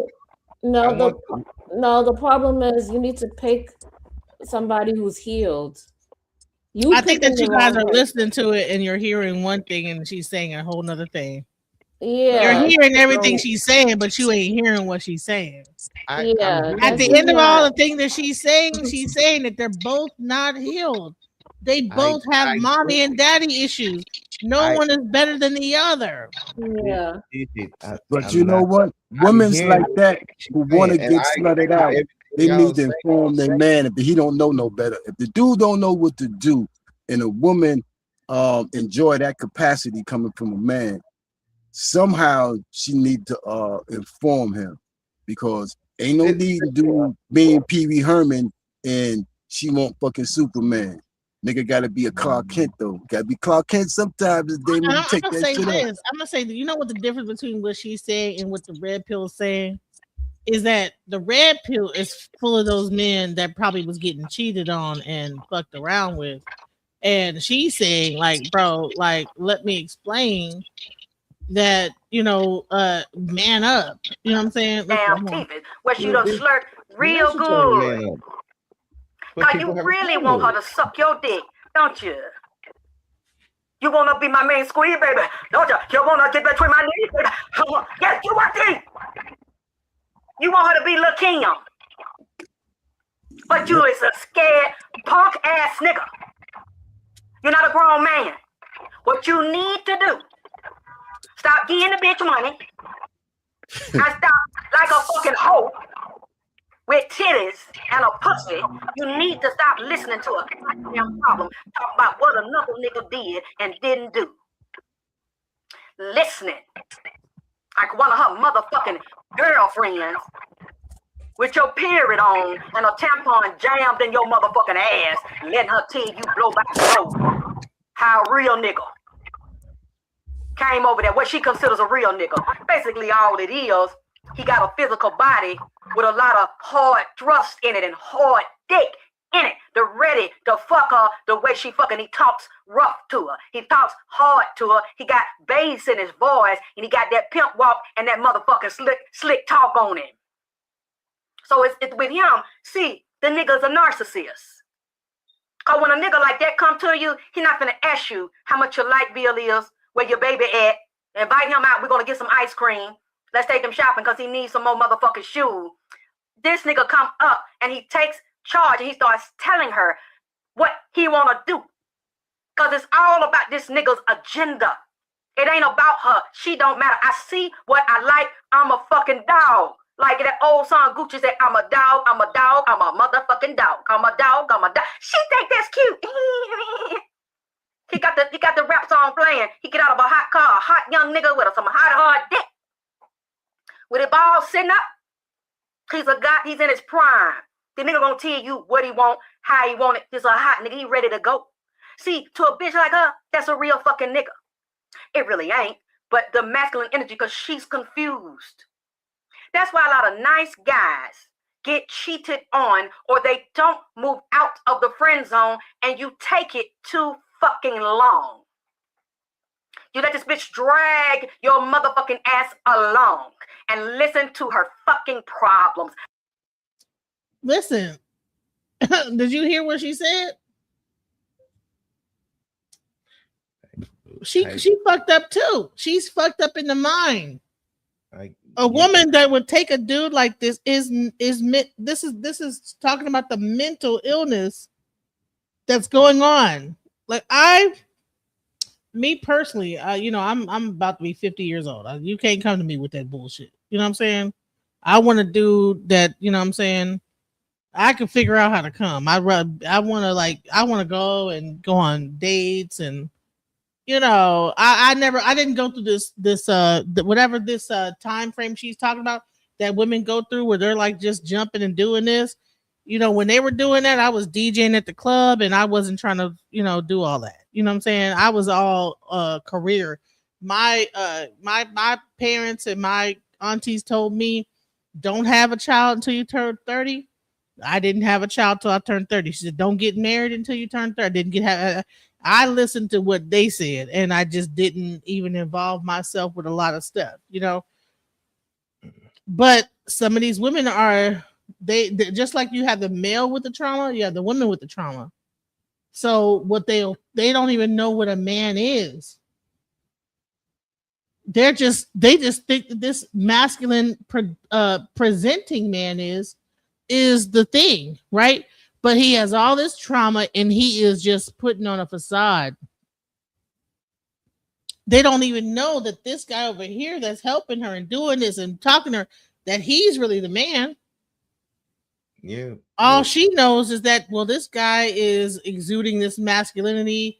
He makes me feel good. So this is like she's talking really to young women at the time, in the 90s, in 2019. So this is not like something that we should be like, we don't listen to this and take our cues from this. What we do is we listen to, because these are really the millennials and the Generation Z that we see now. She pretty much was predicting how relationships were going to go. Yeah. Everything she's saying right now is how things are at the moment and this was 2019. Back when I grew up, that's not how things were. You know what I'm saying? You could still be in love at that time. You know what I'm saying? You could still find the right guy. Y'all might both have some issues or whatever, but you still like be able to like kind of like get, talk to each other enough to like be able to make it through. But she's not talking to people like us. She's talking to people like what's going on right now. Let's go. About another nigga that she cannot goddamn have because she started it wrong. Just like your motherfucking ass started it wrong. She started off, he saw her, he's in a predator mode, he approached her. He's a lion, he's aggressive, but he's a hunter. The nigga's on the hunt for some hot, new stranger pussy. That's exciting and it's different. He wanna run in. And he's not asking you, do you want dinner? Do you like to fuck? Do I have to take you out first? Where you stay? What your bills is? Because he already scoped out. He liked what he see. And his mind over matter. You understand what I'm saying? Like, isn't that like in your 20s? How old are we right now? Bro, speak, how old are you? Like, just give a roundabout, like, age range. I'm 46. Right, I'm 48. About to be 49. Okay, how old are you, James? James Harlem, how old are you? I guess he don't want to give his age. Maybe he stepped away from the phone. All right, Creative Solutions, how old are you? You hear me? I'm 36. You're 36? Yes. 6'3". Right. So she was talking to your generation about stuff, right? Because she's my age, right? Maybe a little older. So when she did this video, she was talking to your generation about how relationships, right? But let me tell you something. A lot of times, sometimes shit don't even change. So some of this is still relevant even when you get older. I ain't gonna lie. But let's go. Bitch, I don't mind sticking dick in you and running game. And bitch, how you feel or what you need or don't need don't motherfucking matter. Can we hook up tonight? Cause first thing she gonna do is, really, my ass is fat. You like what you see? Yeah, baby, you know. And he ain't even saying nothing deep. That's cute to her. The nice nigga, you on the phone, and you at the house, and you trying to do correct shit. You are doing correct shit, but you're too feminine. You might as well go down there and put one of them body shapers on with an ass built into it and get you some titties lying around because you sound female to her. You look female to her, see? And if you scared to go to church, nigga, the remix hurt. Take your ass. If you scared to do what I'm saying, go to church, nigga, because the remix hurt. You can't take it. Find you another bitch to fuck with. Find a square bitch like you. Nigga, you're out of your league. You trying to fuck a hot bitch that like to take a lot of dick. She likes an aggressive streak, nigga. That's why she's single. Because she's ignorant in the damn head. She's slow. And she don't understand. When these men that she considers real men, that say what she want to hear and are very aggressive up front and they go for what they want, she don't understand they're in predator mode. And she doesn't understand that they're looking at her face. They're looking at her body. And all they want to do is ride in her ass long enough back and forth and take them some Viagra. Because all these young niggas is also taking sexual stimulant and taking Viagra so they can wear her ass out and fuck her all kind of way they want to fuck her until they get tired. And she thinks she's special because he coming over there tapping on the door. He like me because he calling and tapping on the door. And she thinks it's going to lead to something. But what she doesn't understand, and these motherfuckers is looking at the visual with a hard dick and in predator mode, and she doesn't understand who she is and what she has and how to defend. How to defend what she was given. That's the biggest problem. When this is happening, the woman doesn't know how to defend what she was given. And they think this nigga's special. When he's saying and doing this, coming to fuck. But they don't know they're special. And the man that's waiting in the wings, that's pussy whoop before he even get the pussy, don't realize who he is. So basically what you have done, you're mirroring her, she's mirroring you. She's sick in the head and your ass is sick in the head too. She weak for niggas she can't have. You weak for a bitch you want but you can't have because you are in the divine goddamn feminine. You still in your mama's pussy. And you don't know how to come up out of it and respect the woman, but also respect the lion in you and stand and act on it. You probably never have. And you haven't been around real man to teach you how to do that. And you have not taught yourself how to do that. Because just because a man want to fuck you in your pussy don't mean the man ain't no goddamn good. He's supposed to want to dig in your ass. And he better tighten his game up to know what the fuck he doing. Now, another lady put a comment there, and I hear this too, and I understand. Dick size and pussy size don't always match. Now, women should look at their little boys' penises. And I'm not talking about, you know what I'm talking about. You should examine your child and make sure they go to the doctor and they're developing properly. Because many times, boys don't develop properly. Their penis size doesn't develop. This could be diet, nutrition, but it is hormonal. Because the hormones develop us as women, and they also develop the men and the penis size. So if you see your little boy's penis is developing slow or it looks small for his age, you should take him to the doctor and have a specialist that makes sure his hormones are balanced, being released from the brain properly. He's developing properly in his diet. When a man gets older, there's still some things he can do outside of surgery. But one thing that is very good is for a man to learn to massage his penis. And there are penis pumps available too. But the woman, to me, you should massage your man's penis. I was doing a reading for a man like a week ago, and I told him he needs to get his dick sucked. This is what's going on. And he gave me permission to share this. I'm just not going to use his name. He wanted a reading. He got a reading. And I started speaking to him. And he was saying that he was trying to pass an exam. And he was failing the exam. And he wanted to know, would he pass the exam? I said, the reason why you're not passing the exam is because, and you're not retaining memory. And I know he wasn't going to get this connection. And he said, no, I'm not retaining memory. I said, one reason why you're not passing it is because you have a low level of oxygen in the blood. And you don't have the right sugar levels and the right diet to be able to feed the brain oxygen in the blood and the right levels of sugar and the right level of greens. Your diet is not balanced. Your bowel is heavy. You're not drinking enough water. And you're not, I said, one thing I know would help that is you start to add the nitric oxide. And I said, are you taking that? He said, no, I don't know what it is. And I said, but what about, Ricky, because we talked about this before. Yeah, the supplements. Yeah, they don't know about the L-arginine and the alpha-ketoglutamate. So I was telling him about the amino acids and also the nitric oxide. And he said he didn't hear of it. And I said, that pushes a higher level of oxygen. Yes, nitric oxide in it too, into the blood. And it also stimulates the hair, skin, and nails, but it puts more oxygen-rich blood into the brain. And you're not, I see you're not having sex because the prostate's not stimulated. And he said, no, I see you have a problem with the back and the nerves and the spinal cord. And he said, yes, he was injured in the back and it damaged the nerve. And he has problems walking in the low back and on one leg. And I said, you're getting massaged because you need to be massaged every day. And he said, well, no, because the lady I'm living with, she's upset with me because he had cheated on her and he left.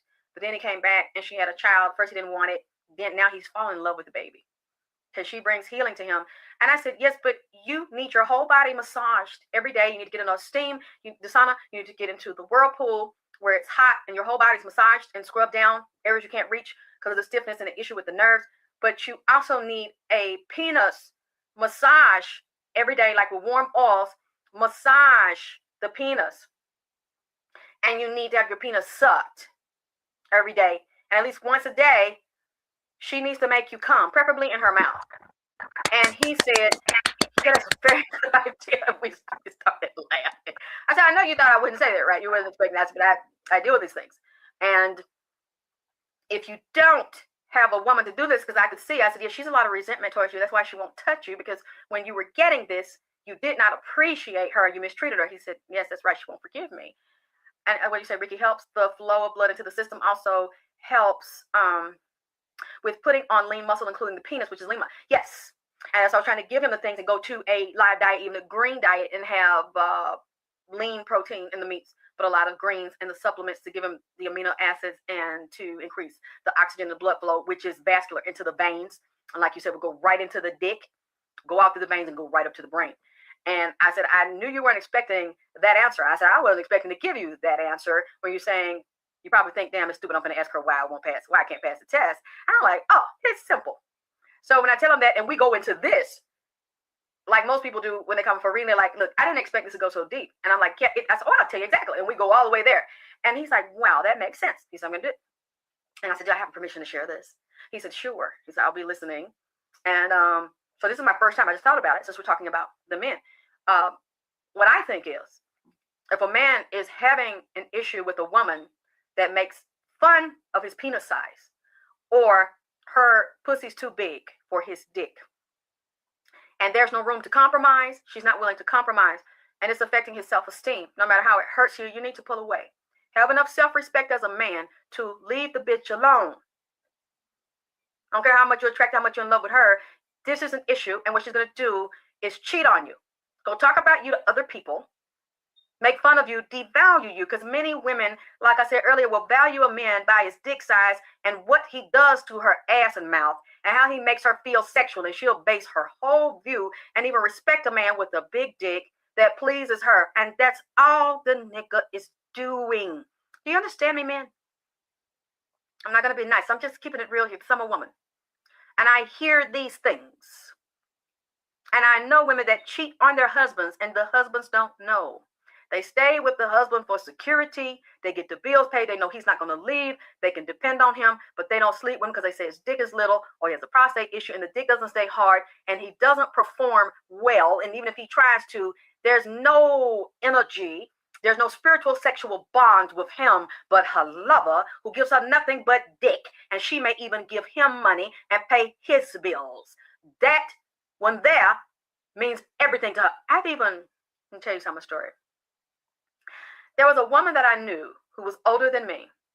She was with a really nice guy who was in love with her, had built a beautiful house for her for the ground up. He worked hard, brought all his money home. She said she was unhappy and displeased with the marriage. She wasn't in love with him anymore. Started fucking another guy. This guy was so sexy to her, so exciting to her, that the guy would come into her office at work. She was like an administrator. And she would bend over, because she had a real big old cow ass. So she would bend over, pull her drawers down, and he'd eat her ass and fuck her in her office for free, for nothing. Then she cleans up, go home.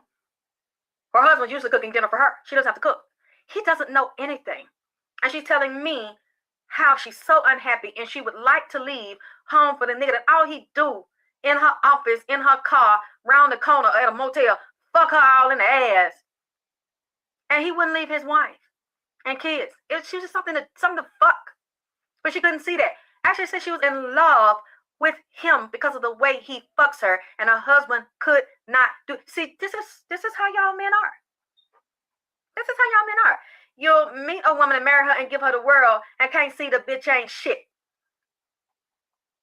Don't even have no idea she's at work taking stiff Peter. All nigga banging the head of his dick all up in her motherfucking cervix. She at work leaking. Got her Massengill and shit at work. So she can douche her ass out all in there, the motherfucking public bathroom and employee bathroom. Nigga so stupid. He's smart as far as working and making money, making things happen financially, be a good provider, but stupid because what he's providing, this nigga going to her ass ain't gotta give her a motherfucking thing. I know another lady was doing the same thing. Nigga at home working, taking care of children. She done got a side job because she said she was bored. She done found a hot young nigga in his 20s, built up and shit, and built in his ass. They fucking in the employee goddamn bathroom. She bent over and pulled her drawers down, bent over the toilet, and holding on to the goddamn stall, getting fucked all in the ass in the goddamn employee bathroom with 10 stalls in the goddamn bathroom. So they hope nobody don't come in because it's more thrilling and the dick more good in your ass. Make you tighten your ass up around the dick and you leaking harder because you fucking in a public goddamn place. Sometimes she couldn't get to no goddamn douche, so she getting toilet tissue. That cheap, thin-ass toilet tissue in the damn job, folding that up and clumping that up, digging that in her motherfucking ass to dry the cum up. Draw the cum out of her stinking ass and wash her ass with the damn bathroom soap and that little damn squirtle thing, skeet that out, and draw up her, wash in her goddamn ass. And go home. Her baby daddy don't even know she was getting fucked. All that work. Then spreading her ass cheek open. Nigga digging all in her goddamn rectum. Because he young and fine. With a nice rounded ass, muscles and shit, and a big hard dick. He about 20-something years old. Yes. Screaming, holding the damn toilet, the damn handle where you flush the toilet, holding the metal part, holding on. Because he jamming so hard in her asshole. She got a little slight case of hemorrhoid, so I had to ease to the stove and get some preparation H. All in her motherfucker. Because her hemorrhoid was kind of hanging out. Then she got to the point, he's saying, I'm in love with you. You in love with me. Fuck your baby daddy.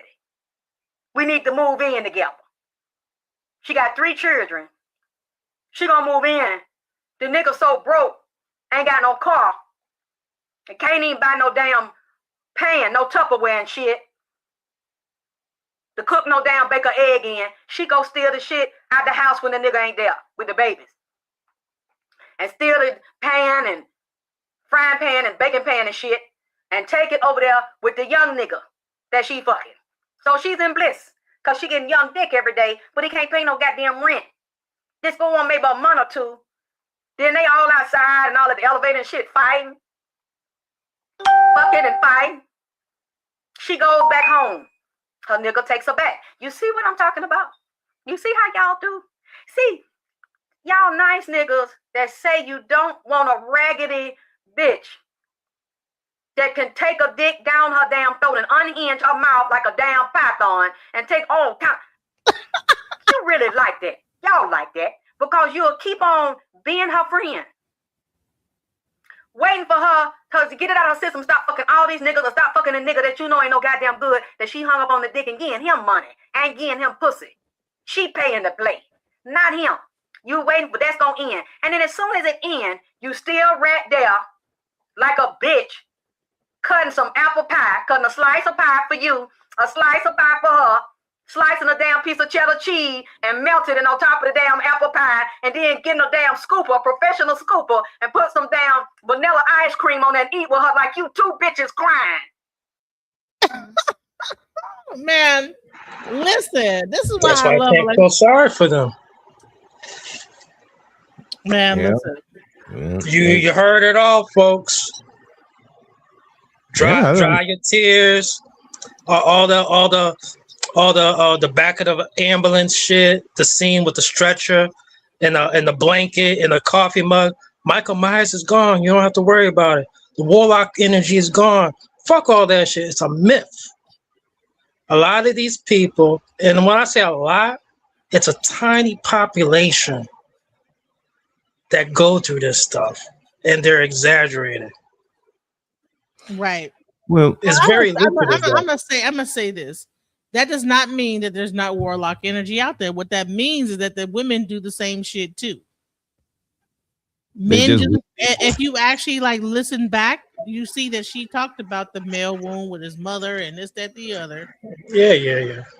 Yeah. So it's like, oh these sissies be crying too much as well. Right. And So that's a whole nother it's thing. on both ends. Listen, I'm not gonna give one side of the story without giving the other. But listen, guys, I'm going to end this live and come back because I'm gonna be we're talking about Carmelo Anthony. I'm gonna end this one and do we're gonna like leave here and go over to Mel's side and talk about the Carmelo Anthony situation. So thank you guys for watching so far. Thank you for being here. Don't leave, just reload your screen because I'll be streaming with Mel. All right, see you in a second. Just when I thought I couldn't find my way out, yeah, I searched the God in me to find my way out. I know it can seem way out, but the Creator flows to and through me from way out. I'm talking way out, yeah. See if you believe in the God in you, it's a better place.